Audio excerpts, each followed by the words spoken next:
The following sports special is a broadcast presentation of Talk Radio WRNR, Martinsburg. It's time for the excitement of West Virginia high school football. To get you ready for today's play-by-play action, we'll bring you interviews, in-depth analysis, and important game information on the pregame show. So let's get things started by going to the stadium and join our Talk Radio WRNR broadcast team.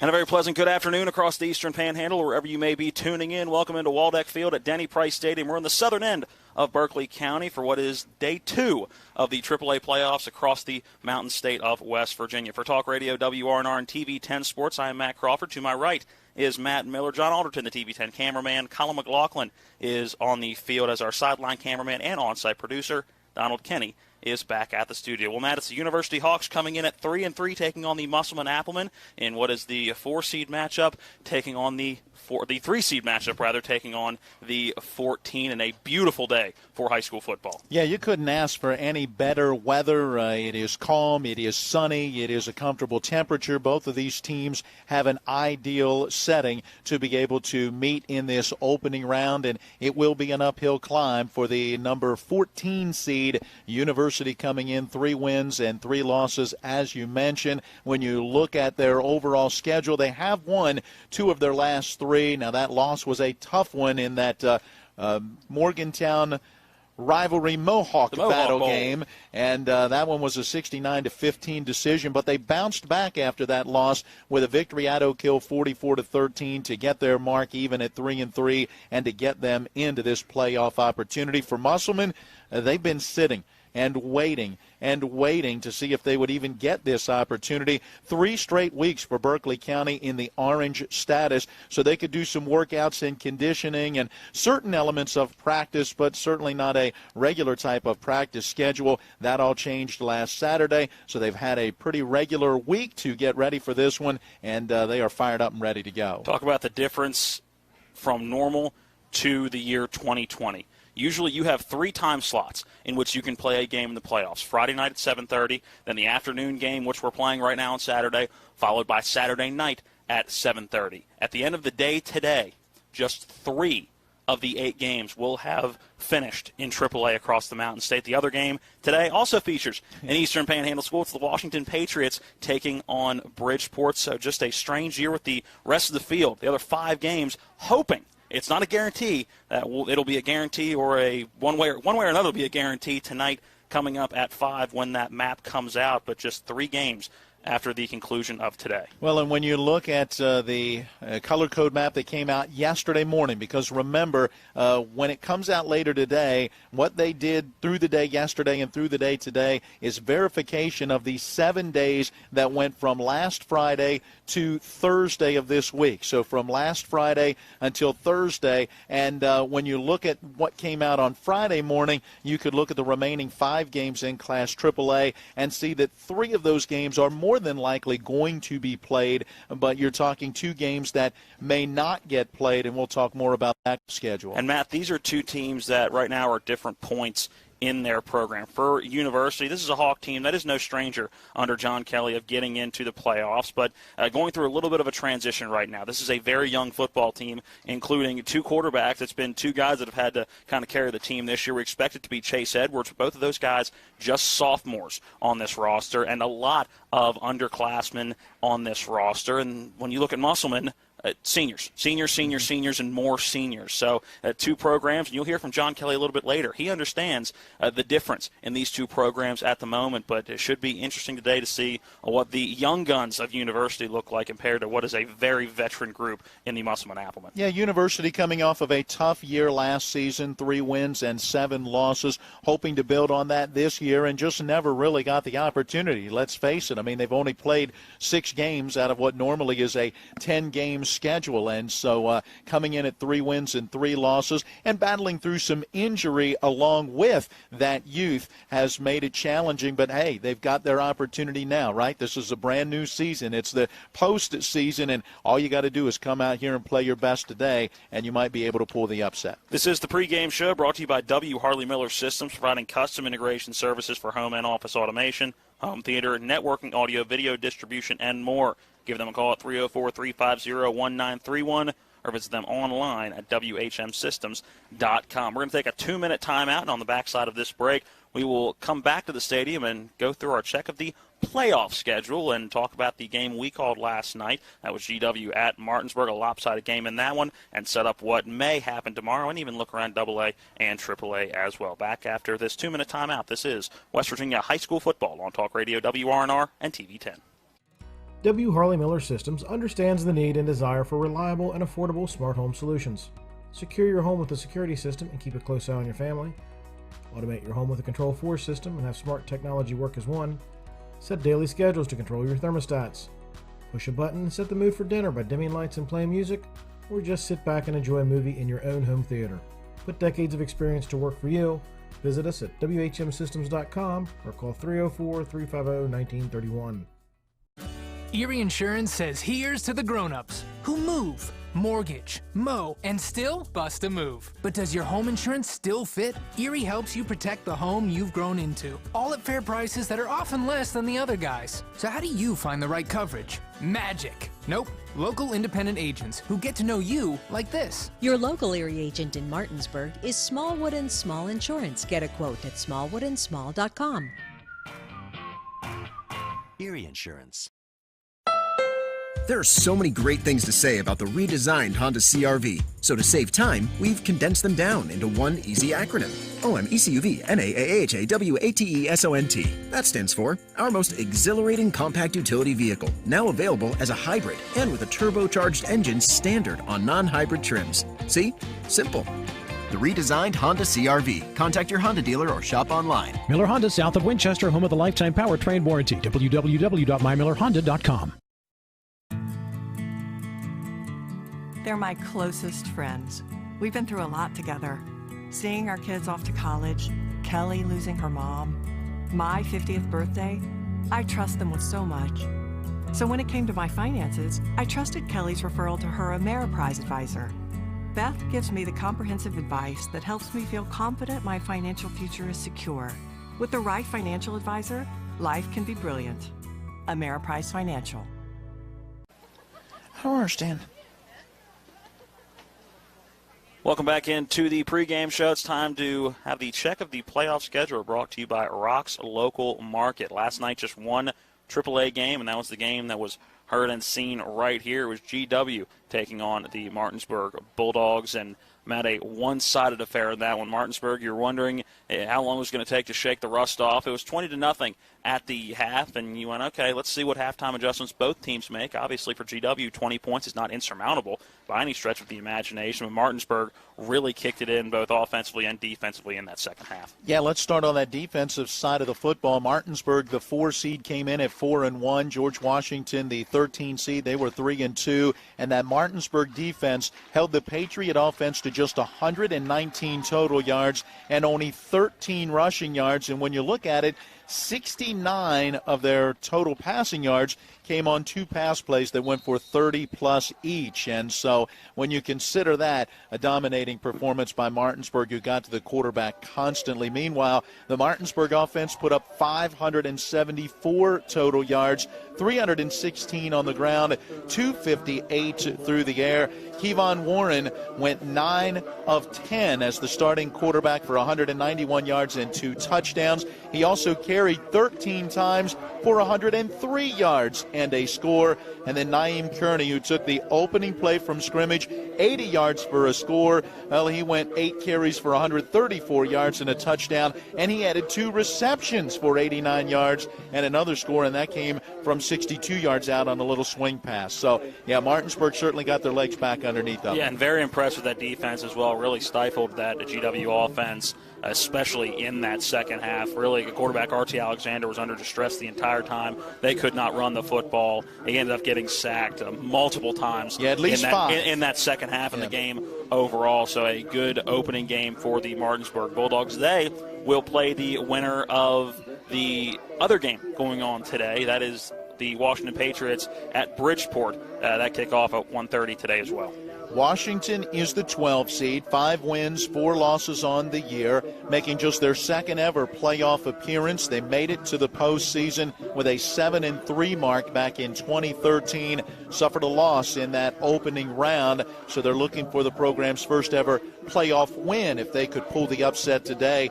Bridgeport, the number 5 seed, they are 6-1, and they were last year's AA champion. They were a AAA team up through 2011 and then dropped back down into AA from 2012 until last year, and now this year moving back into Class AAA, and they have been a power whether they've been in AA or AAA. This is a really tough test on the road for the Washington Patriots. It is, and it's a battle of the single-wing teams. We joked with head coach Glenn Simpson for Washington earlier in the week that they may set the record for the quickest game ever played in the playoffs. 2 teams that are going to run the football. I think the over-under on passes for that one should be about 5 as between the 2 teams, but it's a case where Bridgeport has run the single wing for years. It's their bread and butter. They run it just about as well as anybody in this region, not just the Mountain State of the teams that actually still run that single wing. And for Washington, it's been a 2-year transition to that single wing. Switched to it at the beginning of last season. By the end of the season, you thought, okay, they're actually starting to get a hang of what is a complex offense in the single wing with the blocking assignments and those running backs. And this year picked up right where they left off, a lot of returning players. So it'll be a kind of see where you want to be with that single wing. An uphill battle for the Patriots, but you got to play the game on the field. Well, and for the underclassmen especially, I mean, this is certainly a very special moment for the senior class that has been there working hard, making those deposits that Coach Glenn Simpson talked about the past few years, and now being able to, make a withdrawal and get to the playoffs. That's great. But for the younger players as well, it gives them a taste. Hey, this is playoff football. Number 1, enjoy, because you don't get this taste every year. But number 2, enjoy, but also let it be a motivator that you want to get back here again and again and again. Let's stay in the Eastern Panhandle where the 8-9 matchup tomorrow. We'll see the Spring Mills Cardinals hopefully making the trip to Wood County, taking on the Parkersburg Big Reds. Not looking good right now. The numbers in Wood County not ideal for a hopeful game tomorrow. Still very much in the orange. Those numbers did go down a little bit in the middle of the week, but then spiked right back up. Yeah, and that was red in one category, orange in the other. And it's a shame if this game does not get played because, frankly, I think it has a chance to be a very good football game. Spring Mills, the number 9 seed at 5-2, led by Keon Padmore Johnson, arguably the top dual threat quarterback in the Mountain State, especially in Class AAA. He throws the ball very well, very accurate, but if the pocket breaks down or if they run a little of those run-pass options, those RPOs, he can keep that football and pick up the yards with his legs as well. For number 8 Parkersburg, they're 6-2. They've got a young man, last name is Springer. He is their quarterback, and he is very similar in that he can run the football, he can pass the football. Both of those guys are playmakers, and you would love to see those teams match up. We'll just have to wait and see if it happens. The winner by default and or the winner, if they are able to play that game, will play the overall number 1 seed Cabell Midland or the 16 seed in John Marshall. But that game in a very similar circumstance, Marshall County not looking very good in that state metric either, so it could be 2 teams getting a bye going into the quarterfinal. Yeah, Cabell Midland 5-0, John Marshall 5-4, but as you mentioned, Marshall County's numbers even worse off than what Wood County's numbers have been, so yeah, real question whether that one will get played or not. The 2 seed South Charleston and the 15 seed Ripley, they're supposed to play tomorrow. Again, that's a question mark because of Ripley and their county status. And then you've got Spring Valley as the 6 seed against the 11 seed Hurricane and the 7 seed Wheeling Park and the 10 seed Princeton. That one is in question as well, although those 3 counties where Ripley, Hurricane, and Wheeling Park are, they've had better numbers here at the end of the week. So I think you're more likely to see those 3 games played than you are that John Marshall, Cabell Midland, or Spring Mills, Parkersburg game. Before we wrap up, do want to acknowledge a big upset in Double-A last night. Elkins getting their first win in postseason history for the history of their program. That's what we hear. And they beat number 1 Sissonville last night. So congratulations to Elkins for pulling off the upset that is seldom seen, outside where we are right now in Inwood, but a seldom seen upset, and again getting their first win in program history in the postseason. Well, and doing it in impressive fashion. The final score was 42-27 as Elkins really took charge late in that one. Heard a little bit of a report on that game. It was a 99-yard kick return touchdown that took them from being down 27-26 to gaining the lead and then never looking back. All right, that is our wrap-up of the Check of the Playoff schedule brought to you by Rock's Local Markets. A 2-minute timeout, then we'll come back and start to break down these University Hawks. This is West Virginia Playoff Football on Talk Radio WRNR and TV 10. Energy is something you never really think about, even though you use it every day. With Roach Energy's no run-out guarantee and 24-hour customer support, that's just the way we like it. So when you think about it, call Roach Energy for all your oil and propane needs. Ask about our pre-buy and budget programs. Roach Energy, 304-262-4271. Life can get in the way these days. We all know that. Work commitments, social commitments, volunteer commitments, family commitments. You put your heart into all of it. You've got enough to worry about already. Your roof shouldn't be one of those things. Everything should just work. But when your roof is in need of an upgrade, you shouldn't have to worry about that either. Modern Renovations, your 4-state roofing solution. Reminding you that home is where the heart really is. You need to keep your vehicle in good working order, but car and truck repairs can be very costly. Bears Repair in Martinsburg performs all kinds of auto repairs at prices most often well below their competition. Bears Repair offers tune-ups, oil change and lubrication, small and large engine and transmission repair, wheel balancing, front-end alignment, exhaust system replacement, air conditioning checks, auto inspections, and new tires. Stop by for a free estimate at Bears Repair, 904 Winchester Avenue in Martinsburg, phone 262-0208. Bears Repair. Mayhem is everywhere. I'm your new bangs, and you can't stop staring at me. That's it. Just tilt the rearview mirror over here. And while you're checking me out more times than a library book, your car is wandering into that lane over there. More bangs? Neat. And if you've got cut rate insurance, you could be paying for this yourself. So get Allstate. Call Martinsburg Allstate agent Gary Kelly today at 304-263-4596.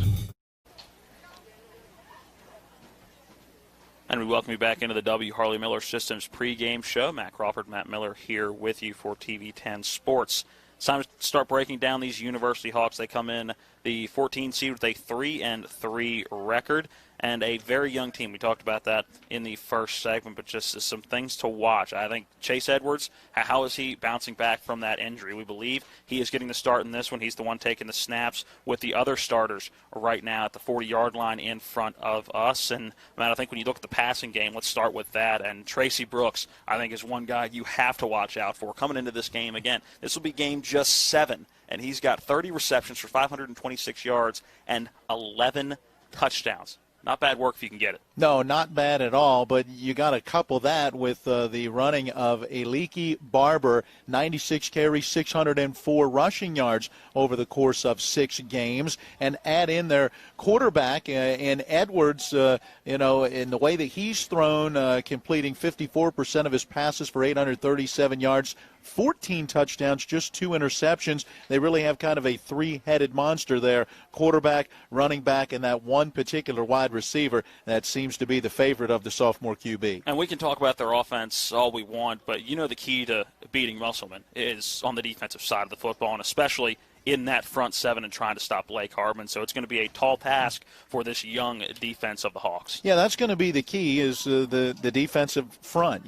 Can you win the battle at the line of scrimmage and then allow your linebackers to fill the holes and not let Blake Hartman be the guy to completely beat you? Look, I don't think, and we haven't seen it at all this year, anyone really stop him. I'm not sure we've seen anyone technically slow him down, to be honest with you. So that means, though, that you're going to have to play well on that offensive side of the football because you're probably going to have to put some points on the board. And special teams are going to be key in this one. Not only have we seen Hartman be able to do it offensively, but also seen some special teams highlights as well. So they're going to have to step up their game in all three facets. I know it's easier said than done, but, again, this is the playoffs. You got to go out, you got to play the game because you don't play the game on paper. You're looking at a University team coming in 188 points scored through 6 games. That's an average of 31.3 a contest. Not bad at all. They're giving up about 27 a contest as they have allowed 160. Now, albeit 69 of that came in a loss at Morgantown. They also gave up 41 points in a loss at home against a playoff-bound Wheeling Park team. They lost that one 41-28. So we'll see if they can have a good defensive effort against a really good Musselman offense today. And we'll see the adjustments they're able to make quickly in the game. Matt, if you look at the quarter-by-quarter scoring for University or their opponent's scoring, let's go to that first. They've given up 65 points in the first quarter, 43 in the second quarter. You're going, okay, that's not that great over the course of 6 games this season.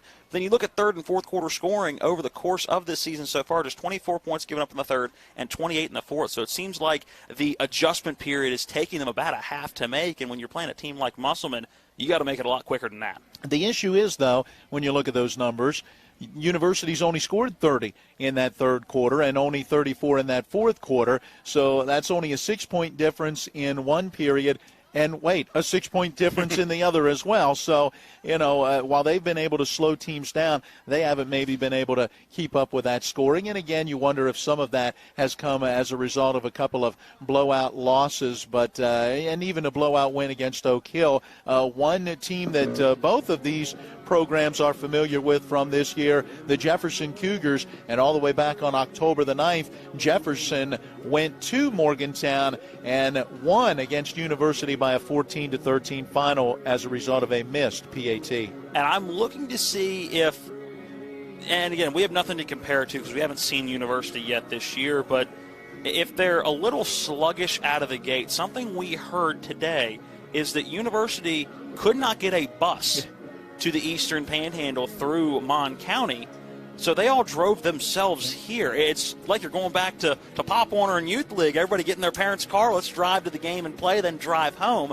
And it takes you out of a rhythm of what a normal road game is. When you get to that high school level, all right, we're meeting at the school, we're getting our equipment, we're getting on the bus, we're taking from University a 2.5, 3-hour ride to get to Bunker Hill. And that's going to be different. So you get out of a routine. I'll be interested to see if that plays any role in this one. Yeah, obviously you're used to being on that bus, hanging out, talking, making jokes, kind of getting yourself psyched up, ready, prepared for the game, and you don't get that opportunity when you're all kind of traveling in different vehicles. All right, that's your first look at the University Hawks. We're going to take a 2-minute timeout on the backside of this break. We'll hear from their head coach, John Kelly, as part of the pregame show. This is West Virginia High School Playoff Football on Talk Radio WRNR and TV 10. Let's talk trash, because when it comes to trash, you have options. Panhandle Dumpsters is a local family-owned garbage hauling company serving both residential and commercial customers with weekly trash pickup, dumpster service, yard waste pickup, and bulk pickups too. Panhandle Dumpsters will give you a free trash can and provide curbside service for just $23 a month. Panhandle Dumpsters features a fleet of quieter, eco-friendly garbage trucks, thereby reducing the noise usually associated with pickup. Switch now and save up to 30%. Call 833-DUMP-STR, panhandledumpsters.com. Our dad taught us a lot about the law, but he taught us even more about life and people. He taught us to treat clients like family. At the Skinner Law Firm, the firm our father started here in the Eastern Panhandle, we still believe that. We also believe that everyone has the right to be protected from those who don't play by the rules. We believe it's about helping people. Call us at the Skinner Law Firm, where we treat you like family.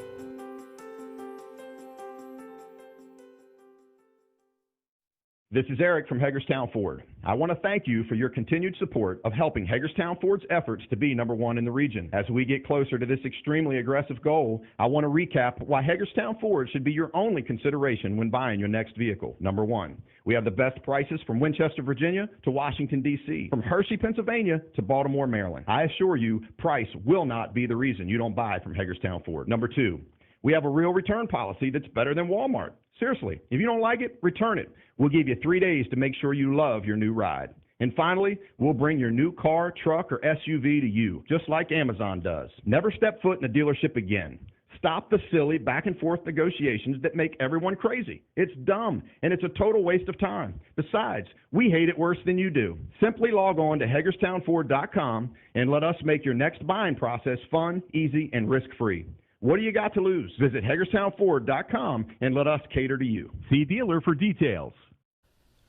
And we welcome you back into the W. Harley Miller Systems pregame show. It's time to talk with visiting head coach this week. We'll go to University and talk with John Kelly. This portion of the pregame show is brought to you by the Marius Group and Ameriprise Financial Services. Call John Everson and Phil McCoy to set up an appointment today at 304-263-4343 or stop by and see him at 1270 Winchester Avenue in Martinsburg. We got our conversation started with Coach Kelly just about how strange this 2020 season has been.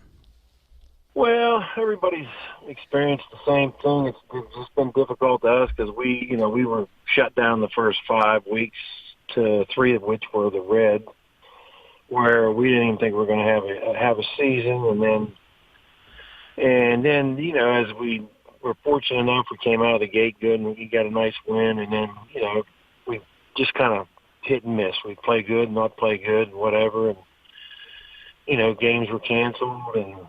It's just frustrating because, and then the ultimate frustration came probably the other night on the way home from Oak Hill when, we're coming down the highway thinking one thing, and then all of a sudden they changed the rules again, and they're letting everybody in after they said they were going to backfill with teams. And I'm just frustrated with, I said all along they probably shouldn't even have playoffs this year because it's going to have an asterisk beside it, and if you qualify, you should get in, and otherwise don't have them. So now that we're back to that, there's still the possibility that some people are not going to, that are supposed to get in, aren't going to get in. So it's just, it's frustrating that just the only positive I can think is at least the kids got to play, my seniors got to play, and it's better than what the alternative would have been.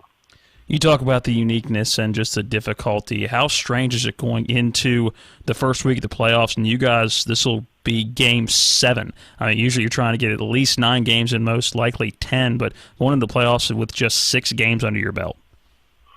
Well, that's difficult, but I think Brian's got a tougher situation than us. They haven't played, I think, 3 or 4 weeks, and they're coming back from that. I mean, Martinsburg's in that boat too, so it works both ways. I mean, we were shut down for 5 weeks. Some people, now we've played 6 games and get to continue, and then those guys played multiple games and then get shut down for whatever it's been 3 or 4 weeks. I think 16th of October since they played. First of all, the biggest thing, I've done this for a long time, the biggest thing that bothers me is the safety issue. I'm just appalled at the SSAC allowing some of the stuff. Man High School played 6 games in 20 days. That's not right. That's not right to do things like that. And I think we did it right. I think most of the AAA teams did it right. You better not be playing more than once a week, or you're going to beat kids half to death. So there's just too many things, and I'm not a real big fan of having playoff games on Sunday. I think that's appalling, quite frankly. Not a religious guy, but still, I don't think Sundays today should be playing anything. And so it's messed up, but it is what it is. You accept what it is. The kids have been terrific all through this as far as following guidelines and protocols and rolling with all the changes. But the biggest problem I've had is the changes that are made without coaches' input, without athletic directors' input, and I don't know who's making the decisions. So it's been a frustrating situation. Give us an idea of what your University team looks like offensively and defensively. Not a team that those in the Eastern Panhandle see on a regular basis, but what should we expect from your team on Saturday? Well, we went back to the spread offense this year. We're a very young football team. I only have 8 seniors, 6 of which actually contribute. So we're still a year away, maybe even 2 years away. That tremendous sophomore class, many of those start. We started 6 freshmen both ways last year at the end of the year, so we took some lumps for the last 2 years. So it's good to be back to the playoffs, even though it's under these conditions. I don't know that we're ready for a team quite the quality of Musselman, but we're coming. I mean, we're going to get back to where we used to be all the time. Got a great quarterback in Chase Edwards, who had missed last week's game with a concussion, and we've been up and down. I mean, it's we score points against some teams, and then we were just miserable against Morgantown. We just got annihilated. So, but defensively, we're base 4, whatever, and we do what most people try to do. But I don't know how we're going to stop Mr. Hartman, because I mean to me he's the Kennedy Award winner hands down. He's the Player of the Year hands down, and tremendous athlete, and the rest of that team is pretty good too. So we're spread on offense, and we're base 4 on defense, and we just try to play responsibility. We're not quite there physical enough yet because we're so young, but we're getting there. That was University head coach John Kelly. That portion of the pregame show brought to you by the Marius Group and Ameriprise Financial Services. Call John Everson and Phil McCoy today to set up an appointment at 304-263-4343 or stop by and see him at 1270 Winchester Avenue in Martinsburg. We're back with more of the W. Harley Miller System pregame show next. This is West Virginia High School football on Talk Radio WRNR and TV 10. I'm Tracy Regalia, your local Edward Jones financial advisor. Financial investments are very important, but so are the investments of time, patience, and encouragement our young athletes receive from their coaches, teachers, and mentors. That's why I am a proud sponsor of our local high school sports teams. Call me at 304-676-6285 or search Tracy Regalia for my website and Facebook page. Edward Jones, Making Sense of Investing, member SIPC. A reputation for caring, a legacy of service. At Brown Funeral Homes and Cremations, it's been our story since 1880. A family-owned business, we support the needs and wishes of families. We offer traditional services, as well as many options for cremation, customized remembrances, and pre-planning. Brown Funeral Homes and Cremations retains its family atmosphere and stays true to its roots. Contact us for advanced planning, or at your time of loss. We're here when you need us. Looking to buy a home in the Eastern Panhandle? Having trouble getting your house sold? Then call Chris Ross and the Milestone Real Estate Group at Keller Williams. A Martinsburg High School graduate, Chris knows the local market, and he's proven it as the #1 real estate team in West Virginia in 2019. Milestone Real Estate Group at Keller Williams. Phone 304-579-7349 or go to callchrisross.com. Let's celebrate your real estate milestone together. With 4 new car dealerships and 4 used car dealerships in 3 states, Parsons is the largest used car and fastest growing new car dealer in the tri-state area. Take Parsons Ford with huge savings on hundreds of new Fords, financing from 0%. Parsons' goal of financing for all, and Parsons' famous above-market trade-in allowances that help make Parsons #1 for used cars too. See why so many won't buy anywhere but Parsons Ford in Martinsburg. We became #1 by making you #1 first. Parsons. What? Welcome back into Waldeck Field at Denny Price Stadium. We're across the street from Musselman High School in the southern end of Berkeley County. It's time to take a look at the Musselman Applemen. They come in with a 6-1 record as the 3 seed in this year's AAA state playoffs. And Matt, when you talk about Musselman, you got to talk about Blake Hartman.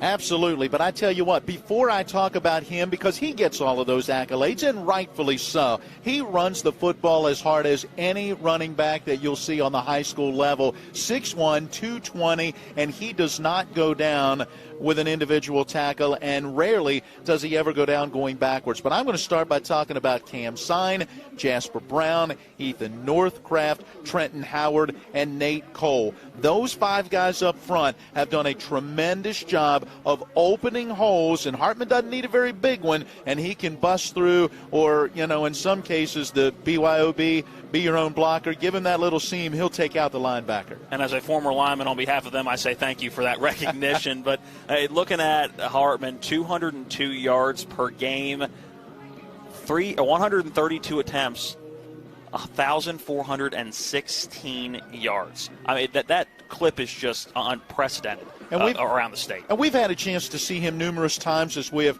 called a number of Musselman games this year, and most of those on the road. In fact, all of those have been on the road. There's only been one home game for this Applemen team this year. This is number 2. But you watch him, and not only does he get that gritty run where he runs over guys, he drags guys, and you watch the sideline just get lifted up by that. All right, man, let's go do the same thing. But we've also seen his breakaway speed this year as he's been able to hit holes, get into that secondary, and then outrun guys for some long touchdown runs. Caleb Hardy, the starting quarterback, will add just about 56 yards a game, and Nick Zamora, who is the starting receiver, but will do a lot of those jet sweeps as well, as chipping in about 52 yards a game. Run. That is what you should expect from the Musselman Applemen today. Yeah, absolutely. They have not thrown the football a lot this year. 28 of 35 for Caleb Hardy, 332 yards, 1 touchdown, 1 interception. They have had 2 other passing touchdowns, one from Blake Hartman and one from Baden Hartman. Outside of that, it's ground and pound. 24 rushing touchdowns for Hartman, 5 for Hardy, 4 for Zamora, 2 for Trevin Carter, and 1 each for James Foy, for Jacob Miller, and for Colin Nolan. So this is definitely that ground and pound game for Musselman. Flip to that defensive side of the football. A lot of those big offensive linemen you talked about will be those big defensive linemen as well. And as much attention as the offense is getting for this Musselman Applemen team, their defense just as strong this year and very quick to make those adjustments in game. We saw that in the second time I should say we saw this team this year at Fairmont Senior, and this is a team that can make adjustments very quickly. Their last time out against Hurricane, while it looked like Hurricane was going to have back-to-back scoring drives to start that game, Caleb Hardy came in with a huge interception on that second drive, and that really set the tone in this one. Yeah, Caleb Hardy has done a great job leading the team with 3 interceptions, and we've been at the games when he's had all 3 picks. So maybe he'll get another one in this one today. But you talk about that defensive front. How about that linebacking core led by All-Stater Justin Reinhardt? You've got Jacob Miller and also Nathan Gray in those linebacking positions. Add Blake Hartman on that defensive side of the football as a linebacker as well. And those guys can cover the field and get downhill, and they'll hit you when they get there. And welcome back kicker Luke Barker. Yes. He was not playing when we were at Hurricane for their last game, so get their starting kicker back as well. That is your quick look at Musselman. On the backside of this 2-minute timeout, we'll hear from their 8th-year head coach, Brian Thomas. This is West Virginia High School Playoff Football on Talk Radio WRNR and TV 10. Erie Insurance says here's to the grown-ups who move, mortgage, mow, and still bust a move. But does your home insurance still fit? Erie helps you protect the home you've grown into, all at fair prices that are often less than the other guys. So how do you find the right coverage? Magic. Nope. Local independent agents who get to know you like this. Your local Erie agent in Martinsburg is Smallwood & Small Insurance. Get a quote at smallwoodandsmall.com. Erie Insurance. Life can get in the way these days. We all know that. Work commitments, social commitments, volunteer commitments, family commitments. You put your heart into all of it. You've got enough to worry about already. Your roof shouldn't be one of those things. Everything should just work.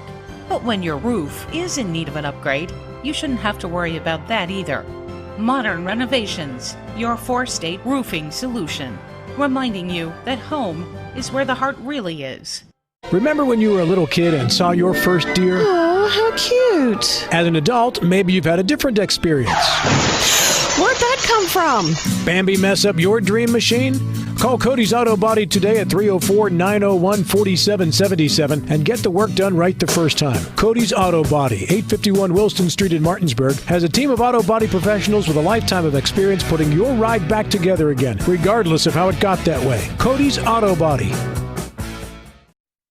The Palace Lounge in Martinsburg offers hand-cut, locally sourced steaks, fresh seafood, and sandwiches with great daily specials like 75-cent wings all day Monday, prime rib on Tuesday, New York strip on Wednesday, and chef specials every Friday and Saturday. Ask for the lunch punch card and have lunch on the Palace Lounge on Edwin Miller Boulevard. And don't forget the Big Apple Lounge on Sater Drive in Inwood.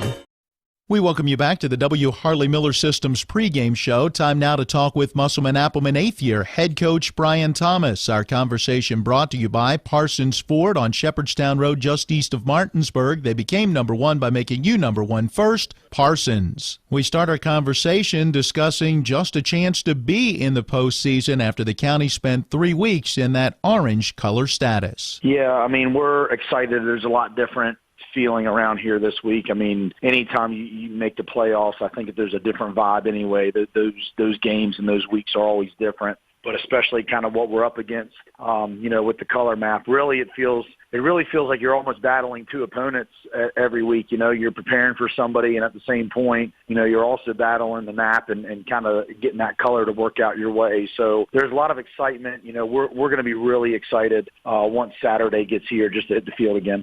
How unique is it going to be playing at home? Not a lot of home games for you guys this year. I believe this will be just home game number 2. Yeah, it might actually feel like a road game, in an unfamiliar territory, field you haven't stepped on too often. So yeah, it's exciting. We like playing at home. We love our place. We love our grass field. We just like being, it's just different playing at home, being in your locker room and around your settings. But yeah, you're right. Definitely a different year. If you would have told me, a year ago at this time that, hey, next year you're only going to have one regular season home game, I would have probably thought, what in the world are you talking about? But just, definitely a different year, only having that one home game so far. And, even our seniors were talking the other day, we played Hedgesville in our home game, and our starters didn't play the second half of that game. So, they were even talking the other day about, man, the one that we had, we didn't even get to play a full game. So it's definitely exciting, just to get back at our place.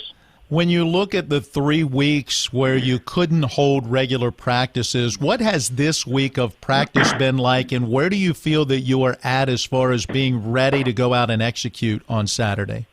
Yeah, we've had some really physical practices this week, and maybe it's just because we practice physical anyway. That's one of the things that we kind of preach to our kids was we want to go out and we want to really get after it and practice. And to me, I think that's the key to making you perform well in a game. But I don't know. I think this week, maybe because it's playoff week, or maybe just because our kids haven't got to hit each other. Maybe it's because they haven't really got to feel like they were preparing for an opponent. But we've had some really physical days. I mean, I think we're ready to go. I really do. I actually said to our staff, we had a little staff meeting this week, and I said, man, we could play right now. We don't. Our kids are just.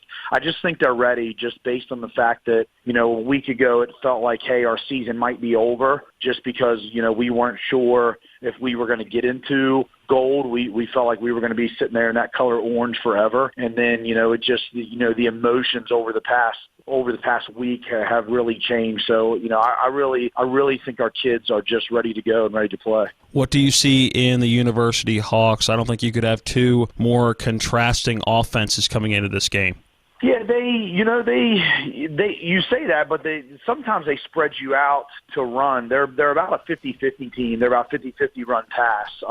So sometimes, they get into some games and they spread teams out trying to get numbers in the box. Just to try to run the ball. But they played two different quarterbacks. They have a kid that looks to throw it a little bit more, and then he got dinged up. He got hurt a little bit in the Morgantown game, and they brought another kid in that is more of a runner. So that's kind of tough going into a game, not really knowing who to prepare for. You kind of got to prepare for two a little bit. But we're ready. If our kids play smart and we play hard and physical, then I'm not taking anything away from University, but I really don't think it matters. And we talked about this with you guys before. Sometimes you get so caught up in who you prepare for that you don't worry about yourselves, and we try to really worry about ourselves and fix our mistakes. And if we do that, then I like our chances. That is Musselman head coach Brian Thomas. Our conversation brought to you by Parsons Ford on Shepherdstown Road just east of Martinsburg. They became number one by making you number one first, Parsons. We've got more of the W. Harley Miller Systems pregame show coming up. This is West Virginia High School playoff football on Talk Radio WRNR and TV 10. Mayhem is everywhere. I'm your new bangs, and you can't stop staring at me. That's it. Just tilt the rearview mirror over here. And while you're checking me out more times than a library book, your car is wandering into that lane over there. More bangs? Neat. And if you've got cut rate insurance, you could be paying for this yourself. So get Allstate. Call Martinsburg Allstate agent Gary Kelly today at 304-263-4596. Our dad taught us a lot about the law, but he taught us even more about life and people. He taught us to treat clients like family. At the Skinner Law Firm, the firm our father started here in the Eastern Panhandle, we still believe that. We also believe that everyone has the right to be protected from those who don't play by the rules. We believe it's about helping people. Call us at the Skinner Law Firm, where we treat you like family.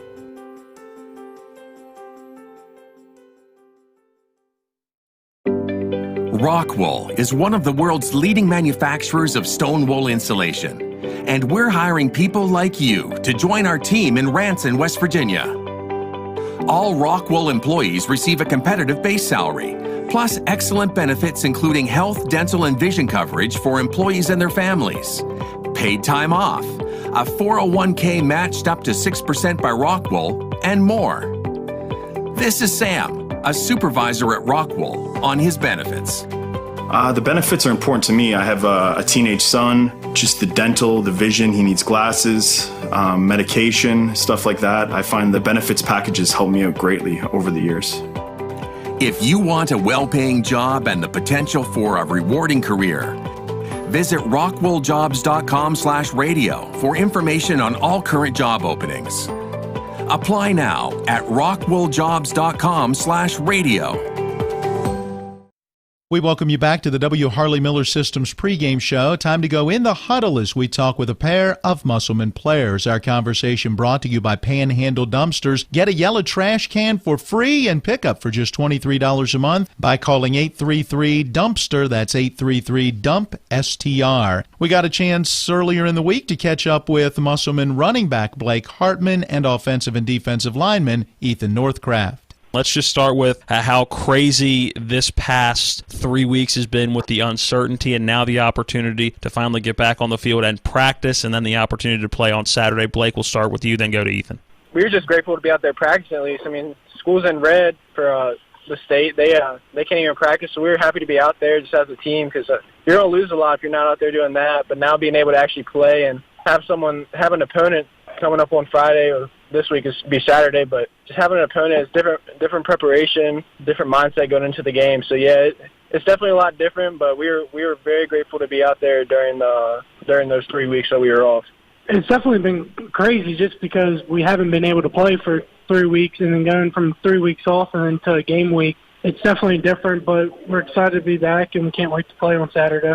Let me start, Ethan, with you and then have Blake answer this one, and that's just how well do you feel that you guys are playing at this moment? In other words, do you feel like you are ready to go into the postseason after such a long break?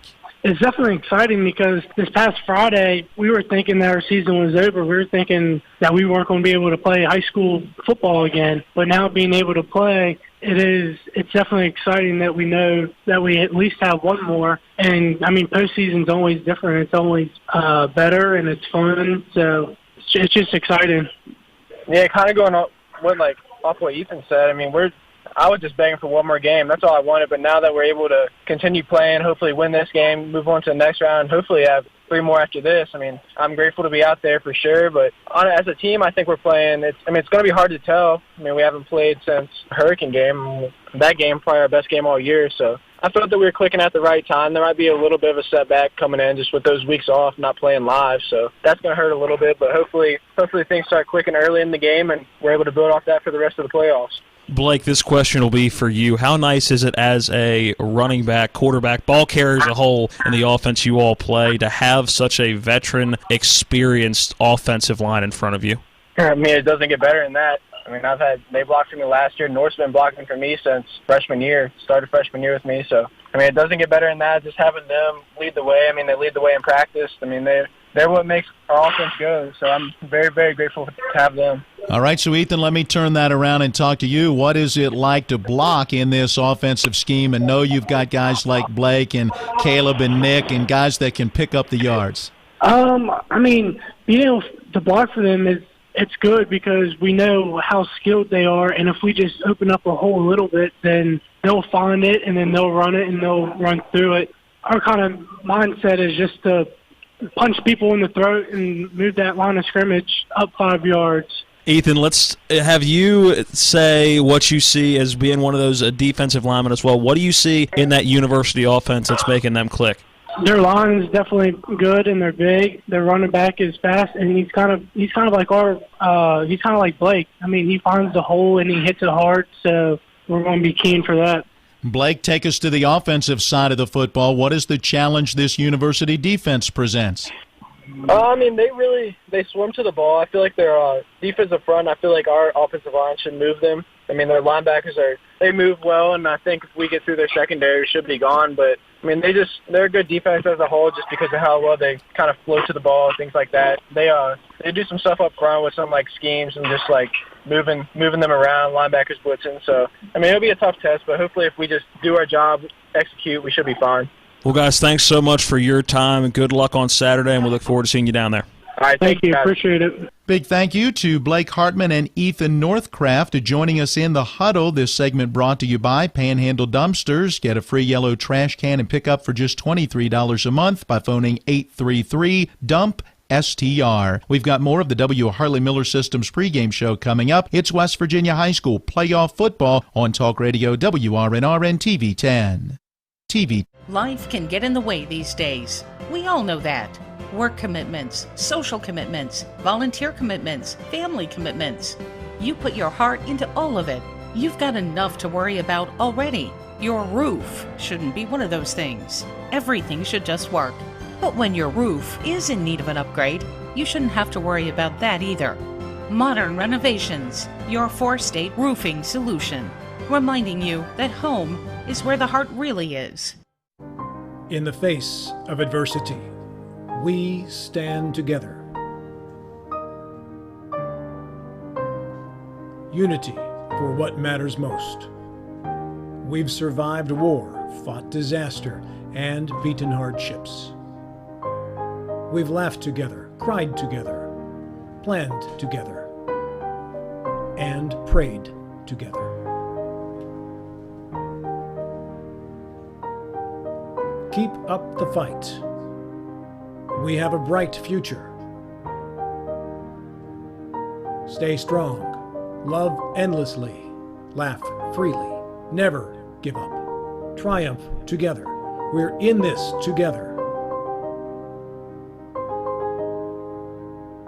Unified by what matters most. You. Jefferson Security Bank, building community. WVU Medicine Surgery is pleased to announce the addition of several new general surgeons to our expert team, offering a full range of minimally invasive laparoscopic and robotic surgeries and procedures. With 8 surgeons in Martinsburg, Granson, and Spring Mills, WVU Medicine Surgery provides revolutionary treatments, quicker recovery, and better outcomes. For more information or to schedule a consultation, visit wvumedicine.org/physicians and select specialty care. You back into the W. Harley Miller Systems pregame show. It's time for Keys to the Game, brought to you by WVU Medicine Berkeley and Jefferson Medical Center. Your key to good health is WVU Medicine. Visit WVUmedicine.org.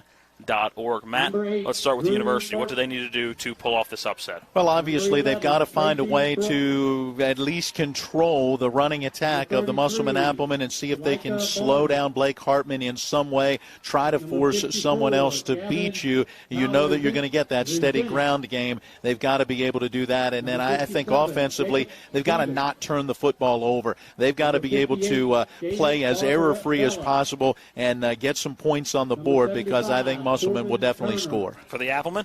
They've got to get Blake Hartman going. I mean, and I think for them, the first quarter is going to be key. I think there's probably got to be that little bit of a feeling out process when you consider that Musselman hasn't been on the field in a while, right? It was the 17th of October, the last time that they played that game down at Hurricane. So, after all that time off, they got to shake off a little bit of rust. There are your keys to the game, brought to you by WVU Medicine Berkeley and Jefferson Medical Centers.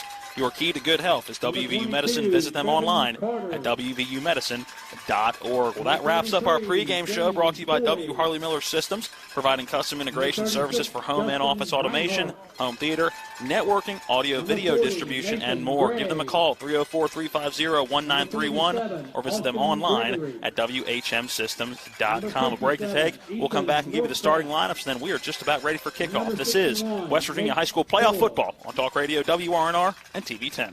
Remember that last trip to the auto mechanic? I also think your solenoid gasket is bad. What? Yep, that'll be another $500. Forget that and go to D&N Auto Specialist at 230 Tavern Road, Martinsburg, where honesty is their best policy. Serving the Eastern Panhandle since 1974, D&N Auto is family-owned and operated, specializing in exhaust alignments and tires. From general maintenance to major overhauls, they'll treat you right. Call D&N Auto Specialist at 304-267-4078. Let's talk trash, because when it comes to trash, you have options. Panhandle Dumpsters is a local family-owned garbage hauling company serving both residential and commercial customers with weekly trash pickup, dumpster service, yard waste pickup, and bulk pickups too. Panhandle Dumpsters will give you a free trash can and provide curbside service for just $23 a month. Panhandle Dumpsters features a fleet of quieter, eco-friendly garbage trucks, thereby reducing the noise usually associated with pickup. Switch now and save up to 30%. Call 833-DUMP-STR, panhandledumpsters.com. And that concludes today's pregame show. We play every play like it's the most important play of the game. Coming up next, it's the starting lineups, opening kick, and play-by-play action of West Virginia high school football. Today's game is being brought to you by Kent Parsons Ford of Martinsburg, The Skinner Law Firm, Smallwood and Small Insurance, Rockwool, Panhandle Dumpsters, Modern Renovations, Jefferson Security Bank, Edward Jones Financial Advisor Tracy Regalia, Gary Kelly Allstate Insurance, Bricks 27 Restaurant, WVU Medicine East, Hagerstown Ford, the Brown Funeral Homes and Cremations, Bechtel Jewelers, the Mirius Group of Financial Advisors, Chris Ross of Milestone Realty, the Mansion Ferretti Law Firm, the Palace Lounge Bar and Grill, and the Berkeley County Health Department. And now, let's go back to the field and rejoin our Talk Radio WRNR broadcast team.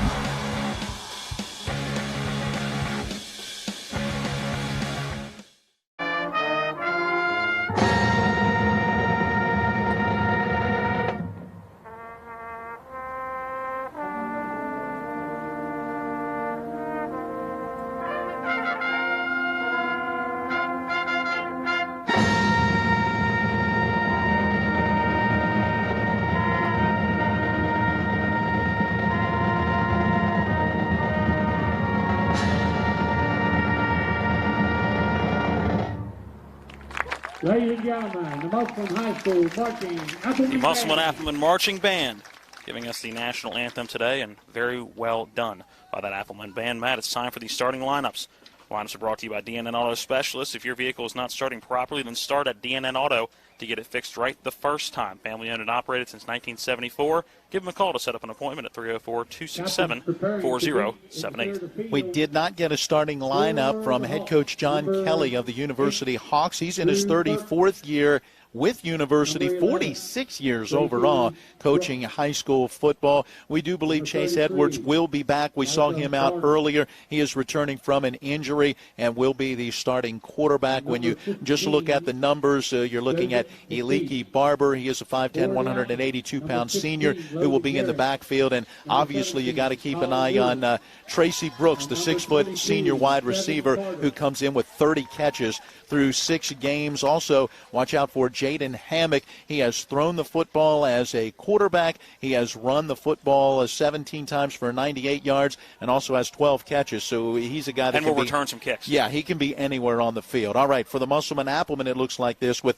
Caleb Hardy at quarterback. Blake Hartman and Nick Zamora are running backs. The wide receiver will be more than likely Kagan Teach. Justin Reinhardt listed there as well. Dual tight ends with Colin Nolan and Logan Herring at those positions. Along that offensive front line, Cam Sine, Jasper Brown, Ethan Northcraft, Trenton Howard, and Nate Cole. Defensively, Logan Herring, James Foy, Ethan Northcraft, and Austin Gregory. Along the defensive front line, you'll see a lot of Nate Cole there as well. Linebackers, Justin Reinhardt, Nathan Gray, and Jacob Miller. And in the defensive backfield, Caleb Hardy, the free safety, Cody Schindeldecker, the strong safety, Trevin Carter, and Ray Adams are corners. There are your starting lineups. They've been brought to you by DNN Auto Specialists, where honesty is their best policy. Specializing in exhaust, alignments, and tires. Call DNN Auto Specialists at 304-267-4078. University will get the football to start. One more 30-second break to take, then we're back for the kickoff at University and Musselman. This is West Virginia High School Football on Talk Radio WRNR and TV 10. Especially brought to you by the Musselman High School. Floodwaters can spread E. coli bacteria. Here's Bill Kearns from the Berkeley County Health Department about what to do if your well is tested positive. If it's just a one-time contamination, you can superchlorinate your well, which we have instructions at the health department. They could call and talk to us. You're providing an excessive amount of bleach down the well. Then you do a runoff to get that out of the system, to get the bleach through your lines, get any contamination out of there. You do a runoff of so long, and then you can have it tested again. The Berkeley County Health Department, 122 Waverly Court in Martinsburg. Call 304-263-5131.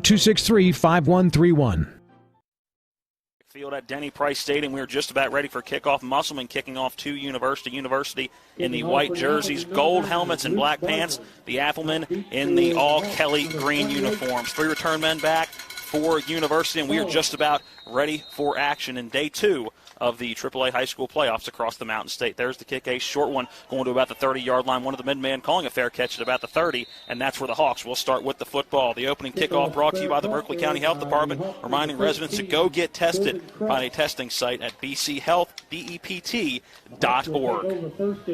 That looked to be Corbin Cross, a junior wideout and defensive back, who pulled that one in on the fair catch on the popped-up kickoff. Ball at the 30-yard line on the far hash, natural grass field here, and in pretty good shape for this time of year the way we usually see it. Shotgun formation for Edwards. There's that pitch immediately on the receiver coming to this near side, is pushed back into the backfield, looking for room and nowhere to go. Wrapped up back for what is about a 4-yard loss, looking for the ball carrier. Looked like it was an 11. Tracy Brooks on the short pass completion. Loss of 4 to bring up second down and long. Caleb Hardy out of that free safety position, getting a lot of help on this near side. Schindeldecker in there as well, helping to make that stop. Pistol formation now, ball on this near side hash, the 26-yard line, second down and 14. Edwards takes that shotgun snap. There's the give to Barner. Nowhere to go off that left side. He is bottled up.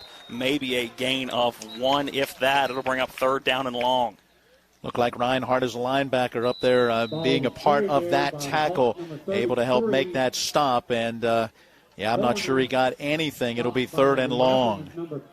Not a situation that University wants to find themselves in a lot here today, these third and long situations. Look like we may have had a malfunction with the clock. Yes. Ready to go now. There's not a whole lot of time taken off that clock so far. 11:40 on a stopped clock. Shotgun formation again for Edwards. He's going to look to pass. Looking left, nowhere to go, and he is sacked on third down back at the 20-yard line.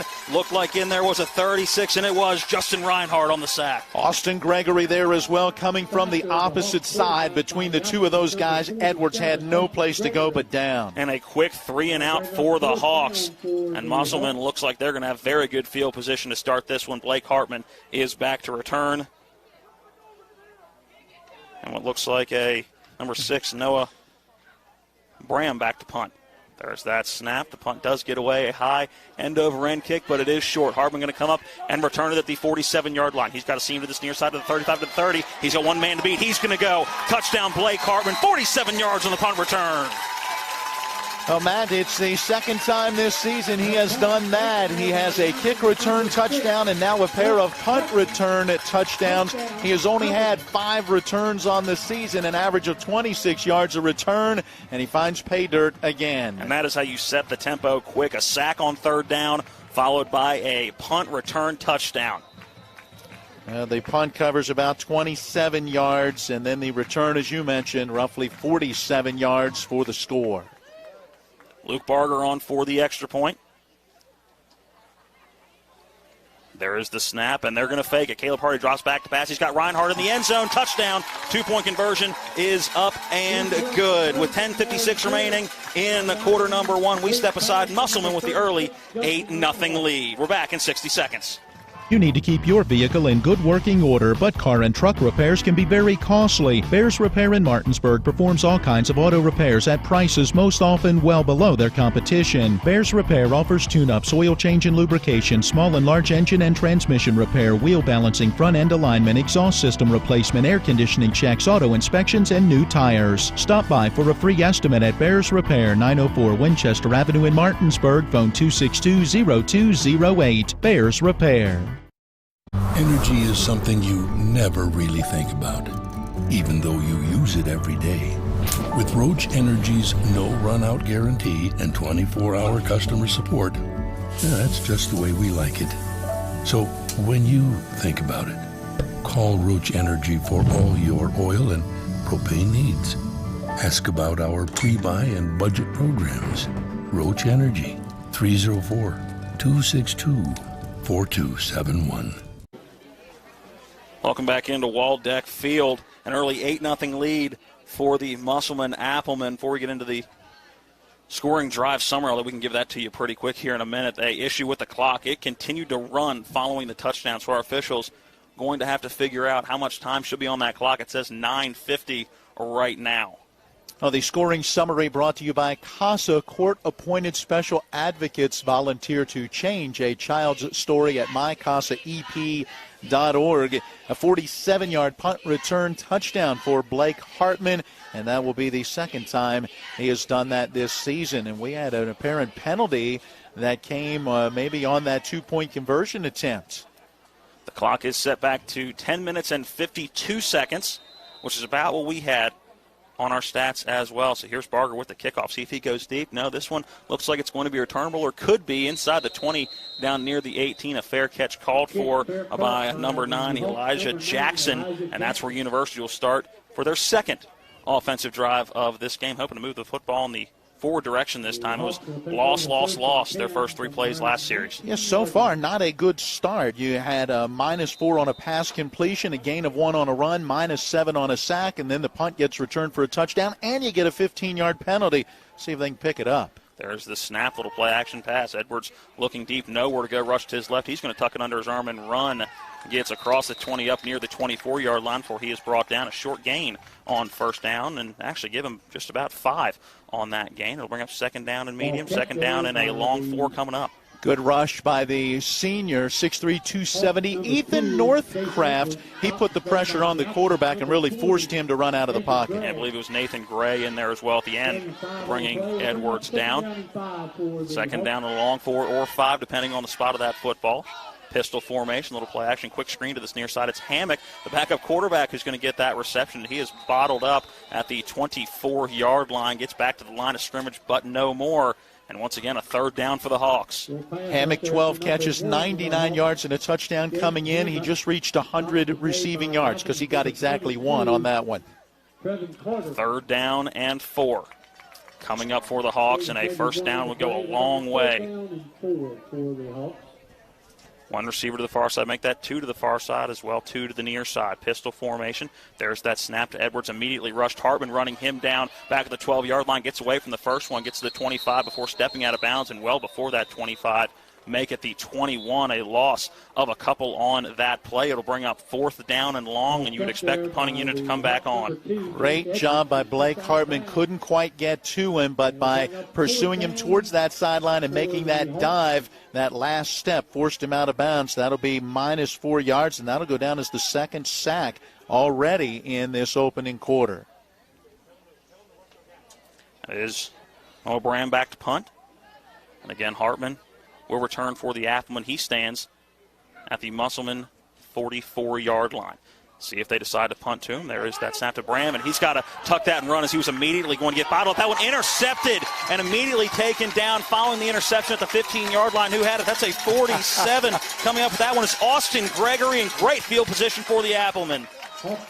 Yeah, tremendous job. I believe that was a one. Kagan Teets was right in the face of the punter, forced him to pull it down. Then he was in trouble, just tried to throw it and find somebody open, and it tipped off of a hand of a University player and then right to Austin Gregory. 1st down and 10 at the 14-yard line. Near side hash is where Musselman will start with the football. Pistol look with Hardy. Behind him is Blake Hartman. There's that give to Hartman. He's going to bounce it to the outside. He's got blockers in front, inside the 10 to the 5, lowering that shoulder, and he's across the goal line. It's a Musselman Applemen touchdown. 14 yards on the run for Blake Hartman. Oh, boy, this one has blowout written all over it, just the way it is starting. University will have to find a way to stop the bleeding quickly, as Blake Hartman has touched the ball twice and scored twice, and this defense has been outstanding. And how about that lead block from Ethan Northcraft on that one? You can see the 57 the entire way clearing the lane. Extra point look right now, but they tried the 2-point conversion, were successful from the kicking formation the last time. Barger does send this kick up. It is up, and it is through with 9:21 remaining in quarter number 1. Musselman has the 15-0 lead over University. We're back in 60 seconds.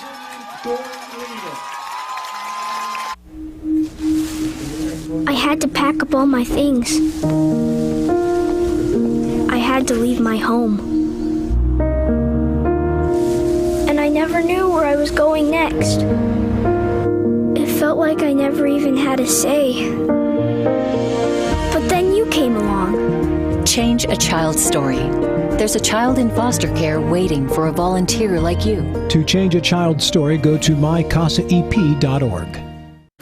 Erie Insurance says here's to the grown-ups who move, mortgage, mow, and still bust a move. But does your home insurance still fit? Erie helps you protect the home you've grown into, all at fair prices that are often less than the other guys. So how do you find the right coverage? Magic. Nope. Local independent agents who get to know you like this. Your local Erie agent in Martinsburg is Smallwood & Small Insurance. Get a quote at smallwoodandsmall.com.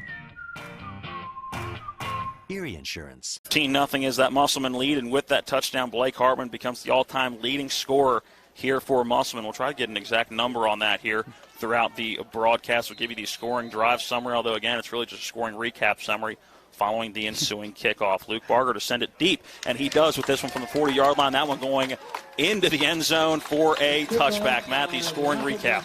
Yeah, one play, 14 yards. Took all of 7 seconds for Blake Hartman to pick up his 25th rushing touchdown on the season. And that scoring summary brought to you by CASA, court-appointed special advocates. Volunteer to change a child's story at mycasaep.org.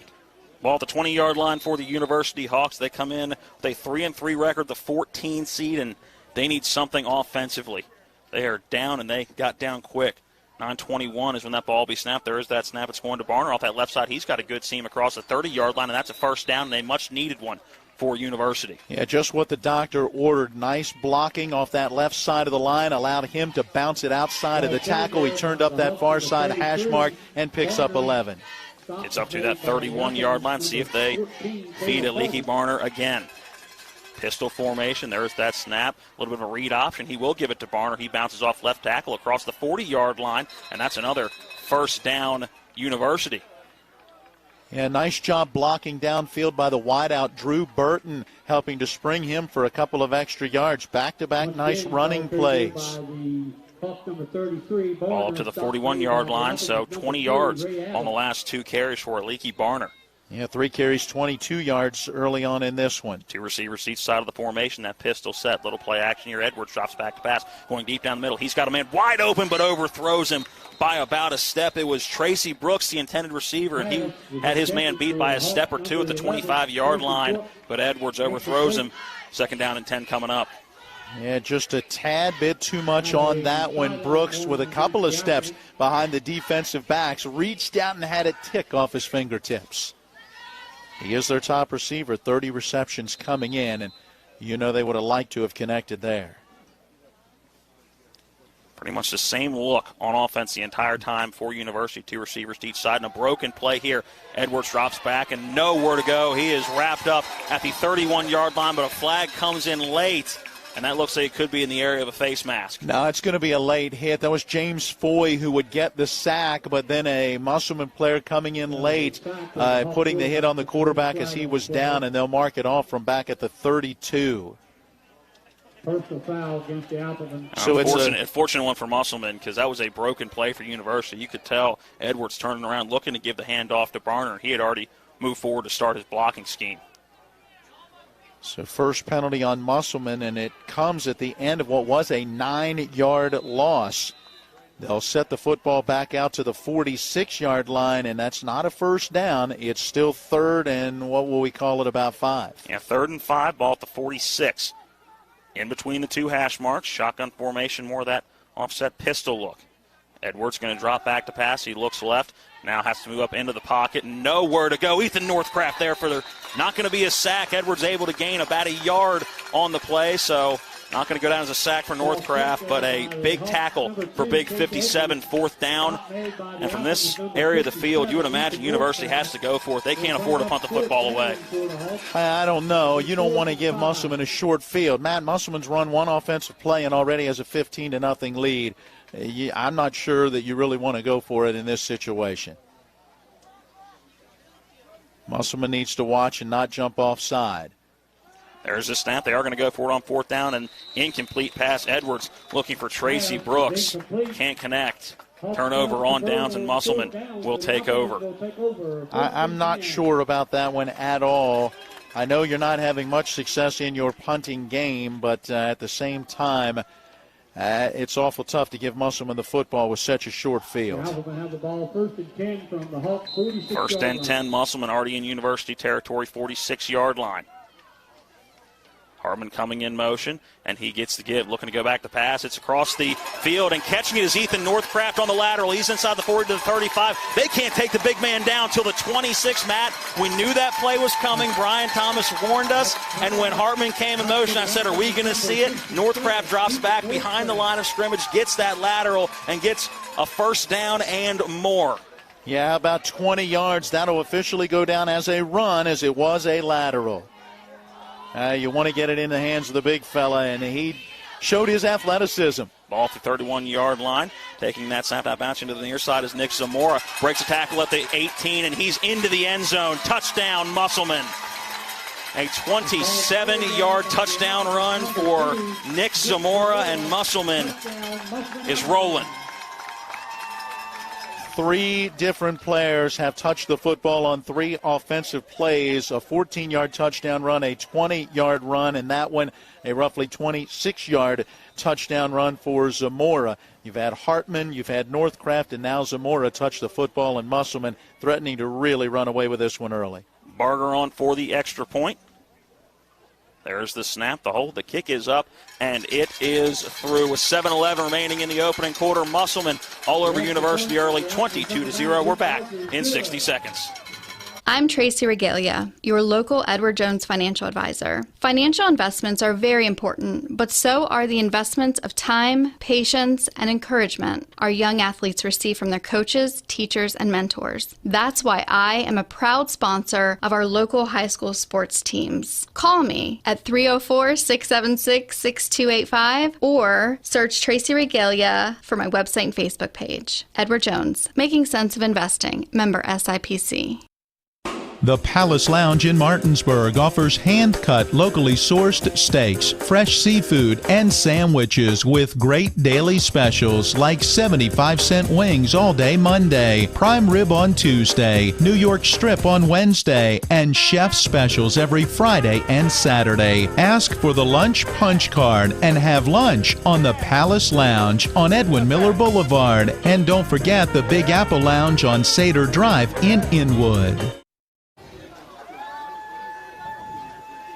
7:11 remaining quarter number one. Musselman all over University 22-0. Matt, our scoring recap. Well, 2 plays, 46 yards, took 23 seconds. Nick Zamora goes in from about 26, 27 yards out, picks up his 5th rushing touchdown of the season, and that's brought to you by CASA, court-appointed special advocates. Luke Barger sending this one deep. It is going to be returnable for Cunningham. He takes it at about the 17-yard line, going to the left side, and a big hit at the 18-yard, make that the 28-yard line before he is brought down. That's a candidate for our collision of the game, brought to you by Cody's Auto Body. I believe that was an 11, Jonathan Shade. He is a 6-foot senior, goes about 170 pounds, and yeah, he put a pretty good hit in there. Ball is at the 28-yard line. University in their own territory on the far side hash. Pistol formation. There is that give to Barner, trying to bounce it to this near side. Nowhere to go. Ethan Northcraft right there. That'll be a loss of a couple. Yeah, the line of scrimmage right now being dominated by Musselman. They have already sacked the quarterback 3 times. They've put on a ton of pressure. And with that loss going back to about the 26, that's -2. You're looking at 4 carries for just 20 yards right now for Barner. We apologize for the scoreboard camera on our TV feed with the sun going right at the scoreboard right now. Everything is on and working, just the glare, not able to get that information across. So we will try to keep you as up to date as physically possible. There's the handoff off that left side to Barner. Gets a yard, maybe yard and a half, but nothing more. 3rd down and long coming up for University, and it seems to be a common theme for the Hawks. Hey, by the way, Artie Hartman giving us the text that Blake Hartman became the all-time leading point scorer in the state, 6 touchdowns away from that record as well. So apparently all-time record here, but now apparently 6 touchdowns maybe from that state record, if I'm reading that correctly. 3 receivers to this near side. Edwards, a play-action pass, looking for a dump-off, and he has it. That's Barner with it across the 30-yard line to the 35. Eludes a couple of tackles. He's across the 40, nearing midfield before he is brought down on that far sideline. 1st down, University. That's a big play that they needed to be able to pick up a nice chunk of yardage and to keep this drive going. It is the first 3rd down they've converted now 1 of 4, and they pick up just their 3rd first down. The Hawks do get to that midfield stripe. And what was a much-needed 3rd down conversion. 23 yards on a gain on a 3rd down and 11. That one hurts if you're Musselman. 2 receivers to each side of the formation. Pistol look. There's that give to Barner. He goes right up the middle, lowering that shoulder. And that'll be a gain of 4 on 1st down. 2nd and 6 coming up for the Hawks. Just trying to get something established on this drive. Down by 3 scores, 3 possessions. Just keep running your offense, see what you can do, try to punch one in, and work your way back into this one. 5:36 on a running first quarter clock. Quarterback Chase Edwards looks over to the sideline, gets that play call, relays it to the offense. Now gets ready to take that snap. He does get that snap, play action pass, and immediately bottled up in the backfield and taken down for a sack back in their own territory. Several players there. Not sure who to give credit on for that one. That'll bring up a 3rd down and long. Yeah, Gray is in there. You've got Gregory in there as well. So we'll credit both of those guys for what will be the 4th sack already in this opening quarter for the Musselman defense. All the way back to the 49-yard line of University. 3rd down and 11. Some substitutions here for Musselman. And now readjusting that defensive line. 3 receivers to this near side. Edwards going to drop back to pass. He's looking right. Now fires across the middle. That one in and out of the hands of the intended receiver, Tracy Brooks. Would have been enough for a 1st down if he could hold on. He can't. 4th down and long. 4th and 11. And we'll see what University decides to do here. Yeah, not a bad pass right there. Edwards put it where he needed to put it. It was just a case where Tracy Brooks could not bring it in. And I don't think Brooks drops too many of those. Not with 30 catches coming in through 6 games. Can't imagine. And it looks like University is ready to go for it yet again. 4th down and 11, ball on the far side hash. 3 receivers to this near side. Edwards drops back to pass, looking up the middle. He's going to tuck it and run with nowhere to go and can't get out of the arms of Blake Hartman. Stumbles up near the 50. That'll be a turnover on down, and the Applemen offense going to take over at the midfield stripe. Yeah, once again, a short field, and that has not been good for this University defense, trying to slow down a Musselman attack that has been very good. Ball on this near side hash, and so far it has been pretty darn efficient for the Applemen scoring. And they've run 3 offensive plays and 2 touchdowns. Yeah, and a punt return touchdown. 22-0, 4:40 in the first quarter. There's the give out of the pistol look to Blake Hartman, a gain of 2 before he is brought down. 2nd down, and they're only going to give him 1. 2nd down and 9. Stop made by the Hawks number 55. And on that tackle, Demetrius DeShields. 2nd down and 9, Musselman. Coming in motion is Hartman. It'll be a little bit of a read option. Hardy going to keep it himself, going right up the middle. He's inside the 40-yard line. Finally taken down near the 37, and that's enough for an Appleman 1st down. There you go, 12 yards on that gain for Caleb Hardy. A little misdirection, get the defense flowing one way. He pulls the ball back out and goes the other. Musselman quickly getting to the line. Coach Thomas telling us to expect that in this one. Again with the read option this time. Hartman will get the handoff. He's inside the 30 down to the 29. Gain of 7 on 1st down. 2nd and short coming up. Yeah, Musselman working quickly, getting to that football, trying to pound it right at this University defense. A little bit of a sweep action. Hardy going to keep it himself. A little juke to that right side. Gets taken down right near the yard to gain for the 1st down. It'll all depend on that spot of the football. Waiting to see if they move those chains. Donald Brando, an outside linebacker there to get him by the ankles and make that stop. That is a 1st down, Musselman. Ball now down at the 27.5-yard line, almost near that 28. Working from the far side hash. Hartman by himself in the backfield. Now brings some more in motion. Hartman going to keep it himself and go right up the middle, letting that blocking create in front of him. Gets to the 25-yard line, maybe 24. The ball taken away, but I believe they're going to stop forward progress. I heard whistles blow. The University sideline doesn't like the call. It'll bring up 2nd down for the Applemen. Looks like they'll give him just inside of that 25, so we'll call it the 24-yard line and a gain of about 3. 2nd down and 7. Hardy and Hartman in the pistol look. There's the give to Blake Hartman. Little stutter step. He goes right up the middle, and he's going to go into the end zone. Blake Hartman from 25 yards out. It's a touchdown, Musselman. Well, there you go again. Very good blocking off that left side of the line, and you see the patience of Blake Hartman. He let that blocking develop and then cuts through the hole, and nobody's going to catch him once he's into the secondary, mostly because there wasn't anyone there. A 4-touchdown lead with 2:52 remaining in the opening quarter. You knew that Musselman was favored in this one, but I'm not sure anybody saw it getting this ugly this quick, Matt. No, not at all, and Musselman certainly shaking off any rust. That extra point up and good for Luke Barger. 29-0 at 2:52 remaining in quarter number 1. We are back in 60 seconds. University getting the football back and trying to get something going offensively. We're back in 60 seconds. Floodwaters can spread E. coli bacteria. Here's Bill Kearns from the Berkeley County Health Department about what to do if your well is tested positive. If it's just a one-time contamination, you can superchlorinate your well, which we have instructions at the health department. They could call and talk to us. You're providing an excessive amount of bleach down the well. Then you do a runoff to get that out of the system, to get the bleach through your lines, get any contamination out of there. You do a runoff of so long, and then you can have it tested again. The Berkeley County Health Department, 122 Waverly Court in Martinsburg. Call 304-263-5131. Our dad taught us a lot about the law, but he taught us even more about life and people. He taught us to treat clients like family. At the Skinner Law Firm, the firm our father started here in the Eastern Panhandle, we still believe that. We also believe that everyone has the right to be protected from those who don't play by the rules.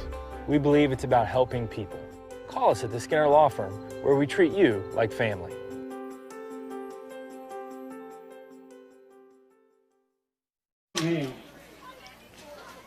Welcome back into Waldeck Field at Denny Price Stadium. Luke Barger on for the ensuing kickoff. Musselman 29-0 on the scoreboard here at home. Barger approaches, sends this kick deep. Looks like it's going to take the return man back into the end zone. He won't even touch it. Touchback.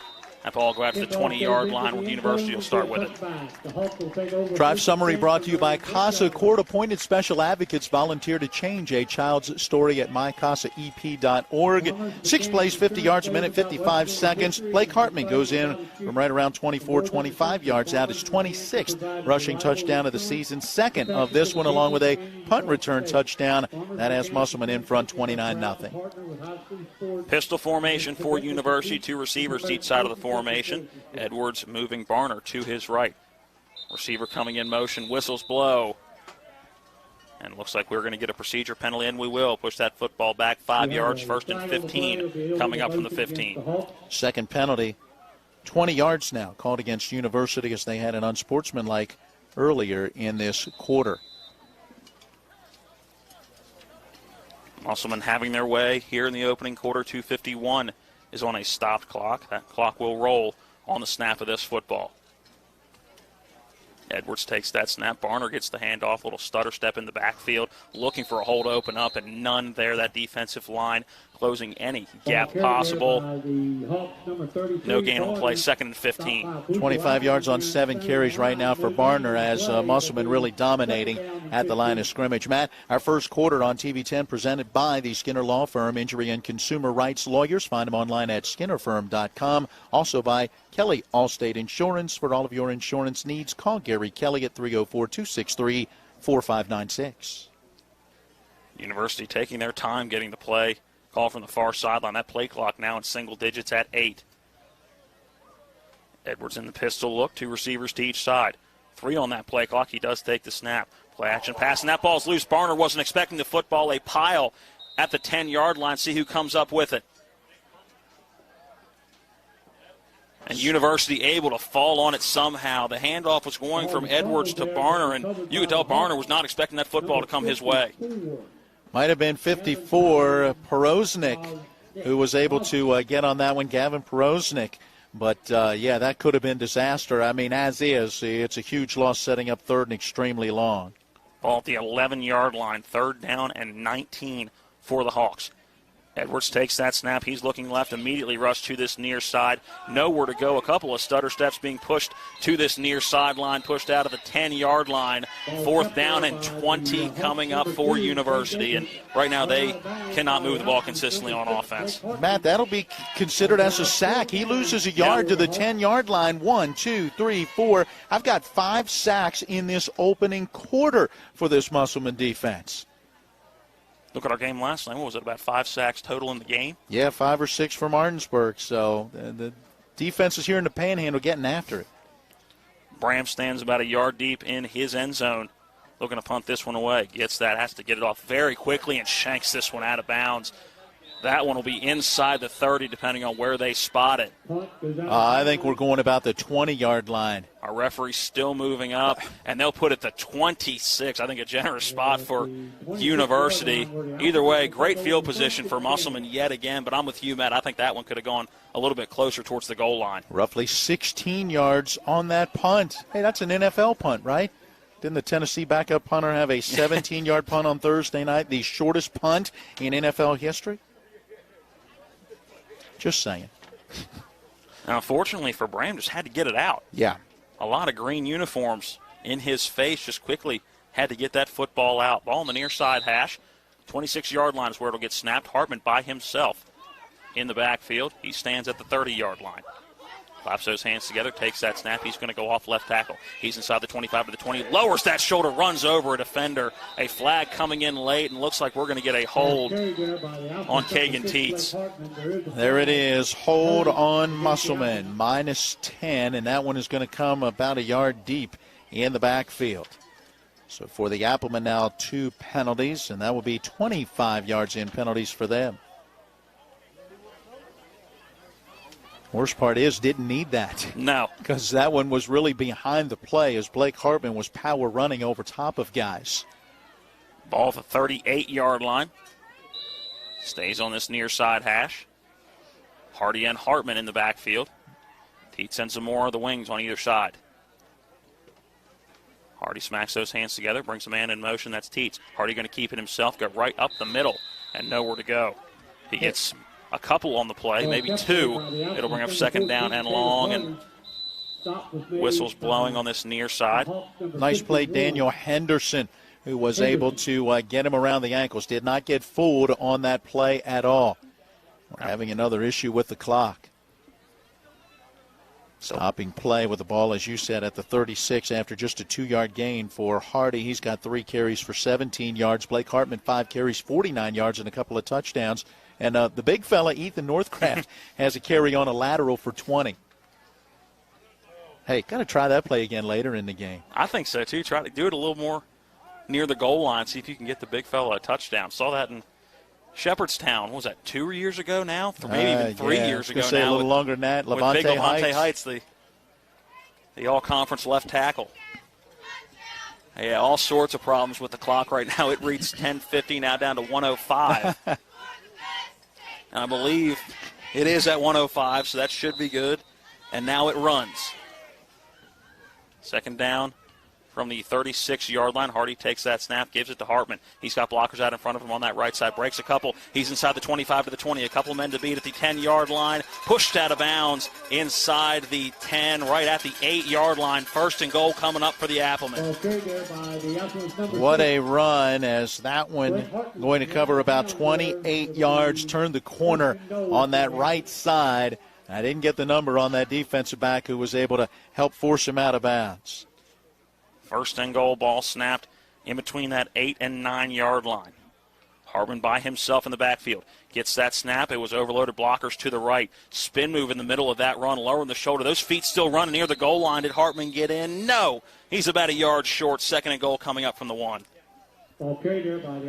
Right now, nearing 35 seconds on a running clock, 29-0. All Musselman in this one. 29 seconds, 29-0. Is the Musselman lead. There's that snap to Hardy to give to Hartman. Breaks a tackle in the backfield, and he's into the end zone from 1 yard out. Touchdown, Musselman. Blake Hartman has 3 rushing touchdowns and a punt return touchdown, accounting for all of the points except for the PATs from Luke Barger. Barger does come on for another extra point try.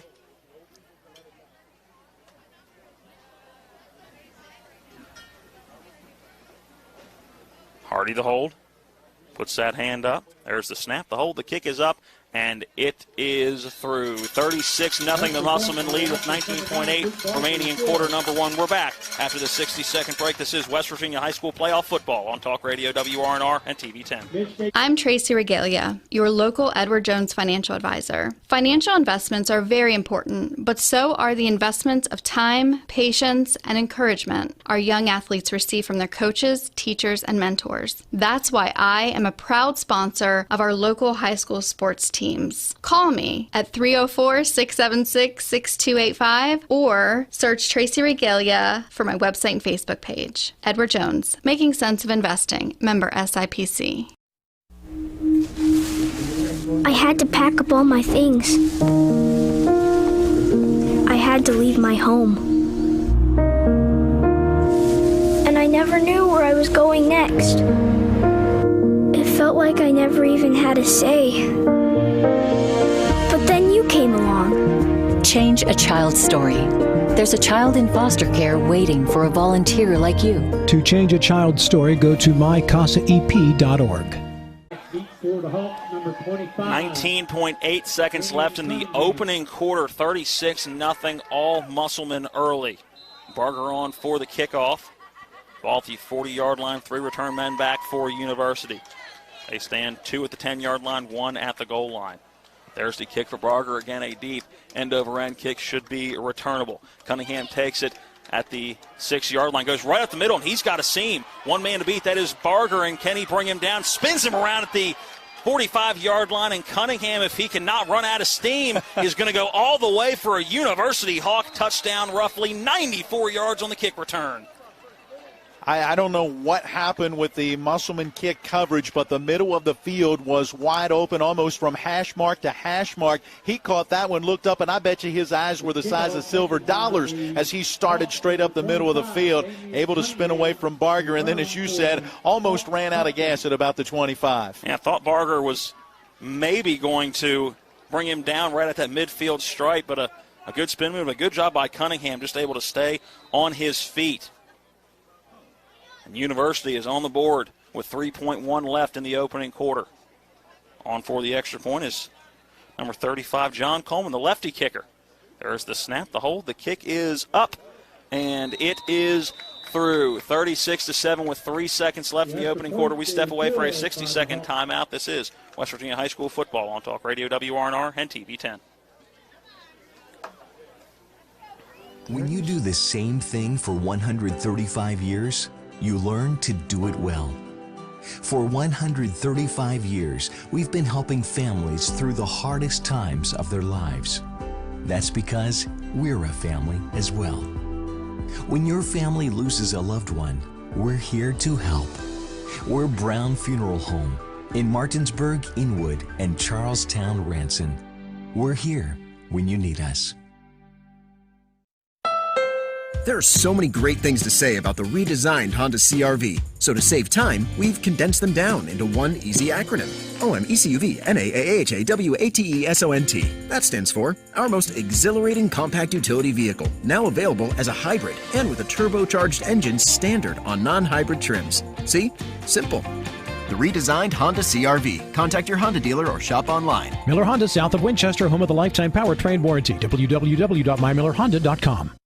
Welcome back into Waldeck Field at Denny Price Stadium with just over 3 seconds left in the opening quarter. University gets on the board, but still a big deficit to overcome, 36-7. Guillermo Sanchez Solis on for the kickoff.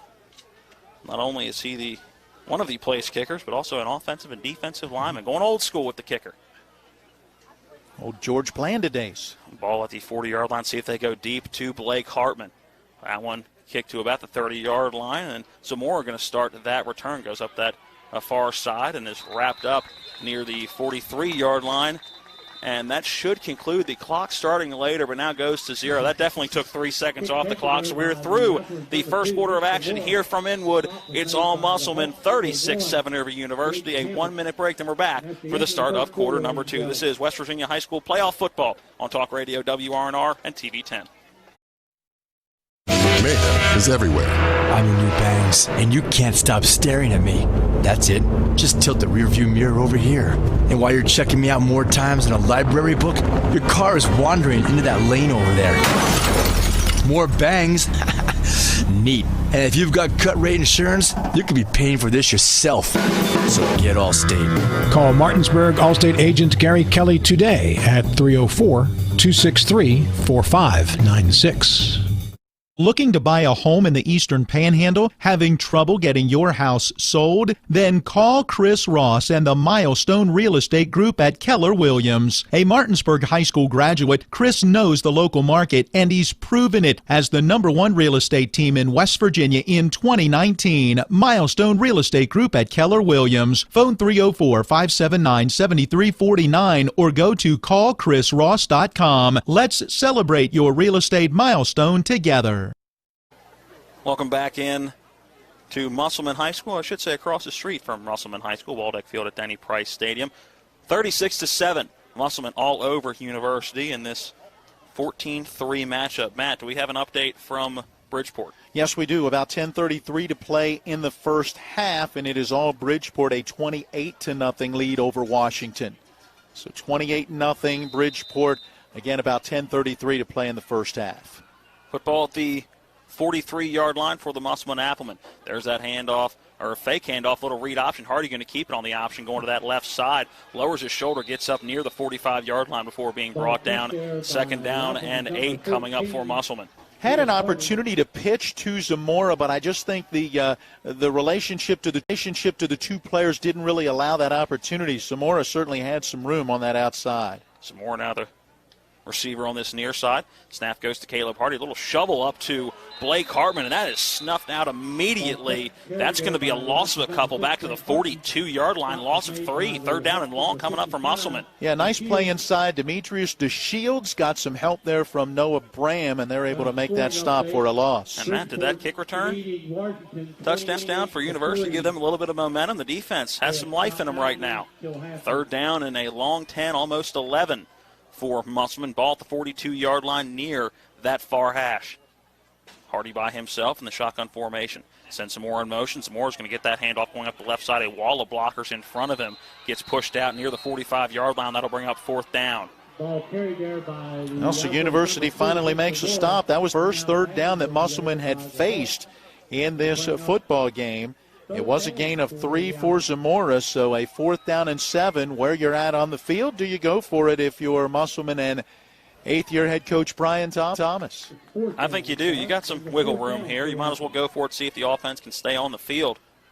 And they will. Hardy and Hartman in that pistol look. Hagan Teets, the lone receiver to this near side ball at the 46-yard line. There's that 4th down snap. The handoff goes to Blake Hartman. Little stutter step in the backfield and wrapped up for a loss of 1 on the play back at the 45-yard line. That's a turnover on downs, and we'll see if University can keep this momentum up. A kick return for a touchdown and then forcing a turnover on downs. Yeah, it just took way too long for that play to be able to develop, as Hartman had to stay in the backfield, kind of wait and see if that blocking would set up, and it did not. Under 10 minutes to play in quarter number 2. Matt, a 40-minute first quarter. There's the snap to Edwards. Little play action pass. He's looking to go deep. He's going to fire deep across the middle of the field. He's got a receiver there and just past the outstretched arms of Sage Claudius. Well, nice job defensively by Trevin Carter, the 5'10", 180-pound senior, and we've had him on our Miller Time Sports program. He's been to some all-star showcase type of events and has done very well in those, and he was back there stride for stride with that intended receiver. And, Matt, the clock is still running, so we've had some clock issues here today. 9:24 is a stop clock. Should add probably 6 to 7 seconds back on that clock. And the scoreboard operator hearing it from some of the fans here at Waldeck Field. Yeah, we've had to stop play several times to try to get things going. Hey, remember, this is only the second home game all year for these Musselman Applemen, as they opened with 5 consecutive games on the road, then hosted Hedgesville all the way back on October the 9th. 1 week later, they played at Hurricane and then took 3 weeks off as Berkeley County was orange on the COVID color map. By the way, we're keeping an eye on that color map coming out at 5 this afternoon to see what may happen to Spring Mills and Parkersburg, scheduled to play tomorrow. There are 4 other AAA games to be played tomorrow, and we'll talk more about that at the half. If it happens, we will bring you that game. We will. On TV 10 and Talk Radio WRNR. That'll be a 1:30 kick tomorrow from Wood County, Parkersburg High School. 9:45 now on that second quarter clock. 2 receivers each side of the formation. Barner gets that handoff right up the middle, eludes the first couple of tacklers, lowers that shoulder, and gets to the 43-yard line before he is taken down. Gain of 2 on the play. 3rd down and 8 coming up. 8 carries, 27 yards right now for Barner. Musselman has done, again, a good job at the line of scrimmage, controlling things there. The linebackers filling the holes. There just hasn't been a lot of running room. Edwards barks out the play call. Again, has 2 receivers to each side of the formation. Barner in the backfield with him. Edwards going to drop back to pass, looking left, nowhere to go. Has to throw up a prayer on this near side and carries the receiver out of bounds. It was Tracy Brooks who was trying to keep that feed in and haul it in, but that ball sailing out of bounds as Chase Edwards had a lot of pressure in his face just trying to get rid of that football. Yeah, there it is. It was the pressure that really forced that incompletion. Not to mention, I mean, there was some good coverage downfield. Hard to find an open receiver, but it's even more difficult to find an open receiver when you're in a situation where you just can't see because of all the traffic around you. This punt will come with 9:07 remaining before the half. It's all Musselman if you're just tuning in, 36-7. The only touchdown for University coming on a kick return touchdown. Some contact made on the punter as he does get that one away. Ball bounces to the 20-yard line and will be touched dead at the 21. That'll be a running into the kicker penalty, and that'll be enough to give University a first down. I think they're going to go ahead and call that one the personal foul, roughing the punter. I don't know about that one. There certainly was some contact, but I thought that easily could have been more of a 5-yard variety. It was in the act of trying to block the kick, which is where I struggle with it. It keeps the drive alive as it gives them a first down. That's plus 15 yards as I look back through my scoring sheet. That'll now be the third penalty, and for 40 yards against Musselman. Ball inside the 30 at the 28-yard line. Edwards takes that snap, gives it to Barner right at the middle, breaks a couple of tacklers. He's the 15, the 10, carrying tacklers inside the 5, all the way down to the 2. Best run of the day so far for a leaky Barner. First and goal from the 2 for the Hawks coming up. Yeah, that time they got a nice hole right at the line of scrimmage, and he burst through it quickly. Quickly getting to the line of scrimmage. They're trying that same play right up the middle. The Applemen defense having none of it, bottled up right at the line of scrimmage. Maybe even the loss of a couple is, they'll push that football back to the 5. Second and goal from the 5 coming up for University.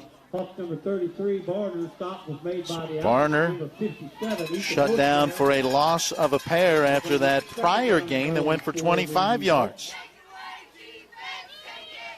Pistol formation, 2 receivers each side of the formation, second and goal from the 5.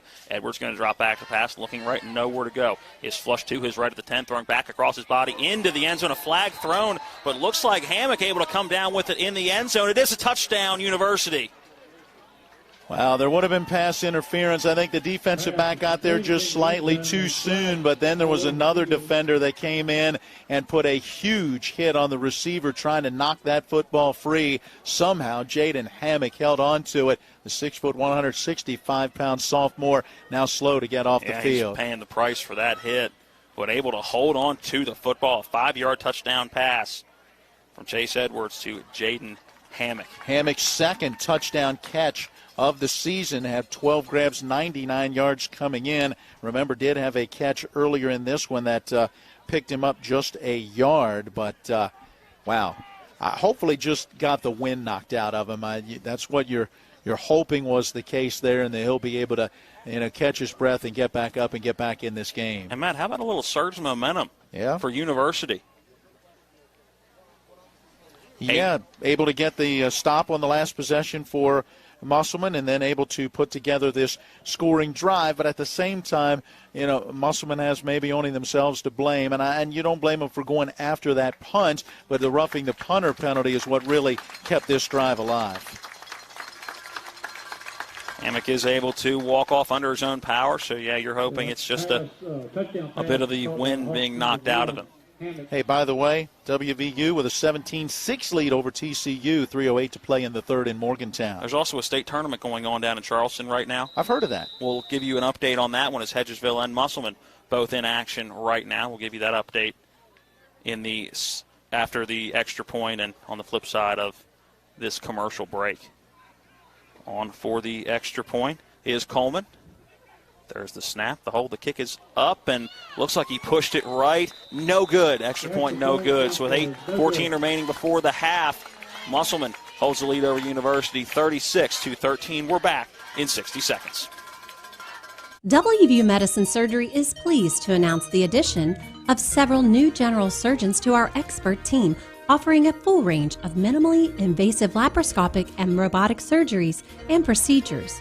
With 8 surgeons in Martinsburg, Ranson, and Spring Mills, WVU Medicine Surgery provides revolutionary treatments, quicker recovery, and better outcomes. For more information or to schedule a consultation, visit wvumedicine.org/physicians and select specialty care.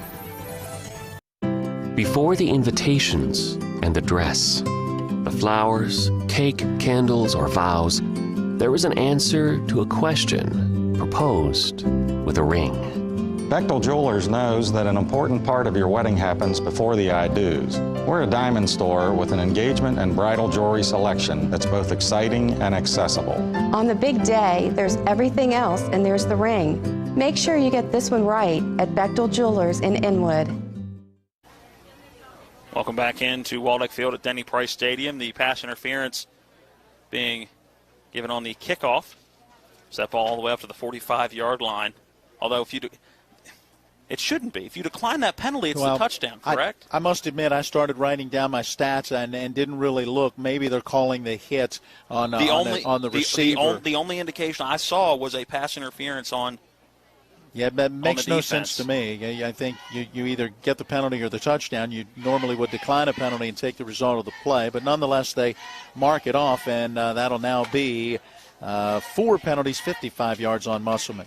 Kickoff for Guillermo Sanchez Solis. This one a short one, didn't make it 10 yards, and one of the upmen for Musselman able to bring it in beyond that 35-yard line. Matt, real quick, the scoring drive recap. Well, let's see. For University, 6 plays, 45 yards a minute and 52 seconds. It was Edwards with his 15th touchdown pass of the season, hitting Hammock for his 2nd touchdown catch of the season. That came on 2nd and goal from the 5. PAT wide right, 36-13 Musselman. Volleyball update. It is Musselman taking on Morgantown. They won set 1, 25-12. We'll give you the Hedgesville update after this play. There's the snap to Caleb Hardy. The give-off is to Blake Hartman, going right up the middle. Gain of a couple on first down. 2nd and 8 coming first down. 2nd and 8 coming up for the Applemen. By the way, the drive summary was a service of CASA court-appointed special advocates. Go online to mycasaep.org. Now, what do you have? Hedgesville down in Charleston got a win in 3 sets earlier over Woodrow Wilson, and they too took set 1 25-22 over GW. Thank you, Phil McCoy from down in Charleston, giving us those updates. There's a sweep handoff to Blake Hartman, looking for blockers. Block in the back, penalty, an easy one to call on Nick Zamora, as Hartman gaining a couple on the play, but that one looking for blockers. Block in the back, penalty, an easy one to call on Nick Zamora, as Hartman gaining a couple on the play, but that one coming back again. A very easy penalty to call there. Yeah, Musselman bogging themselves down on their last couple of possessions, as they have just not been able to get the holes open at the line of scrimmage, and then have had some penalties as well. Let's see if University's going to take this penalty or take the result of the play. I think you got to take the penalty. I think you do too. You got to take a 2nd down and very long, as opposed to a third and while still long, manageable for Musselman the way their offense has seemed to be moving the football today. They will accept the penalty, move that football back inside the 30. The 29-yard line is where this football will be snapped from. So 2nd down and 18. Yeah, about 18. Hartman coming in motion. There's that snap to Zamora. Little fake handoff. He'll keep it himself. Started up the middle, now bouncing it to the outside. He crosses the 30 to the 35, nearing the 40-yard line before he is shoved out of bounds. They'll give him the 41. And a good gain on 2nd down, making it a 3rd and manageable for the Applemen coming up. Well, we still have not been able to get the number on the young man that put the hit over there, but that's a candidate for our Cody's Body Shop collision of the game. Wow. Not that we have a whole lot of control, but can some of those big hits happen on this sideline? I was going to say that would be nice. Still, Zamora picks up 11 yards. And ball in between the 40 and 41. 3rd down and 7 now for the Applemen. Hartman is by himself in the backfield. Caleb Hardy spread out wide on that far side, standing right near that 40-yard line. A whistle blows. And looks like a formation penalty on Musselman. So offsides offense. So somebody got into that neutral zone apparently. So a formation penalty on the Applemen, and Matt once again bogging themselves down with some penalties. David Aird filling us in. I'll give you that information in a moment. Right now, 6 penalties, 70 yards on Musselman. Ball back at the 36-yard line. The snap goes to Hardy on 3rd down. The handoff to Blake Hartman right at the middle. He crosses the 40 and gets taken down at the 43. That'll bring up a 4th down and medium. 4th down and 5 coming up. Yeah, pickup of about 8 yards. Musselman went for it on a 4th down on their last possession, about this same spot in the field. By the way, Marshall is at home against Middle Tennessee, and the Herd has a 28-7 lead in the 3rd quarter. Musselman getting to the line quick, hard count. Didn't get any movement on that defensive side of the football, and it looks like Brian Thomas is going to call a timeout. He will. We'll step aside for this 30-second break with 7:13 remaining before the half.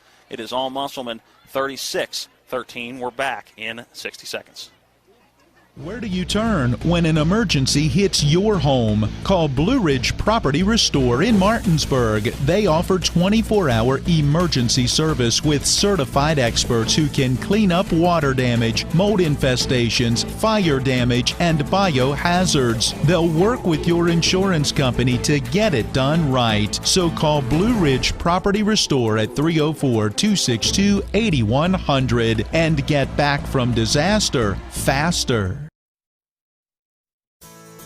McCrae is dedicated to protecting our employees and you, our customers, as we provide our communities essential heating, cooling, and indoor air quality needs during these trying times. Take advantage of McCrae's exclusive offer. Purchase a new Trane high-efficiency system and receive a $1,000 instant rebate plus 0% interest financing for 48 months on qualifying products. Hurry, this offer won't last. Visit McCraeWay.com/TV today to learn more. It's hard to stop a Trane. Welcome back out of the timeout. 4th down and 5 coming up for Musselman. Ball at the 43-yard line on the far hash. They do elect to bring the punt team out. It is a short, spiraling kick that only got about 10 feet off the ground. It was Reinhardt on the kick. It's a friendly Musselman bounce inside the 25 down to the 23, and that's where University will get the football and try to put together another scoring drive. Reinhardt coming in as the punter, averaging about 37.6 yards a kick. Right on cue right there. 35 on that one. A good decision there. You tried to draw them off when they didn't jump.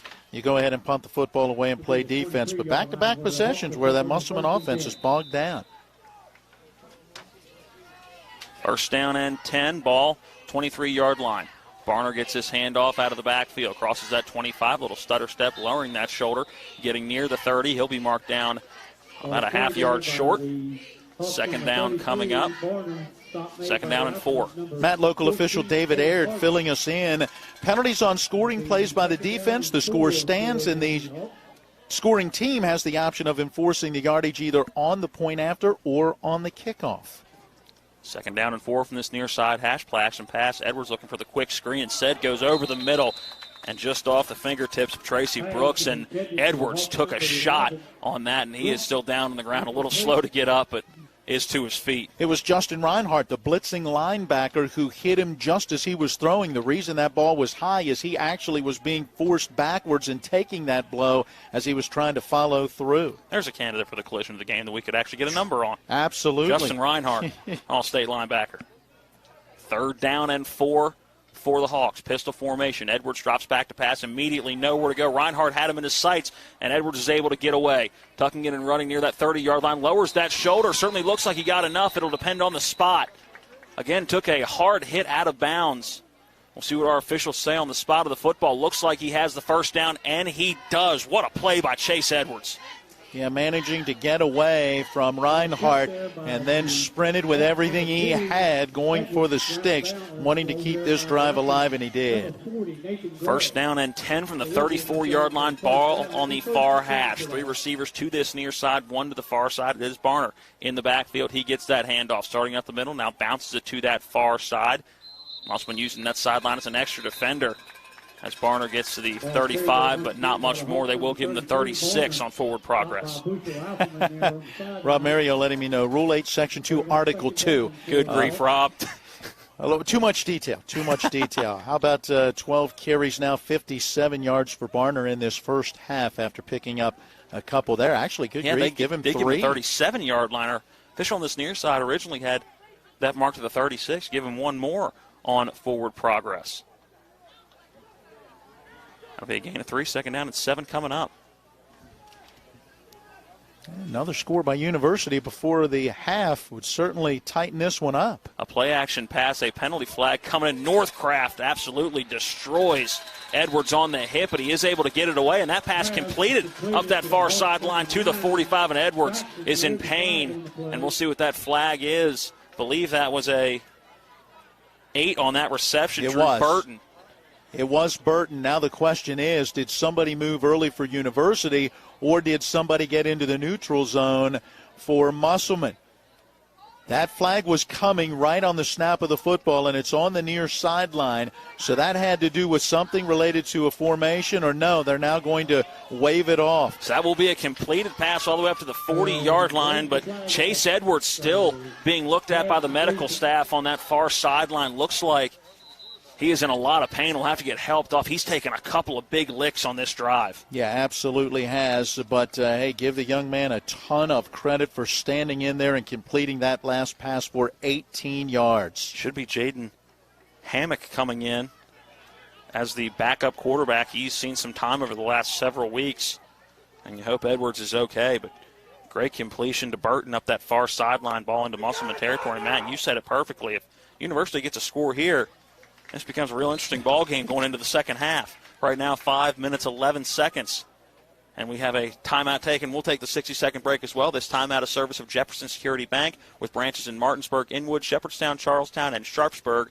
Jefferson Security Bank, building community. We're back in 60 seconds. This is Eric from Hagerstown Ford. I want to thank you for your continued support of helping Hagerstown Ford's efforts to be #1 in the region. As we get closer to this extremely aggressive goal, I want to recap why Hagerstown Ford should be your only consideration when buying your next vehicle. Number 1, we have the best prices from Winchester, Virginia to Washington, D.C., from Hershey, Pennsylvania to Baltimore, Maryland. I assure you, price will not be the reason you don't buy from Hagerstown Ford. Number 2, we have a real return policy that's better than Walmart. Seriously, if you don't like it, return it. We'll give you 3 days to make sure you love your new ride. And finally, we'll bring your new car, truck, or SUV to you, just like Amazon does. Never step foot in a dealership again. Stop the silly back-and-forth negotiations that make everyone crazy. It's dumb, and it's a total waste of time. Besides, we hate it worse than you do. Simply log on to HagerstownFord.com and let us make your next buying process fun, easy, and risk-free. What do you got to lose? Visit HagerstownFord.com and let us cater to you. See dealer for details. Welcome back in out of the timeout. First down and 10 as Jaden Hammock in the pistol formation, the backup quarterback in for Chase Edwards. That handoff going to Barner up the middle, and he is stuffed after a gain of just 1, getting to the 44-yard line. 2nd and 9 coming up. Reinhardt, one of the several Applemen in there on the tackle. Jacob Miller I saw in there as well. Logan Herring also there to help make that stop. So a bunch of guys right there. And you figured you're going to get a run there, right? You got a brand-new quarterback coming in.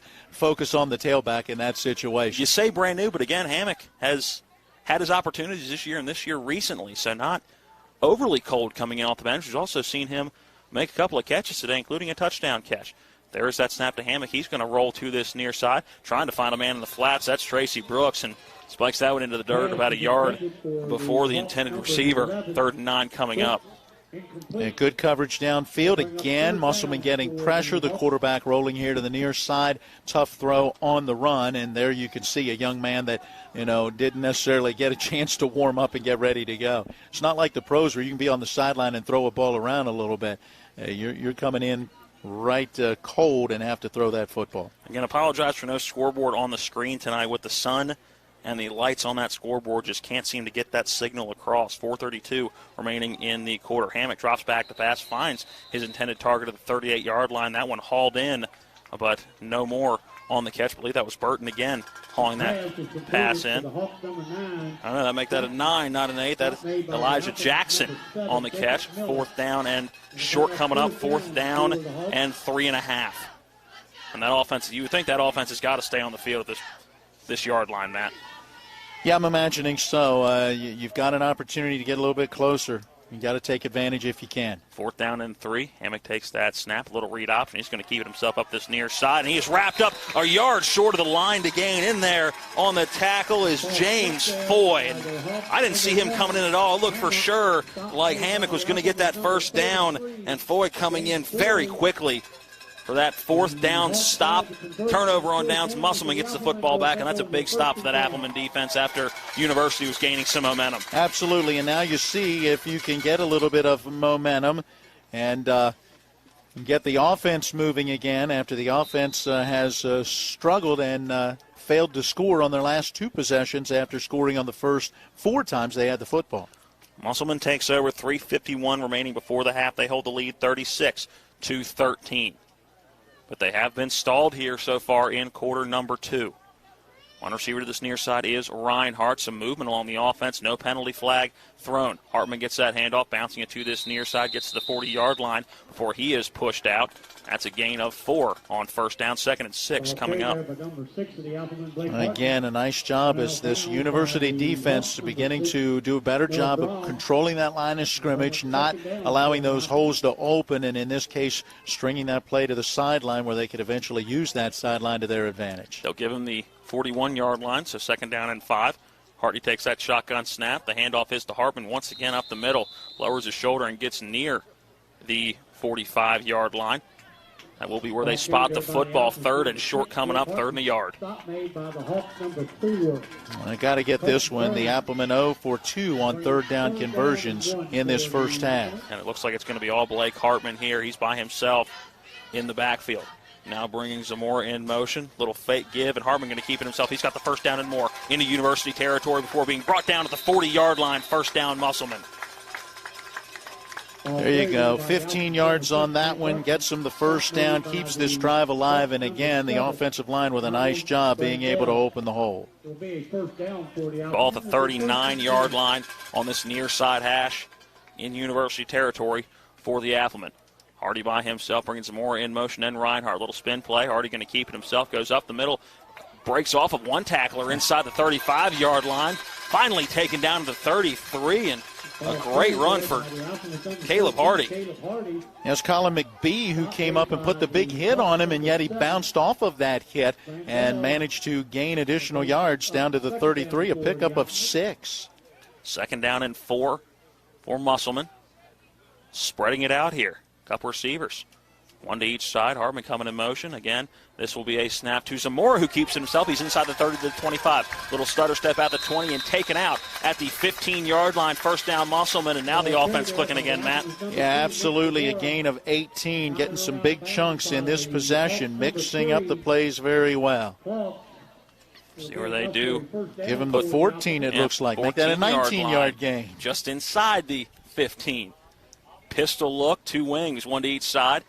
Hartman is that tailback. He stands at the 20-yard line. 5 down lineman for University. Give us to Hartman right at the middle. Blows through one block. Gets down to the 10. Give him the 9. Gain of 5 on 1st down. By the way, we have a timeout taken. Yeah. We do have a timeout taken with 2:18 remaining before the half. We'll take the 60-second break as well as University called that timeout, and we are back for the remainder of the first half of this one. Right now, it is Musselman 36, University 13. We're back in 60 seconds. Energy is something you never really think about, even though you use it every day. With Roach Energy's no run-out guarantee and 24-hour customer support, that's just the way we like it. So when you think about it, call Roach Energy for all your oil and propane needs. Ask about our pre-buy and budget programs. Roach Energy, 304-262-4271. Looking to buy a home in the Eastern Panhandle? Having trouble getting your house sold? Then call Chris Ross and the Milestone Real Estate Group at Keller Williams. A Martinsburg High School graduate, Chris knows the local market, and he's proven it as the #1 real estate team in West Virginia in 2019. Milestone Real Estate Group at Keller Williams. Phone 304-579-7349 or go to callchrisross.com. Let's celebrate your real estate milestone together. 2:22 remaining before the half. 36-13 Musselman out ahead over University. That timeout was a service of Jefferson Security Bank with branches in Martinsburg, Inwood, Shepherdstown, Charlestown, and Sharpsburg, Maryland. Ball at the 9-yard line, 2nd down and 5. That give to Blake Hartman right off the right guard, lowers those shoulders. He's still keeping his feet running near the goal line. Can he get momentum into the end zone? Still moving into the end zone from 9 yards out. Blake Hartman with a little help from his friends. Touchdown, Musselman. Jasper Brown led the way as the offensive lineman off this right side, pushing his man all the way into the end zone. I couldn't tell exactly who came in from behind. I know you're not supposed to aid the runner by pushing him, but he got a little help, as you said, at the end from that offensive line. 2:14 remaining in the first half, and Luke Barger on for the PAT. After a dynamite first quarter, this is the first time Musselman has found the end zone in quarter number 2. There's the snap, the hold, the kick is up, and it is good. We step aside for a 60-second break. 43-13 Musselman all over University. We are back in 60 seconds. Energy is something you never really think about, even though you use it every day. With Roach Energy's no run-out guarantee and 24-hour customer support, that's just the way we like it. So when you think about it, call Roach Energy for all your oil and propane needs. Ask about our pre-buy and budget programs. Roach Energy, 304-262-4271. Looking to buy a home in the Eastern Panhandle? Having trouble getting your house sold? Then call Chris Ross and the Milestone Real Estate Group at Keller Williams. A Martinsburg High School graduate, Chris knows the local market, and he's proven it as the #1 real estate team in West Virginia in 2019. Milestone Real Estate Group at Keller Williams. Phone 304-579-7349 or go to callchrisross.com. Let's celebrate your real estate milestone together. Scoring drive recap will come after this kickoff. Barger sets the football at the 40-yard line. Easy to spot. Barger's got the orange cleats with the all-green uniforms. Easy to spot the kicker. There is the ensuing kickoff. Deep end-over-end kick. The return, that's Cunningham. Going to take it at the 10, but that one's muffed. Picks it up the 13-yard line, spins out of one tackler, and there's another, but finally gets up to the 20-yard line before he is brought down. That's where University will start this offensive drive with 2:05 remaining before the half. Colin Nolan with that special teams tackle. Drive summary brought to you by CASA. Court-appointed special advocates volunteer to change a child's story at mycasaep.org. For the Applemen, 7 plays, 64 yards, just a minute and 37 seconds. And it was a 9-yard touchdown run for Blake Hartman, by the way, his 4th of the first half. 28th of the season, and inching ever closer to that state record. Looks like a conversation going on between the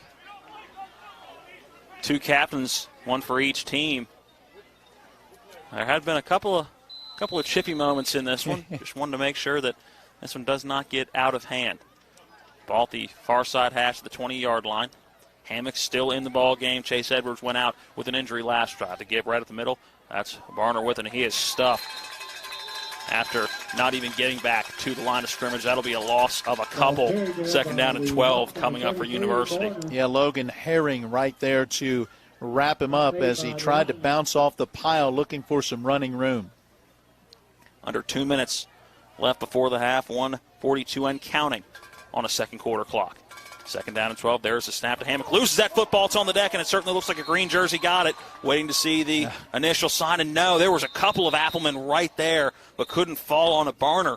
Able to fall on that football.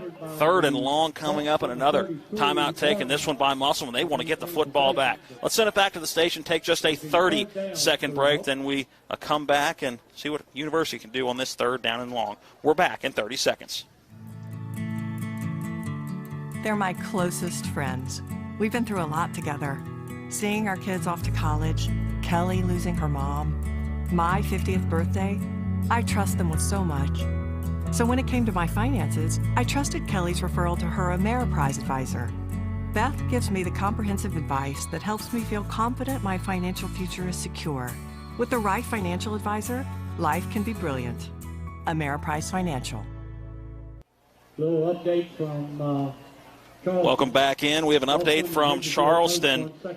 Both won their second sets. That's Hedgesville and Musselman. So looks like we could be gearing up for a all Berkeley County State Championship from down at the Civic Center. Well, and Musselman and Martinsburg on opposite sides of the bracket in these football playoffs. And after the Bulldogs got a big win last night, Hedgesville with the big lead here in this first half. Maybe they meet on the football field. Snap comes from the 15. Hammock, trouble with that snap again, but able to corral. Steps up into the pocket, and he is clobbered before getting back to the line of scrimmage. That's going to go down as a sack. A couple of Applemen in there on the sack. Look like a 33 as well. That's James Foy. 4th down coming up. University going to have to punt the football away with 1:10 on a running clock here in the second quarter. Loss of about 2 more, and that's the 6th sack of this first half for the Musselman defense.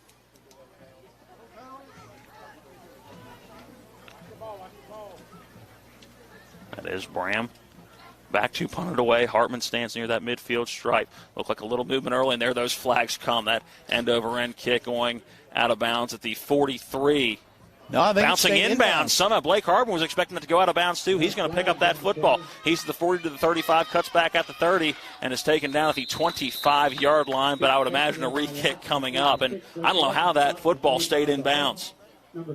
Yeah, everybody for University just kind of froze. Frankly, most everyone for Musselman did as well until Blake Hartman raced over, picked up the football, and brought it back to the near side. Now we check the penalty. 2 fouls on the play, illegal formation offense. Offsetting penalties, 1 on each. So let's redo the down. So nice, got to do it twice. Looked like one of those blindsided blocks during the course of that ball being in the air and or the return. And so with 33 and a half ticks left on the clock, we do it all over again. By the way, Marshall now leads 28-14 in the third quarter, and West Virginia in the fourth quarter has a 24-6 lead over TCU. Quick game. Marshall, by the way, taking on Middle Tennessee. Again, some movement along that defensive side, but no flag thrown. That one going to bounce out of bounds on the punt just past the 35-yard line. And they'll give him the 35 on the dot. So Musselman going in, already in University territory, 35 yards to go before the end zone, and 33.5 in which to get there. So let's see if Musselman can take advantage. Nothing else, maybe pick up 10 yards or so and give Luke Barger a chance at a field goal attempt. Do we see our first pass? I think you may try to put this one in the air. It's Hardy by himself. A couple of receivers trips to that far side. One receiver is more to this near side. A straight drop back for Caleb Hardy. He's going deep down the middle of the field. He's got Blake Hartman open and just over the reach of number 6. Laid it up there very nicely. Hartman looking back up over top of his right shoulder. Head maybe bobbing just a little bit. Had that one touch his hands but couldn't bring it in. It was a straight go route, nothing special. A 3-step drop for Caleb Hardy and let that one fly. And Blake Hartman had his man beat by a couple of steps, but a flag on the play, a defensive holding. So that moves that football up 10 yards and a fresh set of downs. So now the football at the 25-yard line, 27 seconds on the nose left before the half. University now 3 penalties, 30 yards in this first half, and that's a big one. No safety back again for University. And looks like our officials are talking. Unsportsmanlike conduct now on University. Whoa. So that football gets moved even closer to the goal line. And now you mentioned that offensively early in the game, University bogging themselves down a little bit. You can't have that penalty at this point in the half. You've now given a very good opportunity. That ball now at the 12-yard line. I am going to assume that one came from the sidelines. Some talking going on over there, perhaps not liking that defensive hold call. Hardy in the shotgun formation, 27 seconds left. There's that snap and a penalty flag. This one going to go on Musselman. Let's move the football back 5 yards. Nobody wants to go to halftime. It's too nice today outside. We don't want to go inside. It is drop dead gorgeous. Yeah, we don't want to go inside. 7 penalties, 75 yards in the first half for Musselman. So that ball back to the 17.5-yard line. Again, Caleb Hardy in the pistol set this time. Blake Hartman is behind him. 2 wings to either side. Brings a man in motion. That's Kagan Teets. Little read option here. Swing pass after Nixon Moore. Catches it at the 18. Steps back into the field. Gets down to the 10-yard line. Closer to the 5 before he is pushed out of bounds. 6-yard line is where they will say he went out of bounds. Not enough for a first down, but it'll bring up second down and short. 2nd and 4 coming up. So gain good for just about, 9 yards? No, that gain, yep, just about. Whistles blow, and do we have another issue with the clock? We shouldn't.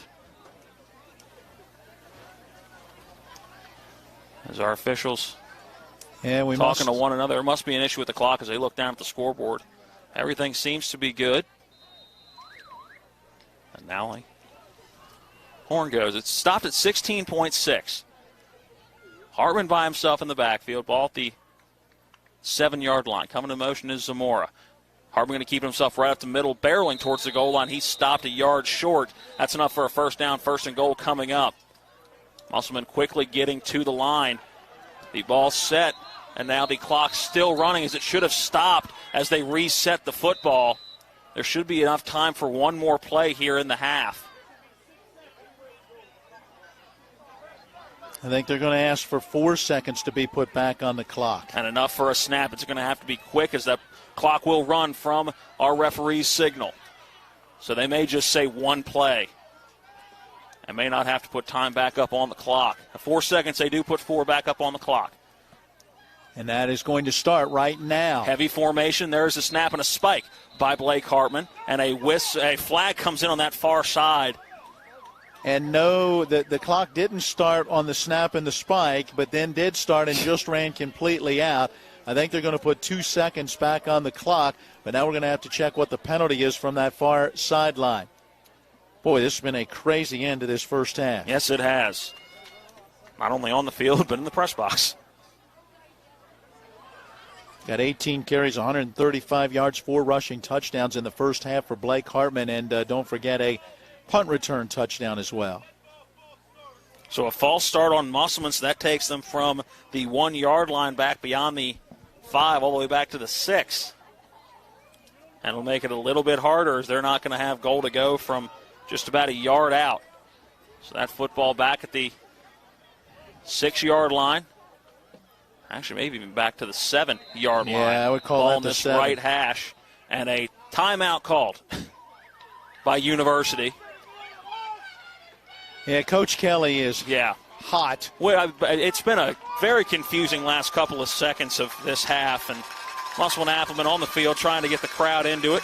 Crowd has been into it all day, and Matt, I tell you what, it's nice to have fans back in stands. It is. It's the 20% capacity rule from the WVSSAC for the postseason, and so not nearly as packed as you know this place would be on any other November Saturday afternoon, especially a day as nice as this. Coming up at the half, our halftime show will be brought to you by Mansion Ferretti Law Firm, and we will give you some analysis of the first half. We'll take a look at the out-of-town playoff scoreboard, including some college matchups, and give you an idea of what we have coming up tomorrow in NFL football. And we will give you some stats from the first half of this one, all coming up in the halftime show. But first, we still got about 2 seconds left in the first half here. Matt, I can tell you that in the second quarter, Washington is down to Bridgeport 35-7. So Washington did get on the board after trailing 28-0, got it to 28-7, but Bridgeport getting another touchdown, and they lead 35-7. So 35-7, Bridgeport still in the second quarter over Washington. Both teams back on the field. All right, do we know what's going on now? I don't think anybody does, but hopefully the 22 on the field do right now. Blake Hartman is by himself. Ball between the 6 and 7-yard line. As we still have not gotten the correct time on the scoreboard, there should be 2 seconds. 2 seconds, and so they have it up there now. And the clock has stopped after the spike and the timeout both. So the whistle blows. The snap goes to Blake Hartman. Looking for a hole to open up. He lowers that shoulder, a spin move, and does he get into the end zone? He does from 6 yards out. Blake Hartman with the touchdown to close out the first half. That one almost looked too easy. Just never got up to full speed. Just waited for each hole to open up on his way to the goal line. Yeah, very patient in the backfield. And then when that contact came, he very easily just kind of spun off of that contact and continued to his left and finds pay dirt. Luke Barger on for the extra point. Hardy with the hold. There's the snap, the hold. The kick is up, and the kick is good. 50-13 is our halftime scores. We're through the first half here at Waldeck Field at Denny Price Stadium. We're going to take a short break and come back and start our halftime show, brought to you by the Mansion Ferretti Law Firm. A 2.5-minute break, then we are back. Again, your score at the half is Musselman 50, University 13. We're back after this. Life can get in the way these days. We all know that. Work commitments, social commitments, volunteer commitments, family commitments. You put your heart into all of it. You've got enough to worry about already. Your roof shouldn't be one of those things. Everything should just work. But when your roof is in need of an upgrade, you shouldn't have to worry about that either. Modern Renovations, your four-state roofing solution, reminding you that home is where the heart really is. Looking to buy a home in the Eastern Panhandle? Having trouble getting your house sold? Then call Chris Ross and the Milestone Real Estate Group at Keller Williams. A Martinsburg High School graduate, Chris knows the local market, and he's proven it as the #1 real estate team in West Virginia in 2019. Milestone Real Estate Group at Keller Williams. Phone 304-579-7349 or go to callchrisross.com. Let's celebrate your real estate milestone together. We all know what a good time looks like. But what is it made of? We can think of a few things.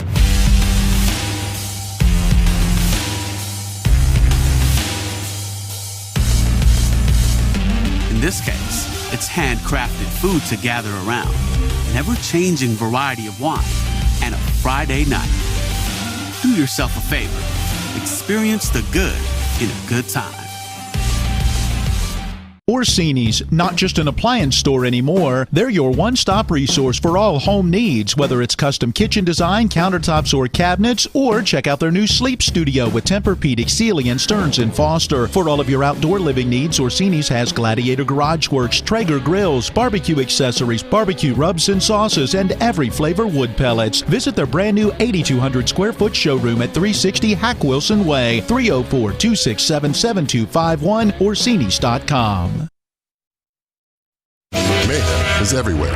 I'm your new bangs, and you can't stop staring at me. That's it. Just tilt the rearview mirror over here. And while you're checking me out more times than a library book, your car is wandering into that lane over there. More bangs? Neat. And if you've got cut rate insurance, you could be paying for this yourself. So get Allstate. Call Martinsburg Allstate agent Gary Kelly today at 304-263-4596. And we welcome you back in at the half. It is all Musselman 50-13 over University on this Saturday afternoon of AAA high school playoff football across the Mountain State. University, the 14 seed. The Musselman Applemen are the 3 seed. The halftime show is brought to you by the Mansion Ferretti Law Firm, personal injury lawyers that can help you and your family. Call Mansion Ferretti at 304-944-0577. Well, Matt, that was a wild end of the first half, and really a wild first half from the get-go. Musselman jumping out early and often, 36-0, before University was able to get on the scoreboard with that kick return touchdown. It was a bit of a lull offensively for Musselman in that second quarter until really, again, turning the Jets on to close out the half. Yeah, wow. Where do you begin? Well, let's begin with the punt return touchdown because that's where all the scoring started. University getting the opportunity to have the football. They went 3 and out, and the short punt of 27 yards was grabbed at the 47 in Hawk territory, and Blake Hartman took it for a score. The 2-point conversion made it 8-0. University again would go out quickly, and an INT would help to set up the Musselman offense. And, it would take them just, one play to cover 14 yards. That was Blake Hartman on the touchdown run. Next time that Musselman had it, a 2-play 46-yard drive. This time Nick Zamora scores from 26 yards out. Musselman wasn't done. 2:52 left in quarter number 1. Blake Hartman caps a 6-play 50-yard drive with a 24-yard touchdown run, and still with 19 seconds left in quarter number 1, Hartman goes in from 2 yards out, capping a 4-play 26-yard drive, and as you said, it was 36-0. But that would not be the score going into the second quarter because the ensuing kickoff was returned roughly 93 yards for a touchdown by Damon Cunningham. Extra point up and good. That made it 36-7. Stayed that way until we would get into quarter number 2, 8:14 to play in the first half. 5 yards on a touchdown pass. That going from starting quarterback Chase Edwards to Jaden Hammock, the wide receiver. That 5-yard touchdown had the lead cut to 36-13, but the extra point sailed wide to the right. After that, Musselman putting together another scoring drive, capped by a 9-yard touchdown run from Blake Hartman. That was a 7-play, 64-yard drive. Musselman pushed the lead out to 43-13, and then with 33 seconds left, got the football back at the University 35.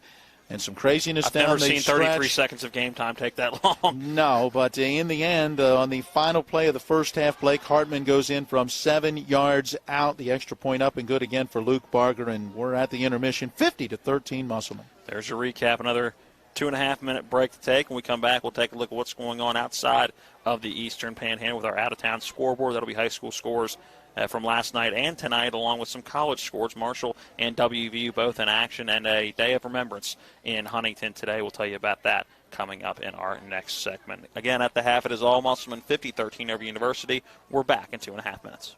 Ever try to collect on an insurance claim? Perhaps a homeowner's claim, auto accident, or fire? Insurance companies collect money from you for protection should something bad happen. And when it does, they don't want to pay, or they offer too little.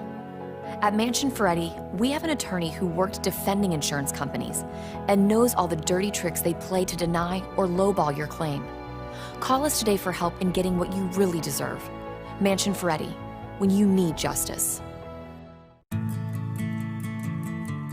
They're my closest friends. We've been through a lot together. Seeing our kids off to college, Kelly losing her mom, my 50th birthday, I trust them with so much. So when it came to my finances, I trusted Kelly's referral to her Ameriprise advisor. Beth gives me the comprehensive advice that helps me feel confident my financial future is secure. With the right financial advisor, life can be brilliant. Ameriprise Financial. In the face of adversity, we stand together. Unity for what matters most. We've survived war, fought disaster, and beaten hardships. We've laughed together, cried together, planned together, and prayed together. Keep up the fight. We have a bright future. Stay strong. Love endlessly. Laugh freely. Never give up. Triumph together. We're in this together. Unified by what matters most. You. Jefferson Security Bank. Building community. Member FDIC.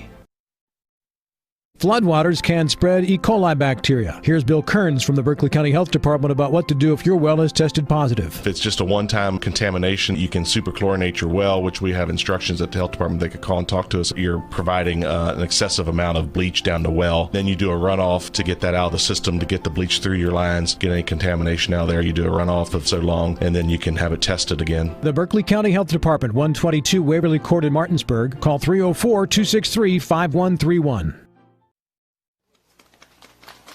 Welcome back into Waldeck Field at Denny Price Stadium.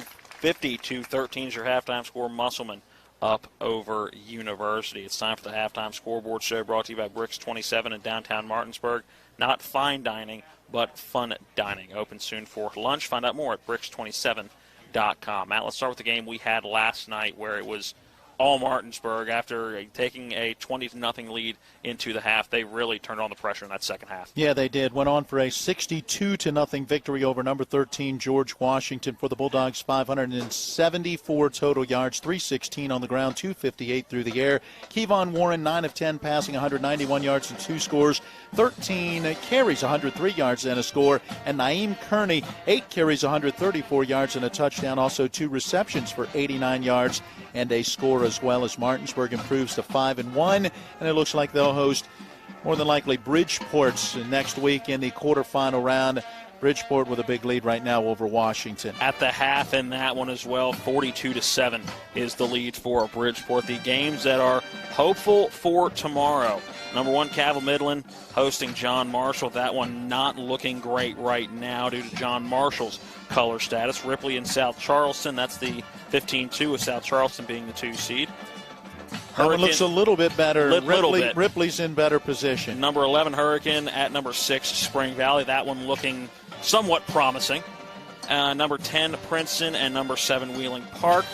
And the game that we're hoping to follow but looks the bleakest right now is what's going on in Wood County where Parkersburg is. The Big Reds set to host the number 9 seed Spring Mills Cardinals. If that game happens, it'll be the same scenario as today, a 12:30 pregame, a 1:30 kickoff. We will have that confirmed for you at 5 o'clock tonight or whenever this week they decide to give the color code map. Real quick, let's go to AA, where last night some history was made at Elkins High School. The first playoff win for Elkins, and they did it in amazing style. The 16 pulling off the 16-1 upset of number 1 Sissonville, and did it in commanding style, 42-27. I tell you, a program that's not surprised by that, right here, the Musselman Applemen. Go back to 1995 in Class AA. At that time, they pulled the upset of the 16 over the 1, and Musselman went all the way to beat Bluefield 17-13 for that 1995 AA state championship. Only time that I know of that a 16 seed has won a state championship, and it was done by the Kelly Green and Red of Musselman. The 13 seed pulling the upset last night, Herbert Hoover over Liberty Raleigh 34-33, and Fairmont Senior is the 6 seed all over 11 seed Braxton County 60-34. Polka is taking on Robert C. Byrd today in the 9-8 matchup. No scoring update from that one. Also, Point Pleasant is set to play Oak Glen today, but that game postponed to 4 p.m. this afternoon. Clay County and Bluefield will play tomorrow as well. Let's switch over to the college level, where it's WVU taking on TCU today and Middle Tennessee taking on Marshall. Before we get to the scores, obviously a day of remembrance in Huntington today. Today marks the 50th anniversary of the plane crash that killed several members of the Marshall University football family, not only players, coaches, but also members of that athletic department. So obviously our thoughts going out to the Marshall community today and everybody that has still been impacted by that tragedy. I know a couple, if you haven't read them, a couple of great articles on WV Metro News with athletic trainers, equipment managers that were supposed to be on that plane and weren't, and coaches. Jack Lingle has a good interview with him, and just a couple of great articles on that very tough day in Marshall history. Don't forget Mr. Morehouse, who was the play-by-play voice, and his son eventually doing some play-by-play duties as well for the Marshall Thundering Herd. Yeah, as you said, a day of remembrance there in Huntington, and right now the Thundering Herd doing what they wanted to do, coming out and playing good football as well. Going to find that Marshall score. Trying to find that. Let's go to. I may already have. They were up 28-7 in the third at my last tally. An update of Middle Tennessee State in that game.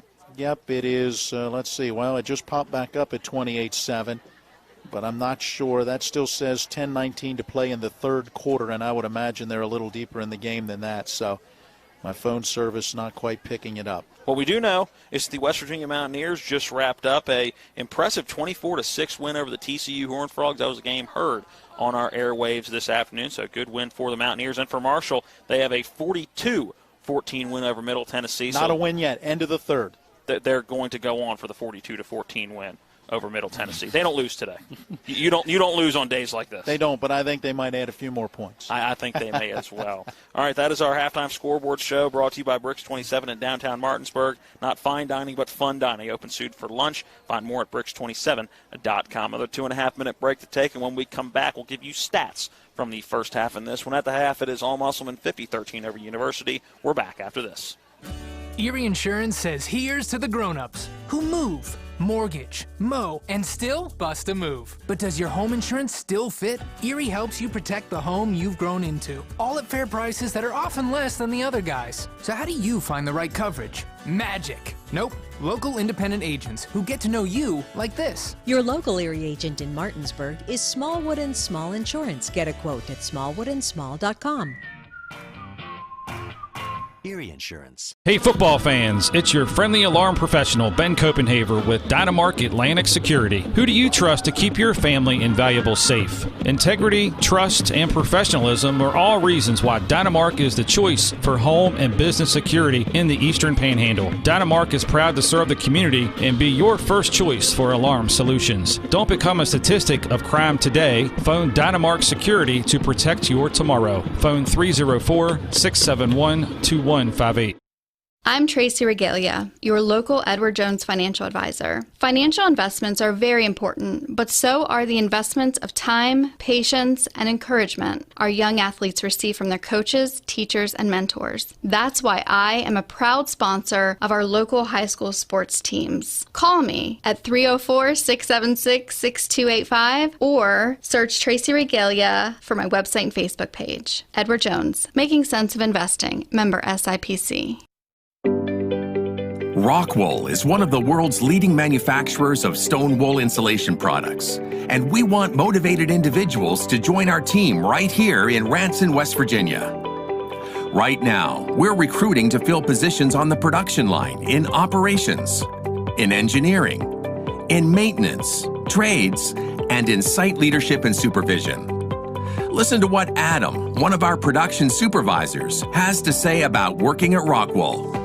I think working at Rockwool, you'd be surprised. You probably wouldn't expect the type of community that you'll find, the type of opportunity that you'll find. It's changed my whole life.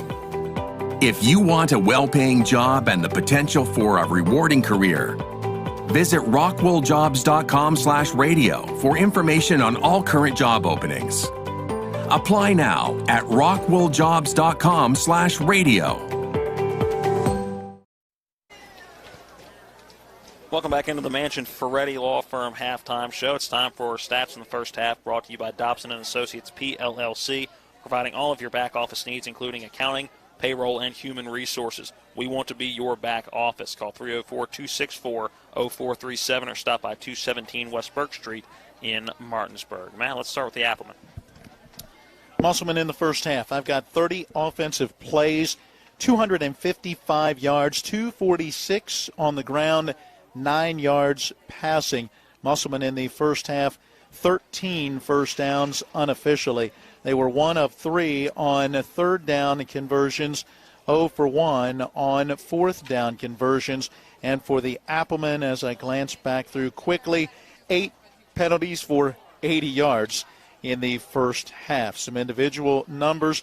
Blake Hartman, call it a game already, right? 19 carries, 142 yards, and count them 1, 2, 3, I'm making sure, 4, 5 rushing touchdowns. Oh, and don't forget 6 touchdowns in all, as he had the 47-yard punt return touchdown that got all of the scoring started.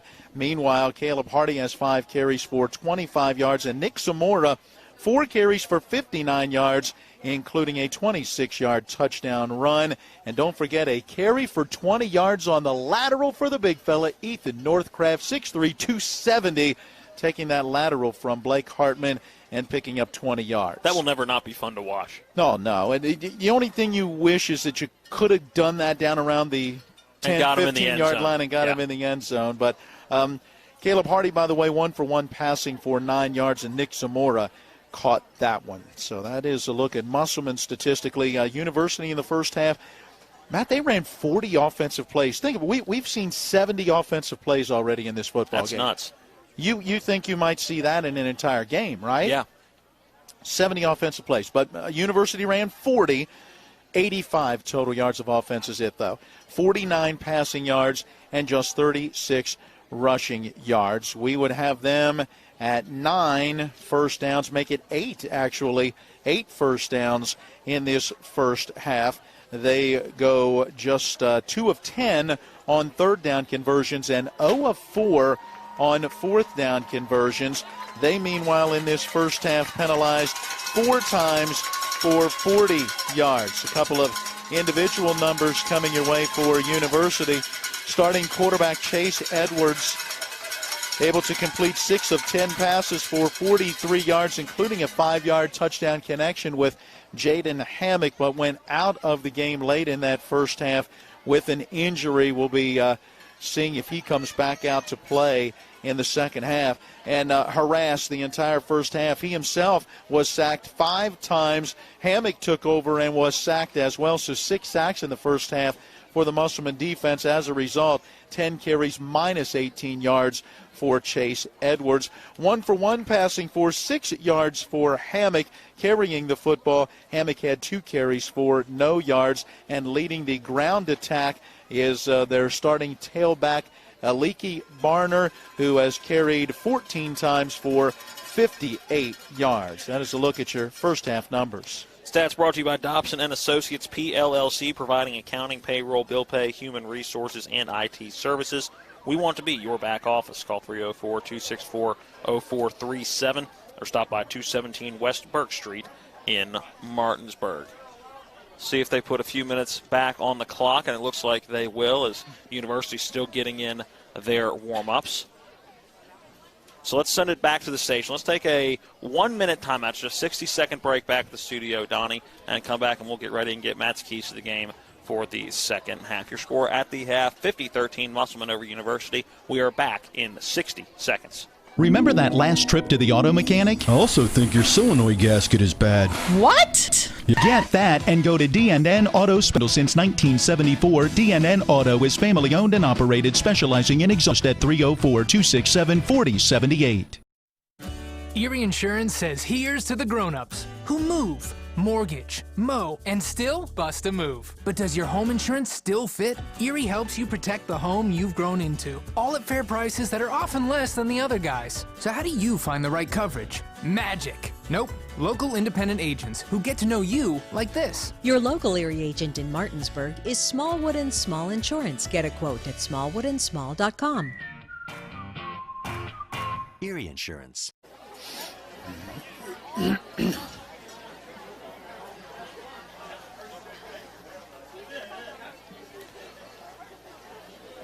Welcome back into Waldeck Field at Denny Price Stadium. Wraps up our halftime show. That was brought to you by the Mansion Ferretti Law Firm, personal injury lawyers that can help you and your family. Call Mansion Ferretti Injury Law at 304-944-0577. Matt, keys to the second half for this one is we have a captain from each side going to midfield. For me personally, I think for Musselman, it's get this game over with. Keep doing what you've been doing.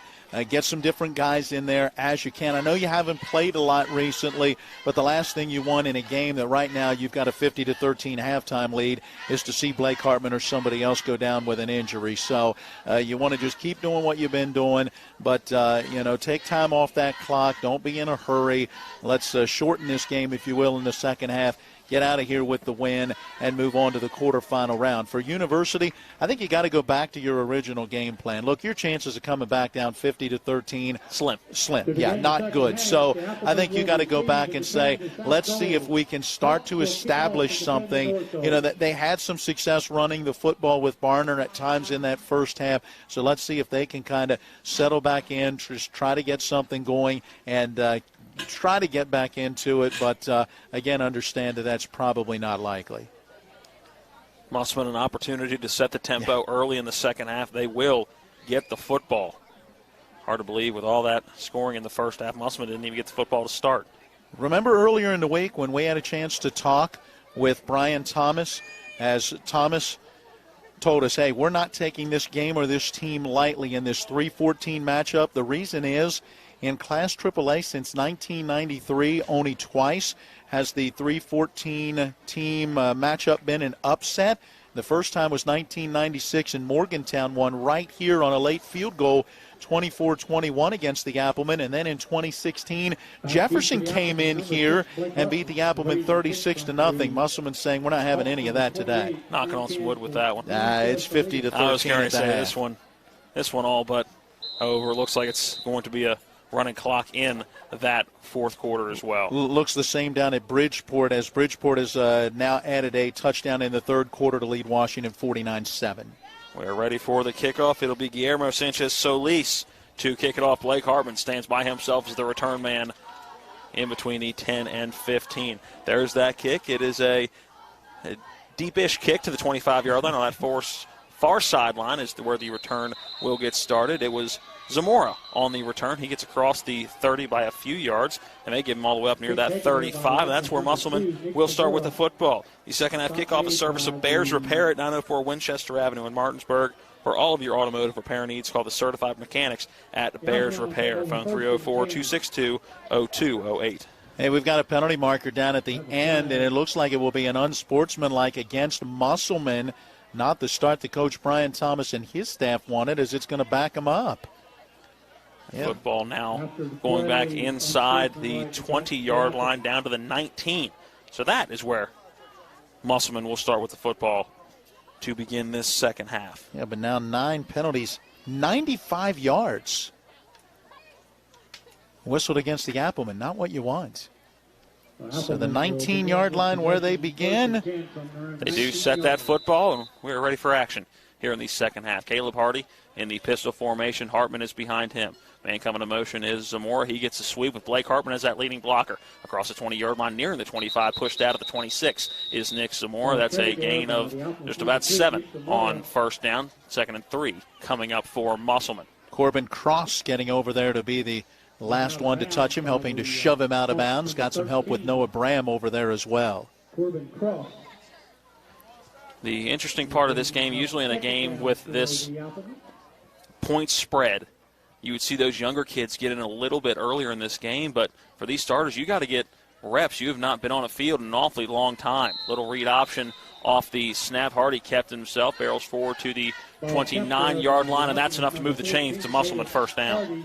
There you go. Unofficially, they're 14th in this ball game and picking up right where they left off, and just what we said they'd like to try to do. Ball on this near side hash. It's Zamora by himself in the backfield. He will fake the handoff to Blake Hartman and take it himself off right tackle across the 30-yard line up to the 32 before he has his momentum stopped. Gain of 3 on first down, 2nd down and 7 off the carry of Zamora. Sorry, I can't help but laugh just a little bit because the timing was slightly off on that play. And he was going to hand it off to Blake Hartman as he was 3 yards already to his right. Right. But hey, you got to go through the I was going to say. You got to go through the reps. Caleb Hardy back at quarterback. The handoff is to Blake Hartman. Barrels right up the middle across the 35-yard line before he has stood up the 36. And never just one man bringing down Blake Hartman. It is a host of university tacklers. Hey, big opportunity, though, for the Hawks, as it will bring up a 3rd and about 3. Can they stop Musselman and try to maybe set the tempo for this second half with a good defensive stop? 3rd and 3 from the 36-yard line.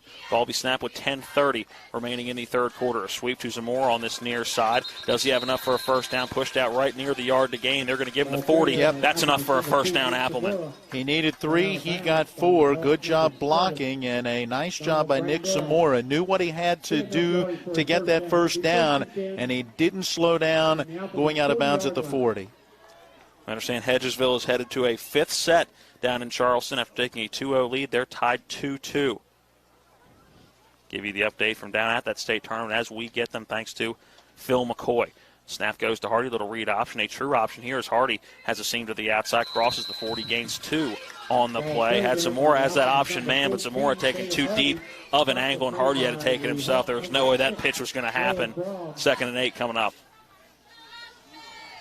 We've seen just the one run so far in this second half for Blake Hartman after 19 carries in that first half. So maybe using him right now a little more as a decoy.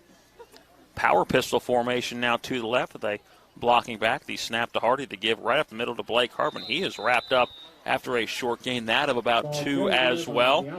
Daniel Henderson, defensive lineman, able to grab him around the ankles. Nice job fighting off a block, getting a hold of him down low and bringing him down after just 3. 3rd and 6. Ball at the 44-yard line, middle of the field. Again, they go with that power pistol look with that blocking back to the left. Hardy brings Zamora in motion. Little read option here. Hardy going to keep it himself, swing it out to Zamora. He makes the catch at the 45 and is brought down, and a penalty flag coming in. That one looks like it could be in the area of a hold. As out on this near side as a blocker was Kagan Teets. Wait and see what that penalty is. And they will move it back, a hold on Musselman. I wondered if University would take that or take the result of the play. But I guess that close to midfield, maybe Coach Kelly and his staff are thinking Musselman would go for it, and we'll go ahead and back him up and give him third down all over again. It'll be 3rd and 15, ball back at the 35-yard line. 9 minutes left in the third quarter. Musselman's first drive of the second half. They did receive that second half kick. The snap goes to Caleb Hardy. He gives it on a sweep to Blake Hardman. Starts to cut back towards the middle, breaking tacklers. He's across midfield into University territory to the 40, 35 up the far sideline and steps out just before breaking away for a touchdown. Looks like they're going to say he stepped out of the 35-yard line, but plenty from what he needed to get a first down. Yeah, he picks up 30 yards on the 3rd down and 15. And it is now 3 for 5 on 3rd down conversions, including 2 for 2 in this opening possession of the second half for the Applemen. And I've got 179 yards on 22 carries for Blake Hartman. Not a bad day at the office for number 6. No, not at all. Shotgun formation. Man coming in motion is Zamora. Little read option. Hardy's going to keep it going right up the middle. Stutter step at the 32 and taken down at the 30. Gain of 5. 2nd and 5 upcoming. Just what the doctor ordered with this possession. This will be the 10th play of this drive to open the second half. Musselman controlling the line of scrimmage, running the football, and running that clock. 8:14 and counting on a running third quarter clock. Musselman going on minute 4 of holding the football. The snap goes too hard to give off his to Zamora. He's got a sweep. He's inside the 20 to the 15, all the way into the end zone. It's a Musselman Applemen touchdown. Nick Zamora on the sweep from 30 yards out, and the Applemen strike first in the second half. I've got Zamora unofficially going over 100 yards now at 103 on 8 carries as he picks up his 2nd rushing touchdown on the day. And for Nick Zamora, that will be his 6th rushing touchdown on the season. Extra point team on to the field. Luke Barger on for the extra point. Caleb Hardy to hold. And right now that line of University, a lot of hands on hips as they starting to look a little tired. There's the snap, a high snap. Hardy able to get it down. And Barger puts it through the uprights. 57-13 with 8 minutes remaining in quarter number 3. It is all Musselman in this one. We are back after the 60-second timeout. This is West Virginia High School playoff football on Talk Radio WRNR and TV 10. Rockwool is one of the world's leading manufacturers of stone wool insulation products, and we want motivated individuals to join our team right here in Ranson, West Virginia. Right now, we're recruiting to fill positions on the production line, in operations, in engineering, in maintenance, trades, and in site leadership and supervision. Listen to what Adam, one of our production supervisors, has to say about working at Rockwool. I think working at Rockwool, you'd be surprised. You probably wouldn't expect the type of community that you'll find, the type of opportunity that you'll find. It's changed my whole life. If you want a well-paying job and the potential for a rewarding career, visit rockwooljobs.com/radio for information on all current job openings. Apply now at rockwooljobs.com/radio. Kickoff from Luke Barger coming with exactly 8 minutes left in the third quarter.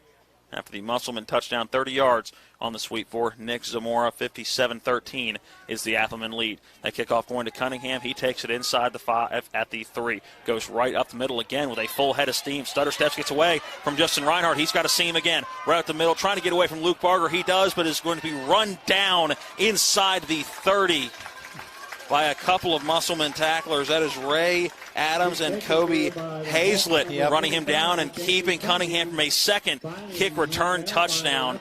With that one going almost 80 yards on the return. Yeah, I thought it was going to be deja vu all over again. And again, where was the opening? Right up the middle of the field. Something the Applemen will work on. Reinhardt had him wrapped up what looked like about the 40-yard line, and Cunningham able to get out of the grasp of Reinhardt.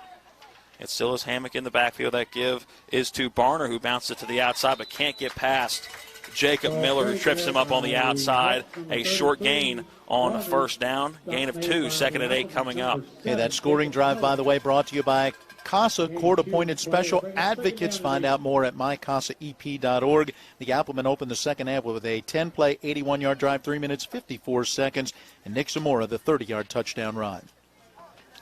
Second down and 8. Ball on the far side hash at the 21-yard line. Hammock takes that snap, little read option. Barner going to take it right up the middle. Gets tripped up by Reinhardt inside the 20 near the 15. That'll bring up a third down and manageable. Third and about 3. Ball carried there by the Hawks, number 33, Barner. As they put that ball at the 16-yard line. They really need to convert. Try to take advantage of the great field position, although you know right now it's 2-down territory right now, third, and if they don't get it, they'll go on fourth. Make that the 15-yard line on the third down and short. Little play action, pass out to the right side. That one hauled in for a first down before being pushed out of bounds, looking to see who brought that one in, whether it was an 8 or a 6. It is an 8, and that one hauled in by Drew Burton, his second catch of the day. First down, University. Yeah, they'll spot him down, it looks like at the 9, so that gain was good for 6, more than enough for them to pick up a much-needed first down. And now a goal-to-go opportunity, first and goal from the 9. Jaden Hammock in the shotgun. That read option give is to Barden. Stutter steps at the 10-yard line and wrapped up by a host of tacklers at the 9-yard line. Second and goal from the 9 coming up. Barner's got some good size, 5'10", 182. And that time, though, just couldn't get ahead of steam to maybe try to barrel over someone. A lot more juking and trying to get to the outside, and Musselman would have none of it. Nearing 6 minutes to go in quarter number 3 here from Inwood. 57-13, Musselman out in front over University, but University trying to punch this one in. Hammock starts to roll to his right, nowhere to go, just puts his shoulder down, going to gain a few on the play before momentum is stopped in a pile of gold and green helmets. Gain of a couple, third and goal now for University. Once again by Musselman Applemen. Looks like he got down to what, the 6-yard line? Maybe the 5? Don't think they're giving him that 5. Looks like the 6. So a pickup of really only about a yard. And, you know, you get hit in the backfield. It looks like he might be picking up some good yardage, and it was all that fight just to get back really to the line. Is that the 6? May even be closer to the 7 where they put that option out here. Barner gets the pitch at the 10. He is wrapped up and nowhere to go. Avoids a couple of tackles, but now taken down deep in the backfield. But a late flag coming in. And we'll see if this pushes University half the distance to the goal. Certainly in the vicinity of what could be a late hit. Perhaps a face mask trying to bottle him up. We'll wait and see. Personal foul. It is a face mask. Yeah. So that'll push the ball half the distance to the goal. Not a first down. We will redo third down. Yeah, that'll put it back down at around the 6. Clock winds. Ball back near that 6-yard line. Third and goal once again. Shotgun formation for Jaden Hammock. He's got a leaky Barner to his left, 3 receivers to this near side. That give is to Barner right up the middle. Stutter steps, dives forward at the 5, but not much more. Fourth and goal coming up for University, and clearly going for this fourth down this close to the goal line. Absolutely. Would like to be able to punch this one in. Look again, chances of coming back, not good, down 57-13, but you're looking for things that you can build on at the end of this football game. We mentioned in the pregame a very young football team. Yeah. A lot of experience coming back next year.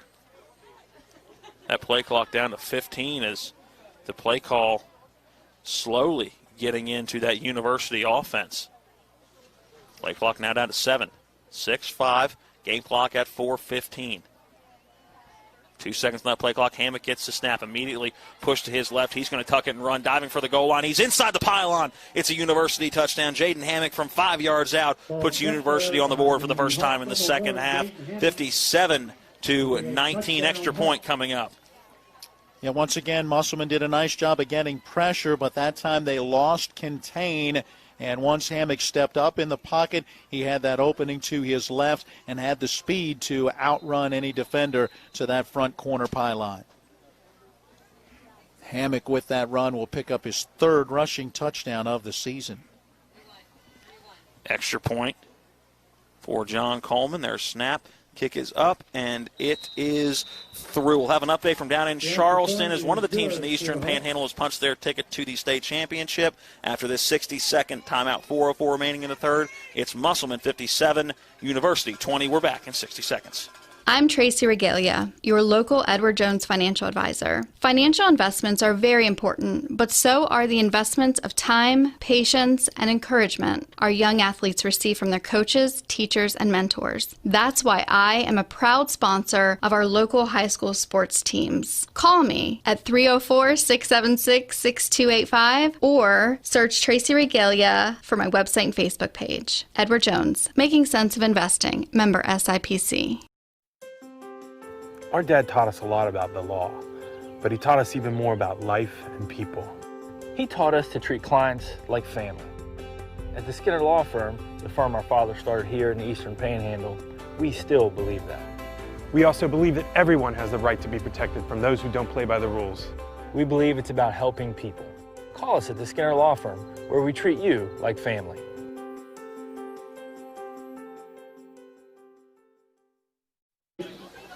Blake Harton awaiting the 4:04 remaining in quarter number 3. University finding the end zone for the first time in the second half. It was Hammock on the 5-yard touchdown run. 57-20 is our score here. We'll give you an update from the volleyball state tournament after this kickoff. It is Guillermo Sanchez Solis set to kick it off. Blake Hartman stands back at the 15-yard line. Sanchez Solis sends a short kick to that far side. It's Zamora taking it at the 28. Starts his return. He's across the 40-yard line, taken down at the 42. And some extracurricular activities coming in at the end of that one. It was a University player hitting the deck, so wouldn't be surprised if this penalty went against Musselman, as they will give a holding penalty on the Applemen and bring that return back. Matt, the drive summary. 7 plays, 22 yards, 3 minutes, 42 seconds after the great kickoff return from Damon Cunningham. And as you mentioned, 5 yards on the touchdown run for Jaden Hammock. That's brought to you by CASA, court-appointed special advocates. Volunteer to change a child's story at mycasaep.org. Matt, at the state volleyball tournament, Musselman has punched their ticket to the state championship, and GW has come back from being down 2-0. They beat Hedgesville in 5. It'll be a rematch of last year's AAA state championship. That match coming up at 7 o'clock tonight. Ball at the 23-yard line. There's the snap to Hardy. Fake give in the backfield. And Hardy breaking a couple of tackles up across the 30-yard line before being thrown forward at the 32. And that should be enough for a first down. It is. That moves the chains. First down Applemen, as we're now under 4 minutes to play in quarter number 3. Yeah, good hard running for Caleb Hardy. He's not huge by any stretch of the imagination, as he's listed 5'11", 170, but ran with some force. First down and 10. Off the 37-yard line. Hardy takes that snap. It'll read option. Now pitches it to Zamora on this near side. Crosses the 35. Lowers his shoulder at the 37 to gain a few extra yards. And took number 13, Corbin Cross, for a little bit of a ride. Gain of 8 on first down. 2nd and 2 coming up. Ball at the 40-yard line on the near hash. By the way, Bridgeport has added a touchdown to their lead against Washington. About a minute 24 left in the third. Bridgeport 55, Washington 7. 3 minutes left to go in quarter number 3. There's that snap, and again on the sweep to Zamora. Crosses that 40, cuts back towards the middle of the field, breaking tacklers near midfield. He's going to be stopped a yard short, but that's enough to move the chains. First down, Musselman. Yeah, pick up 9 more yards. And how about this second half for Zamora? He's now up to 10 carries for about 120 yards, so a pair of 100-yard rushers today for the Applemen. They will give forward progress to that midfield stripe. So let me add another yard to that, 121. First down and 10 from midfield, ball on the near side hash. Blake Hartman by himself in the backfield. He will take that snap starting up the middle. He's got a seam, cuts back towards this near side, gets inside the 35, down inside that 35 near the 30. Looks like the 31-yard line. First down, Hartman to 30 left to play in quarter number 3 on what should be a running clock in quarter number 4 with a 37-point difference right now in the scoring. How about 198 yards, the unofficial total for Blake Hartman, who came in averaging 202 a game. He's right on pace. Ball at the 32-yard line. At the 33-yard line. Starting to hear the chant Kennedy Award, and I'm all for it. He deserves it. Handoff goes to that Kennedy Award nominee, and Hartman barrels forward, a flag coming down in that run. Back in the backfield, looks like we may get a hold on Musselman, and it is a hold on Musselman. Bring that one back, and that one coming a couple of yards behind the line of scrimmage. That's going to be a loss of more than 10. Yeah, Ethan Northcraft guilty of that. When he knew it, I turned back and looked at the official. The senior says, my bad. Hey, I've got now 13 penalties, 136 yards on Musselman in this one. Certainly something they're going to want to clean up. And we saw the same thing with Martinsburg last night. It's just a case of trying to get back in the groove of things. That football pushed all the way back to the 48-yard line. Wow. First down and long, extra long. Yeah. Snap goes to Caleb Hardy. Zamora will take it on the sweep. He's got Hartman as a lead blocker looking to cut back towards the middle of the field. Gets back to the not even line of scrimmage. That's be about a half-yard loss on that sweep. Second down and long coming up. Daniel Henderson with a pretty big hit there at the end. Close, but not quite a candidate for the Cody's Body Shop collision of the game. Now you get into this juncture of the game, and we've seen too many big hits by now to have that one as a finalist. Minute and 35 seconds left before the end of the quarter. Again, apologize for the viewers on TV 10. Just couldn't seem to get the picture to come through the way we wanted to on that scoreboard here at Waldeck Field. The snap goes to Hardy. He gives to Hartman off the left tackle. Gets near the 45 to the 46 before he is wrapped up and brought down by Joseph Miker. Third down and long coming up.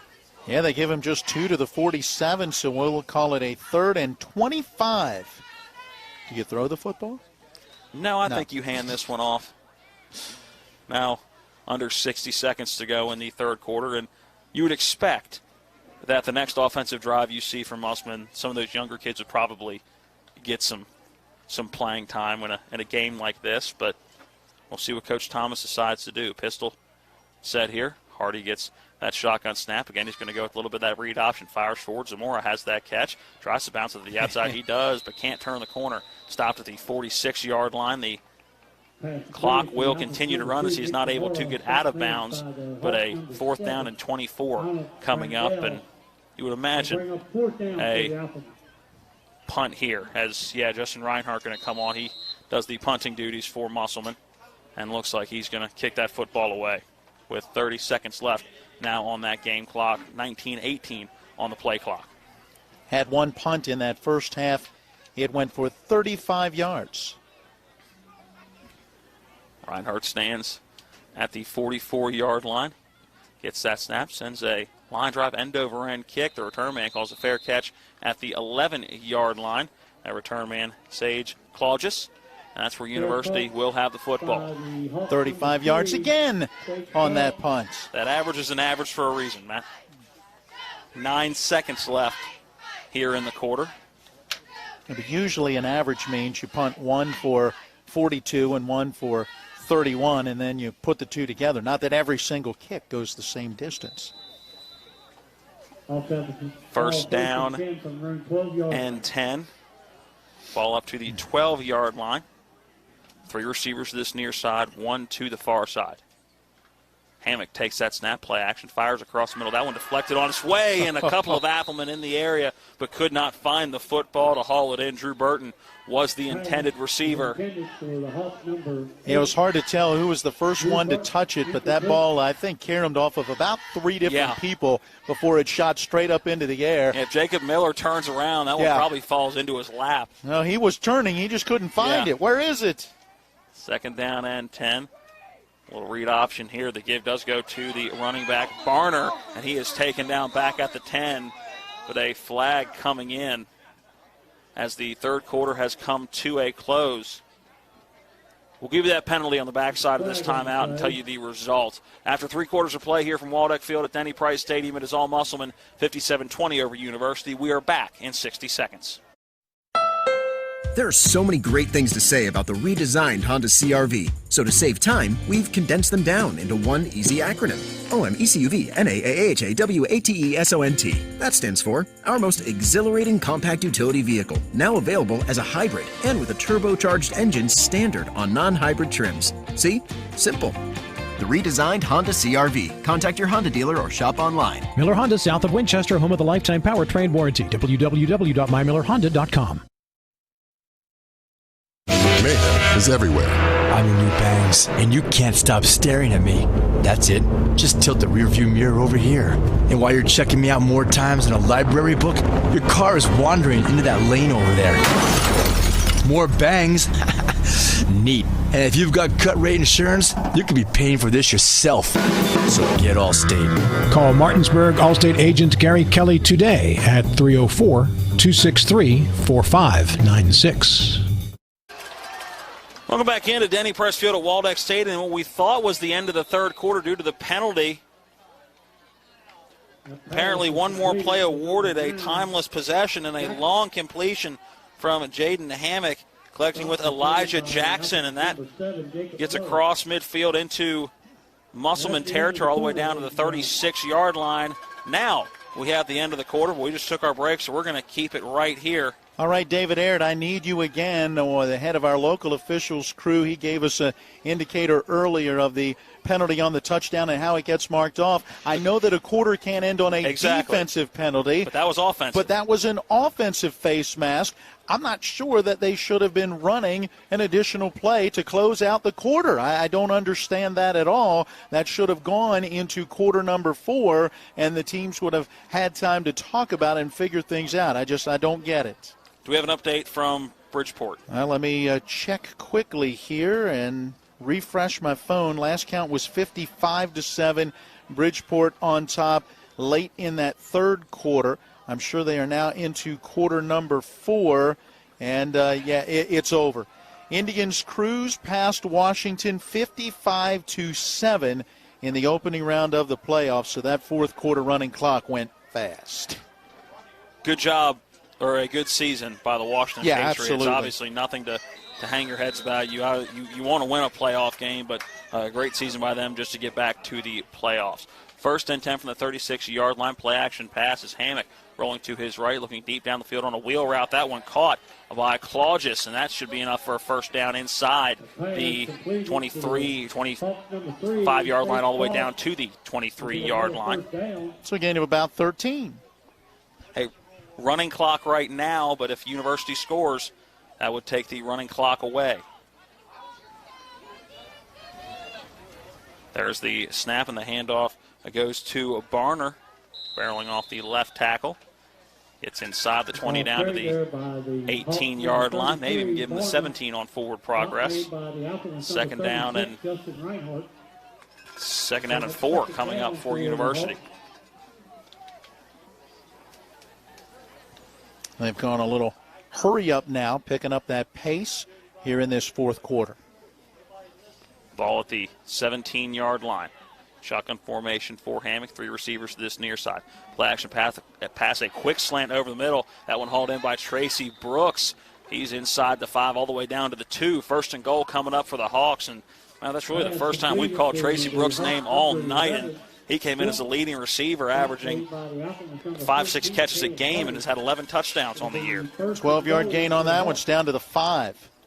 Colin McBee, the new tailback in the backfield. Play action passes Hammock going into the end zone, and that one is hauled in for a touchdown and a flag coming in, and we may have another touchdown with a pass interference call.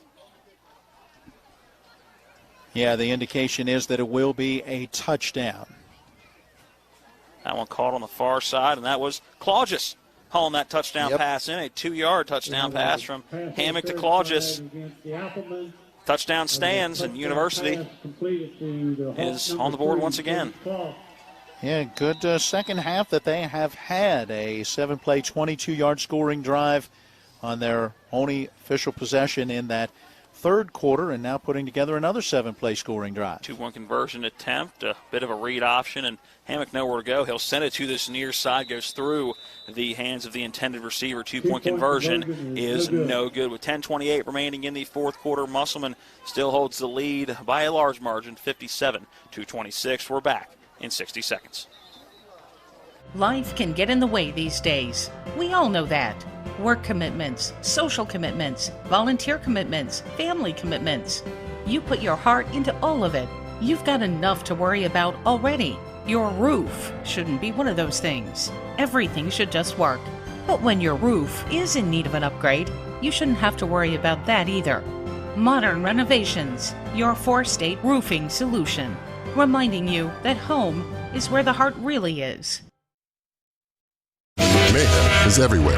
I'm your new bangs, and you can't stop staring at me. That's it. Just tilt the rearview mirror over here.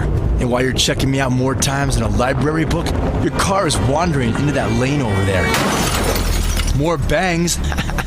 Neat. And if you've got cut rate insurance, you could be paying for this yourself.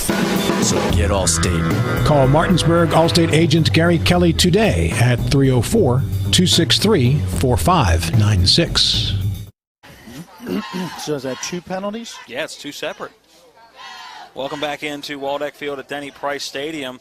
And unsportsmanlike conduct after the extra point, and that's a couple of 15-yarders, Matt. So this is going to be a pretty easy kickoff because the pass interference, from what we've been told, will now be, and going past the 40-yard line all the way down what should be the 30-yard line on the kickoff. Should be the 25, shouldn't it? 30 yards. 30 yard. So, okay, you're right, 30-yard line. Here you go. I've got Musselman now at 15 penalties, 166 yards in this one. About the only thing they haven't done well, though. So the kickoff coming from, I think this is the shortest kickoff I've ever seen in my life. Am I correct that you can actually kick that? You could elect to try like a field goal from this position? I got to think about how that works. I know that was something that happened way back in the day. Someone will help me out. But anyway. Here's the kickoff. It's a bouncing onside kick, a high bouncing, and it does look like it's hauled in by one of the return men for Musselman. Believe that was a 10 on the jersey, and it was. That's Baden Hartman giving Musselman possession. And that was a high bouncing kick, and looked like University was going to have an opportunity to haul that one in. It certainly did. Musselman will have it at their own 14, by the way. Drive for University. 7 plays, 88 yards a minute and 41 seconds. 5 yards on the touchdown pass going from Jaden Hammock to Sage Claudius. And that makes it 57-26. Musselman in the lead, brought to you by CASA, court-appointed special advocates. Find out more at mycasaep.org. The clock is still running. So once it got to 35, we will run. That was a question up here in the press box. First down and 10. That snap going back to Blake Hartman, goes right up the middle. He's across the 45-yard line now into University territory. 40, 35, 30, a couple men to beat. Is dragged down from behind inside the 25-yard line. And that's how you reverse the field, Blake Hartman. Yeah, you do it with a 64-yard run. I would have him 25 carries, 264 yards. We heard the chant earlier. Kennedy Award. Man, if he doesn't get it, I want to see who does. Yeah, we've had the opportunity to see him an awful lot this year, and he continues to amaze me every time we see him. First down and 10, ball at the 22-yard line. Hardy in the pistol formation. That give is to Blake Hartman. He goes off left tackle, lowering that shoulder. And a good gain on first down. Should be about 5. Yeah, looks like it's down to the 17. Second down and 5 coming up. Second down for the Applemen. 9:26 on a running fourth quarter clock. It is dotting the I's and crossing the T's from here. Yeah. Hartman by himself in the backfield. 2 receivers out to the left, 1 to this near side. Now he'll bring some more in motion to line up as the slot to this right side next to Caleb Hardy. There's a snap to Blake Hartman. He'll take it up the middle, bounces it out to right tackle, lowers that shoulder, keeps his feet running inside the 5, and still going to be a few yards short of the goal line, but first and goal coming up for the Applemen, and Blake Hartman still running on all cylinders. I would have this as his highest rush total on the season, 284 yards now unofficially on 27 carries. He again will be by himself. Blockers heavy to the left side of this formation. Takes a snap, going to the left, lowering that shoulder, keeping the feet running, and he's going to be stood up at the 1-yard line. Second and goal coming up. So he picks up a yard, second and goal from the 1. Let's see if they can get him into the end zone for a 6th rushing touchdown on the day. And what would be his 7th, remember, he had that punt return to open the score. You got that record book next to you? I do have it.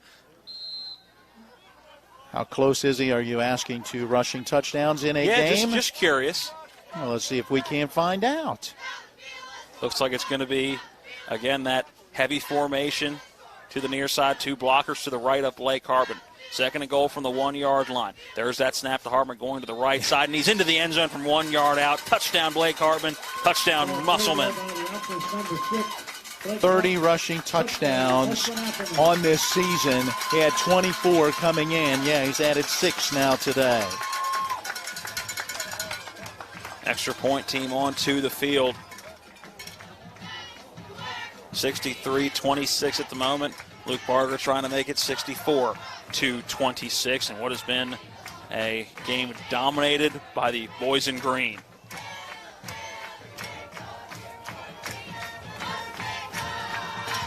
Hardy gets the snap, puts that hold down. Luke Barger with the extra point, up and through. With 8:14 remaining in the ball game, Musselman leads University 64-26. We're back in 60 seconds. They're my closest friends. We've been through a lot together. Seeing our kids off to college, Kelly losing her mom, my 50th birthday, I trust them with so much. So when it came to my finances, I trusted Kelly's referral to her Ameriprise advisor. Beth gives me the comprehensive advice that helps me feel confident my financial future is secure. With the right financial advisor, life can be brilliant. Ameriprise Financial. With 4 new car dealerships and 4 used car dealerships in 3 states, Parsons is the largest used car and fastest growing new car dealer in the tri-state area. Take Parsons Ford with huge savings on hundreds of new Fords, financing from 0%. Parsons' goal of financing for all. And Parsons' famous above-market trade-in allowances that help make Parsons #1 for used cars, too. See why so many won't buy anywhere but Parsons Ford in Martinsburg. We became #1 by making you #1 first. Parsons. With that touchdown. Welcome back in to Waldeck Field at Denny Price Stadium. 8:14 remaining in the ball game. Well, there you go, the announcement. Blake Hartman has now tied the all-time state record for rushing touchdowns. A short kick called for a fair catch at the 34-yard line by one of the blockers for University, so they will get the football at the 34-yard line with a little over 8 minutes remaining in the football game. Matt, let's quickly glance at the bracket. Could it be a good one right here next week? Musselman advancing will play the winner of the 6-11 matchup. That's Spring Valley, the 6 seed, and Hurricane, the 11 seed. Those 2 teams are supposed to play tomorrow. Musselman's already seen Hurricane. We've already seen Spring Valley get a win against Martinsburg. That'd be a great matchup here next week. Pistol formation. Hammock dropping back to pass. He's got 3 receivers to this near side. Steps up in the pocket, and Ethan Northcraft wraps him up for a sack back at the 33-yard line. Looking back through, we would have that as the 7th sack on the day for this Musselman defense. And Northcraft's been in there a bunch. That he has. Loss of 4 on the sack. 2nd and 14 coming up for University. 7:30 left in the ball game. Again, it's 3 receivers to this near side, 1 to the far side. Hammock dropping back to pass, looking left, nowhere to go. Again, it's going to have to tuck it and run. Goes right up the middle. Reinhardt trying to run him down and gets helped by a couple of Kelly Green helmets in there as well on the tackle. James Foy once again. Kind of like the play of Jaden Hammock, just a sophomore, 6'1", 165, very heady. Still putting out a great effort right now. Down 64-26, 7 minutes left. Running hard, picked up 7 yards there. 3rd down and 7 coming up now for University. Trying to move those chains. Hammock play action pass goes over the middle and in and out of the hands of Tracy Brooks. That one, a pass coming in right about his shins. And Brooks having a day he's going to want to forget. Again, comes in as a very talented receiver. 30 receptions coming into the day for 526 yards, averaging 17.5 a catch and 11 touchdowns. We have only a catch or 2 in the game today. Yeah, and that one certainly would have been an extremely difficult catch. Yeah, that to one make. well that below one, the knees. As you said, yeah, down around the shins. 4th down and 7. The offense for University staying out there. Pass across the middle and nobody home. Miscommunication on the routes, and that's a turnover on downs for University. And the Musselman Applemen taken back over on offense. 1 of 6 on 4th down conversion attempts today for University. That's how many times they have gone for it on 4th down. It's just been that type of day for them against this Musselman defense. And it looks like these starters are going to come out for Musselman. And Coach Brian Thomas is going to use a timeout to make sure he gets the personnel he wants out there. Some of the youngsters going to step in on offense for Musselman. We'll take the 60-second break as well. Back with 5:54 remaining in the game. All Musselman 64, University 26. We're back in 60 seconds. Erie Insurance says here's to the grown-ups who move, mortgage, mow, and still bust a move. But does your home insurance still fit? Erie helps you protect the home you've grown into, all at fair prices that are often less than the other guys. So how do you find the right coverage? Magic. Nope. Local independent agents who get to know you like this. Your local Erie agent in Martinsburg is Smallwood & Small Insurance. Get a quote at smallwoodandsmall.com. Erie Insurance. I had to pack up all my things. I had to leave my home. And I never knew where I was going next. It felt like I never even had a say. But then you came along. Change a child's story. There's a child in foster care waiting for a volunteer like you. To change a child's story, go to mycasaep.org.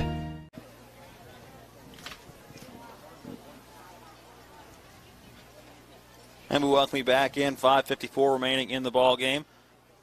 The youngsters now in for Musselman, including at quarterback. Hopefully getting this last name right, Nathan Liberte. In the backfield, a new running back as well. Can't see that number. Maybe number 7, Jacob Miller. It is. There's that handoff. Miller, who had a career game at Hurricane the last time we saw him, takes the handoff and gets clobbered in the backfield for a loss of a couple. Ended up going over 100 yards at Hurricane the last time the Applemen were on the field. Blake Hartman a little banged up in that one at the end of the game. I think Nathan may be LaLiberty. LaLiberty? Yeah. I thought that was too Just simple. the way for that it I looks. thought the spelling, I thought that was too simple. I guess I shouldn't have overcomplicated it. We'll go with LaLiberty. He is the quarterback, stands at the 45-yard line. Miller behind him. There's the snap. The handoff is to Miller. He gets back to the line of scrimmage and a little bit more. Still running those feet down to the 37-yard line. It'll bring up 3rd down and about 7. This is a tough time to be a young running back because you know that defense is aware of what is coming, the handoff, and you just have to stick your nose in there and battle and get whatever you can get. Kobe Hazlett now in the game at running back. LaLiberty takes the snap. The give is to Hazlett, trying to follow those blockers and going to the outside, but no dice, wrapped up by a big front line of University. That'll bring up 4th down and 8. Yeah, loses a yard. Under 5 to play in the game now, nearing 4:30. Again, just crossing the I's and dotting the T's from here. They'll go for it on this 4th down. Yep, and they'll take some time off the clock, use the entire play clock, which is now down to 15. Coming up in the post-game show, we'll give you some analysis from this one. We will have stats from the entire game as well, as it does look like Musselman is going to adjust to punt the football away. Blake Wharton. Wharton gets that snap at the 49-yard line, sends a end-over-end kick inside the 15. That one muffed, and Musselman should be able to run it down. The ball bouncing at the 5, picked up and marked dead at the 4-yard line. That was picked up by Kobe Hazlett. And are they not going to say that University touched the football? Yeah, a muffed punt situation, and so that will be University football where it was touched, which will be, down around the 5-yard line. So it ends up being about 33 3 yards on the punt. University takes over 3:28. Well, I say that, and the clock's winding again. Now at 3:20, ball at the 5-yard line.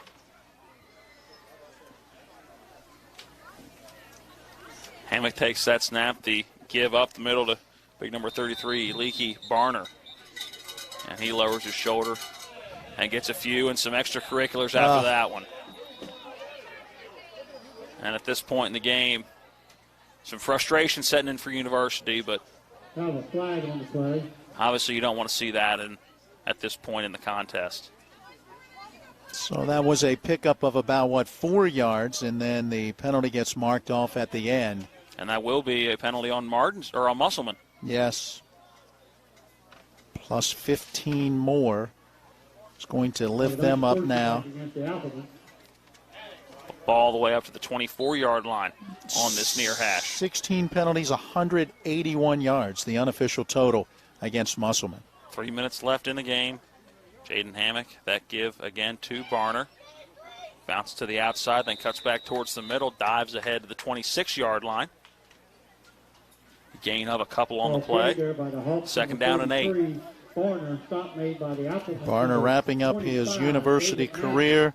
Strong effort, 22 carries, 78 yards now after that pickup of a couple. He stands to the left of Jaden Hammock. In the backfield, play action pass. Hammock moving to his left and just sends one downfield trying to get rid of it. Was looking for Tracy Brooks, but never got anywhere close to him.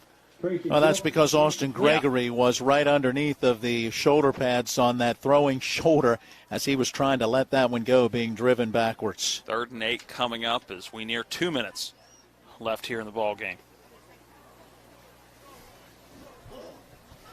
University slowly getting into formation. Matt, this will be the 15th 3rd down they have faced today. Play action pass. Hammock looking deep down the middle. Is rushed to that far side. Reinhardt almost able to bring him down, but Hammock going to tuck it and run. Gets across the 30-yard line. Reaches that football out. Looks like he's still about a yard short of that line to gain. 4th down and 1 coming up. No, they will give him the first. Where that referee was standing, and again, maybe it's just our angle, certainly looked like he was about a half yard short, but does enough stretching out that football to get the first down. Ball at the 34-yard line at the far side hash. He needed 8. He got 8. Minute and 45 on a running 4th quarter clock. 3 receivers to this near side. Play action pass. Hammock going to the right side. That one hauled in by Claudius. Gain of a couple. 2nd down and 6 coming up. Pass completed to the Hawks. Clock winding. Under a minute and a half. Boy, put it out at 39. That gain's good for close to 5. Making it a 2nd down and 5. Snap goes to Hammock, looking left. Nowhere to go downfield as rushed to his left, trying to set his feet and throw, but no dice, and eventually run down in the backfield by Justin Reinhardt.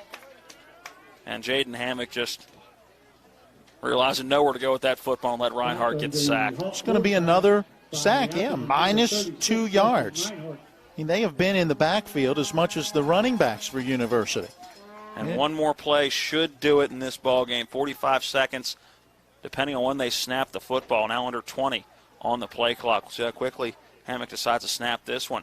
Snaps it, and now back to the 35-yard line. Avoids 1 sack. He's going to tuck it and run across the 40 near the 42-yard line is where he steps out of bounds with 30 seconds left in the game, and it'll be up to University on whether they run another play in this one. The play clock longer than the game clocks. That may have been the last play of this football game. He did pick up a first down. University getting into a formation, so they may try to run one more play.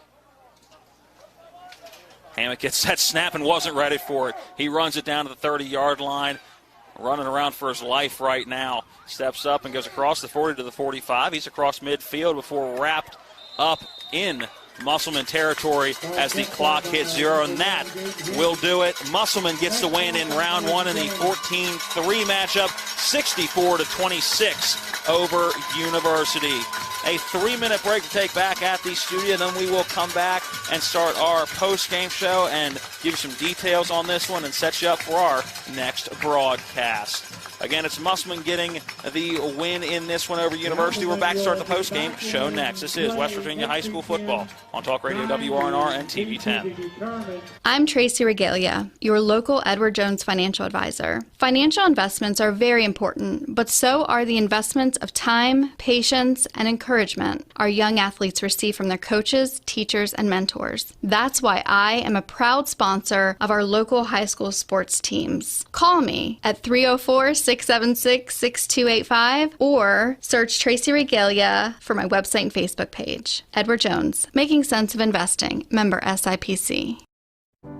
In the face of adversity, we stand together. Unity for what matters most. We've survived war, fought disaster, and beaten hardships. We've laughed together, cried together, planned together, and prayed together.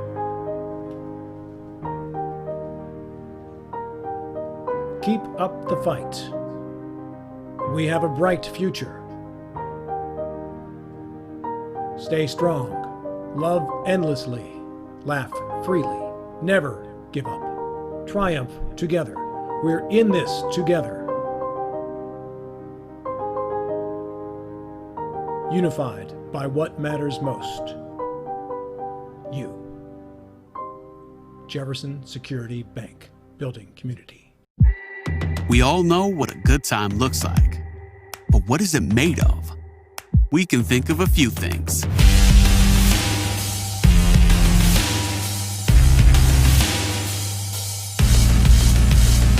In this case, it's handcrafted food to gather around, an ever-changing variety of wine, and a Friday night.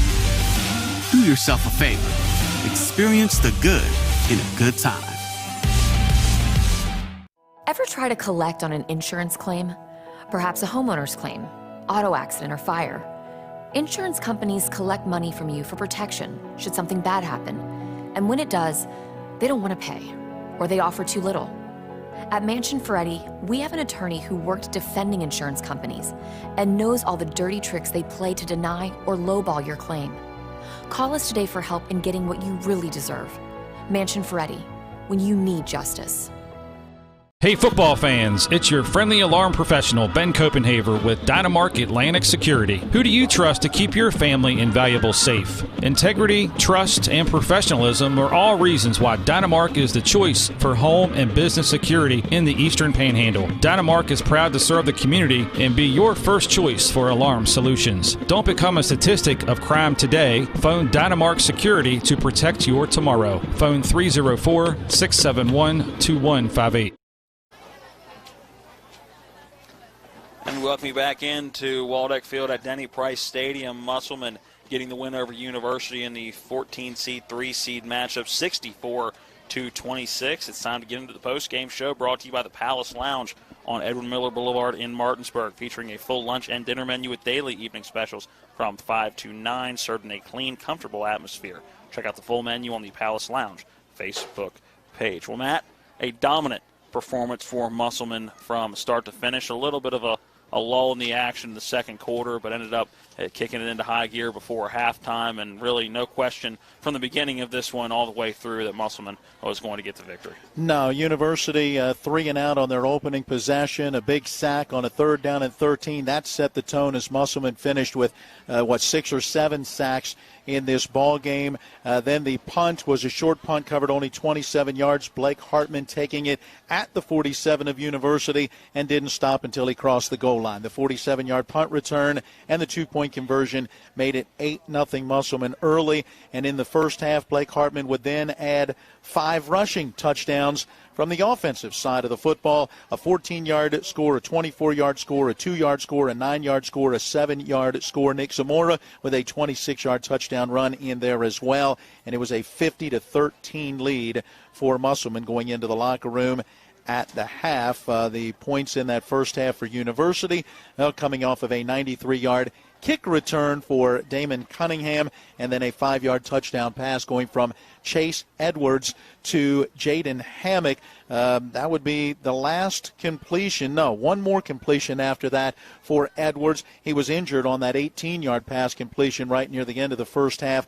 Never came back in. Hammock took over at quarterback in the second half, and University did get a couple of scores. Hammock with a 5-yard touchdown run, and then a 5-yard touchdown pass to Sage Claudius, and that accounts for the 26 points for University in the second half for the Musselman Applemen. A 30-yard touchdown run for Nick Zamora, and a 1-yard touchdown run for Blake Hartman, giving him his 6th of the day, his 30th of the season, and making him the new record holder for most rushing touchdowns in a career in the state of West Virginia. And your final score, Musselman 64, University 26. That is the scoring recap. Another 3-minute break to take. When we come back, we'll run some of the numbers from this one. Again, your final, Musselman 64, University 26. The University season coming to an end. Their record 3-4.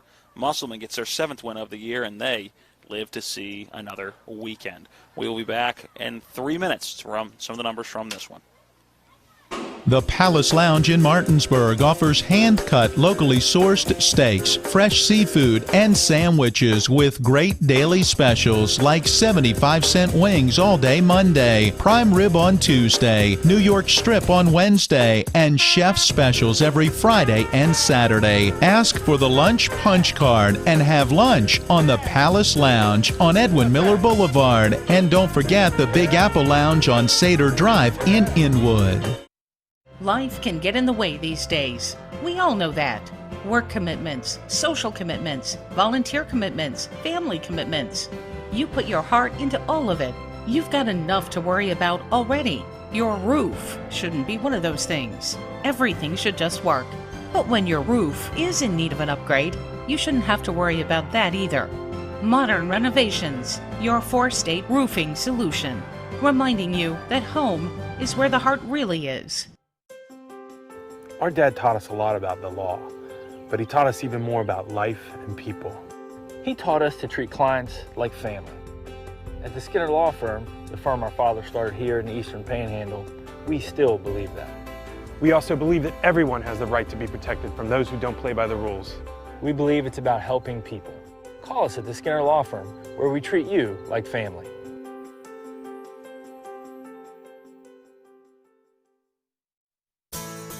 McCrae is dedicated to protecting our employees and you, our customers, as we provide our communities essential heating, cooling, and indoor air quality needs during these trying times. Take advantage of McCrae's exclusive offer. Purchase a new Trane high-efficiency system and receive a $1,000 instant rebate plus 0% interest financing for 48 months on qualifying products. Hurry, this offer won't last. Visit McCraeWay.com/TV today to learn more. It's hard to stop a train. Looking to buy a home in the Eastern Panhandle? Having trouble getting your house sold? Then call Chris Ross and the Milestone Real Estate Group at Keller Williams. A Martinsburg High School graduate, Chris knows the local market, and he's proven it as the #1 real estate team in West Virginia in 2019. Milestone Real Estate Group at Keller Williams. Phone 304-579-7349 or go to callchrisross.com. Let's celebrate your real estate milestone together. Erie Insurance says here's to the grown-ups who move, mortgage, mow, and still bust a move. But does your home insurance still fit? Erie helps you protect the home you've grown into, all at fair prices that are often less than the other guys. So how do you find the right coverage? Magic. Nope. Local independent agents who get to know you like this. Your local Erie agent in Martinsburg is Smallwood & Small Insurance. Get a quote at smallwoodandsmall.com. Erie Insurance. It's time to take a look at the final stats from this one, brought to you by Dynamark Atlantic Security. Hey, don't be a statistic. Protect your family, home, and business with the local alarm professionals at Dynamark Atlantic Security. They have the solutions to meet your needs and local monitoring, too. Learn more by calling our buddy Ben Copenhaver at 304-671-2158. Matt, let's start with the Applemen. The Applemen in the first half ran 30 plays for 255 yards. In the second half, 25 plays 228 yards. That is 55 offensive plays, 483 yards today, and 473 on the ground. 2 pass completions in 2 attempts for Caleb Hardy, covers the other 10 yards. The only 10 yards in the passing game. Musselman really dominant, controlling the football, 23 first downs. They were 3 of 7 on third down conversion attempts, and looking back to that first half, 0 for 1 on their lone fourth down attempt. One thing they definitely have to work on, penalties. 16 penalties, 181 yards. That's an unofficial total from this one, and certainly can't have that as you continue on into the deeper rounds of the postseason. Another incredible day for Blake Hartman. Unofficially 29 carries, 286 yards, 6 rushing touchdowns, and a touchdown on a punt return of 47 yards as he did it all. Hey, Nick Zamora, give him a ton of credit as well. I was going to say, he didn't do it all. Zamora had himself a ball game, too. 11 carries, 120 yards, and a couple of rushing touchdowns for him. We mentioned Hardy's numbers. Throwing the football, hey, he threw in 45 rushing yards on 9 carries as well. So an all-around team effort led by Blake Hartman for Musselman. For University, after really tough sledding in that first half, 85 yards on 40 plays. They did have 154 yards on 26 plays in the second half, tallying 239 yards on 66 plays. 144 came through the air and 95 on the ground. They were just 6 of 16 on third down conversions and 1 of 6 on fourth down conversions. So a lot of what you may call some missed opportunities, if you will. And, of course, University having some issues in that punting game early on that hurt them as well. Part of that decision to go for a couple of those fourth downs. Penalty-wise, they did very well there. 5 penalties for 45 yards. The starting quarterback, Chase Edwards, went down with injury late in the first half. He was 6 of 10 for 43 yards. Coming in to spell him was Jaden Hammock. We had him at 6 for 10 for 101 yards. Hammock also had 10 carries for 34 yards. Leading the offensive attack, 22 carries, 78 yards was the senior running back, Eliki Barner, and he had himself a very strong game, but just not enough in this matchup with Musselman. Sadly, that's how he's going to close out his career at University, but a gritty effort today for him. Your post-game stats brought to you by Dynamark Atlantic Security. Hey, don't be a statistic. Protect your family, home, and business with the local alarm professionals at Dynamark Atlantic Security. They have the solutions to meet your needs and local monitoring, too. Learn more by calling our buddy Ben Copenhaver at 304-671-2158. One final 3-minute break to take, and when we come back, we will give out some awards. Our collision to the game, electrifying play of the game, and player of the game. We'll also set you up for what we believe our next broadcast will be. It could be tomorrow, it could be next week. We'll tell you about it after this 3-minute timeout. Again, your final in this one, Musselman at 64, University 26. We're back in 3 minutes. I'm Tracy Regalia, your local Edward Jones financial advisor. Financial investments are very important, but so are the investments of time, patience, and encouragement our young athletes receive from their coaches, teachers, and mentors. That's why I am a proud sponsor of our local high school sports teams. Call me at 304-676-6285 or search Tracy Regalia for my website and Facebook page. Edward Jones, Making Sense of Investing, member SIPC. In the face of adversity, we stand together. Unity for what matters most. We've survived war, fought disaster, and beaten hardships. We've laughed together, cried together, planned together, and prayed together. Keep up the fight. We have a bright future. Stay strong, love endlessly, laugh freely, never give up. Triumph together. We're in this together. Unified by what matters most. You. Jefferson Security Bank, building community. We all know what a good time looks like, but what is it made of? We can think of a few things.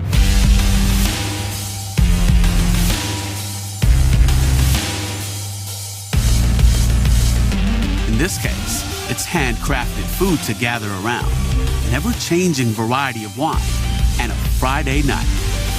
Do yourself a favor. Experience the good in a good time. Ever try to collect on an insurance claim? Perhaps a homeowner's claim, auto accident, or fire. Insurance companies collect money from you for protection should something bad happen. And when it does, they don't want to pay, or they offer too little.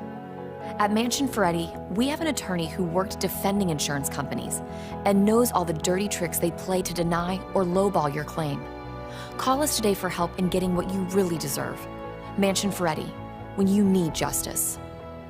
Hey football fans, it's your friendly alarm professional, Ben Copenhaver with Dynamark Atlantic Security. Who do you trust to keep your family and valuables safe? Integrity, trust, and professionalism are all reasons why Dynamark is the choice for home and business security in the Eastern Panhandle. Dynamark is proud to serve the community and be your first choice for alarm solutions. Don't become a statistic of crime today. Phone Dynamark Security to protect your tomorrow. Phone 304-671-2158.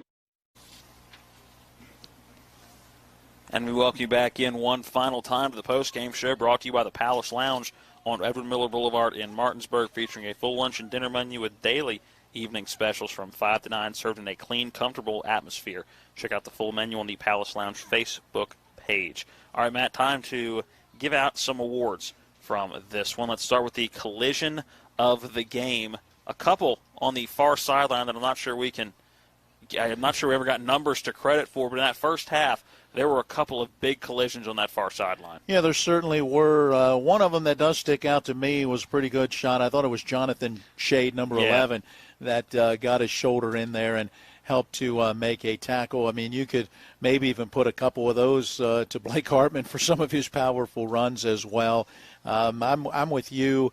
Can't pinpoint a specific one and/or that Hartman sack where he ran down. I think at that point it was still Edwards, where he came untouched off the backside and chased Edwards all the way down. That was a pretty big crunch, and the two hits that put Edwards out of the game. Yeah, that's true. Were two Absolutely. Big collisions. I think one of those was Justin Reinhart on the hit. So this was a hard-hitting football game. So there's a lot of body damage, which means you need to see Cody's. At 851 Wilson Street in Martinsburg, family-owned, Cody's offers superior customer service at a great price, performed by experienced, certified technicians.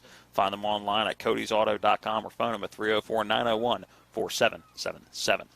Electrifying play of the game brought to you by Orsini's in Martinsburg.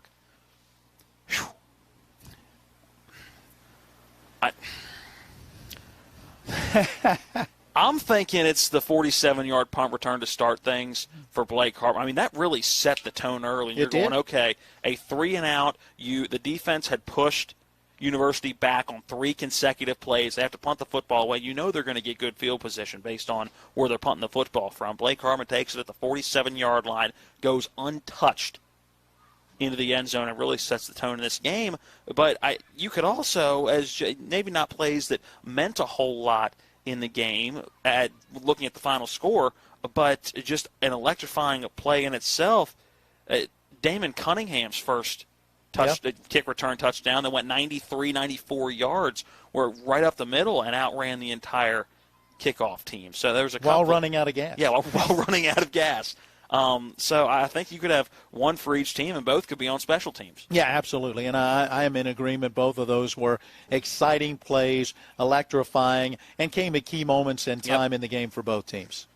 The electrifying play of the game brought to you by Orsini's in Martinsburg, offering top names in kitchen and laundry appliances. And for you grill masters, Traeger Wood Fire Grills.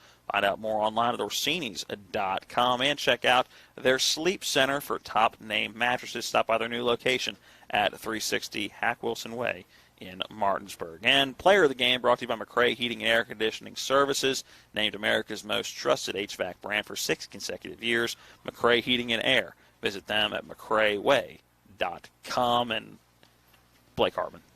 Yeah, there's no doubt. Yeah, you can't have 7 total touchdowns and not be the player of the game. Again, Nick Zamora, heck of a ball game. Yes. Over 100 yards running. At a lot of games, he's probably the player of the game. On the defensive side of the football, Ethan Northcraft had a phenomenal game along that defensive line. Justin Reinhart showing why he is an all-state linebacker as well.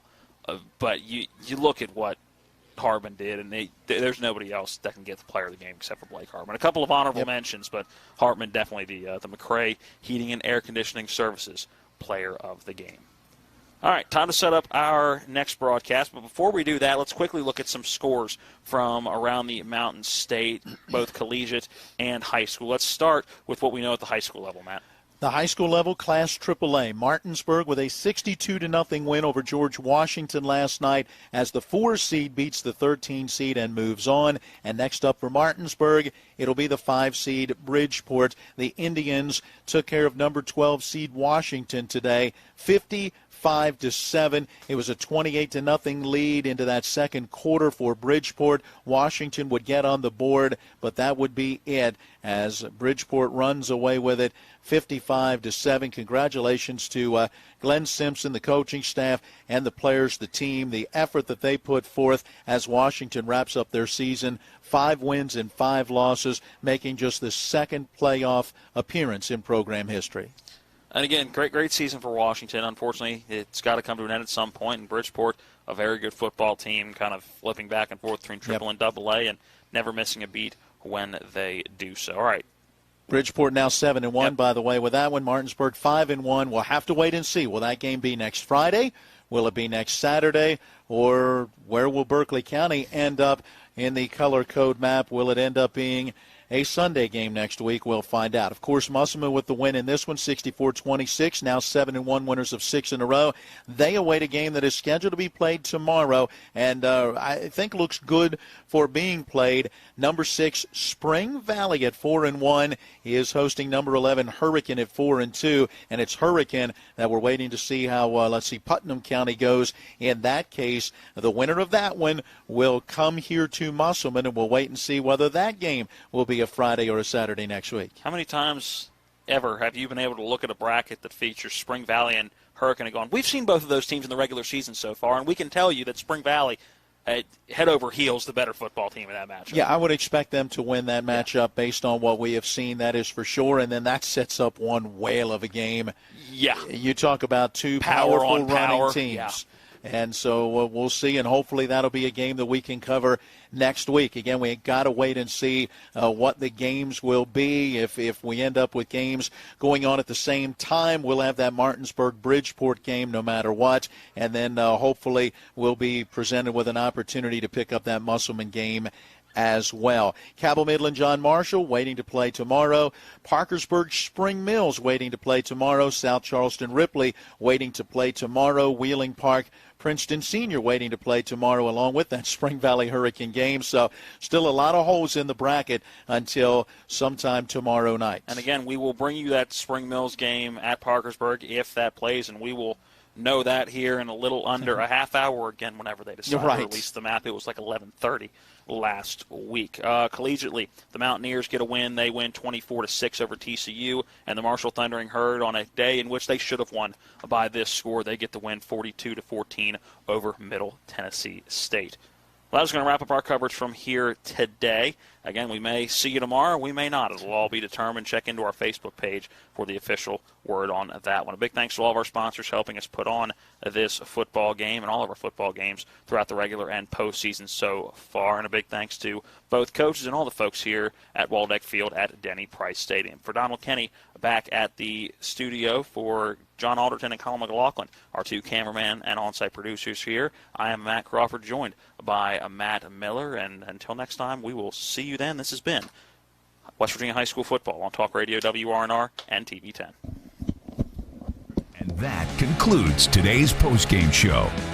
Be sure to tune in each week throughout the regular and postseason for more West Virginia High School football. Today's game has been brought to you by Kent Parsons Ford of Martinsburg, the Skinner Law Firm, Smallwood and Small Insurance, Rockwool, Panhandle Dumpsters, Modern Renovations, Jefferson Security Bank, Edward Jones Financial Advisor Tracy Regalia, Gary Kelly Allstate Insurance, Bricks 27 Restaurant, WVU Medicine East, Hagerstown Ford, the Brown Funeral Homes and Cremations, Bechtel Jewelers, the Mirius Group of Financial Advisors, Chris Ross of Milestone Realty,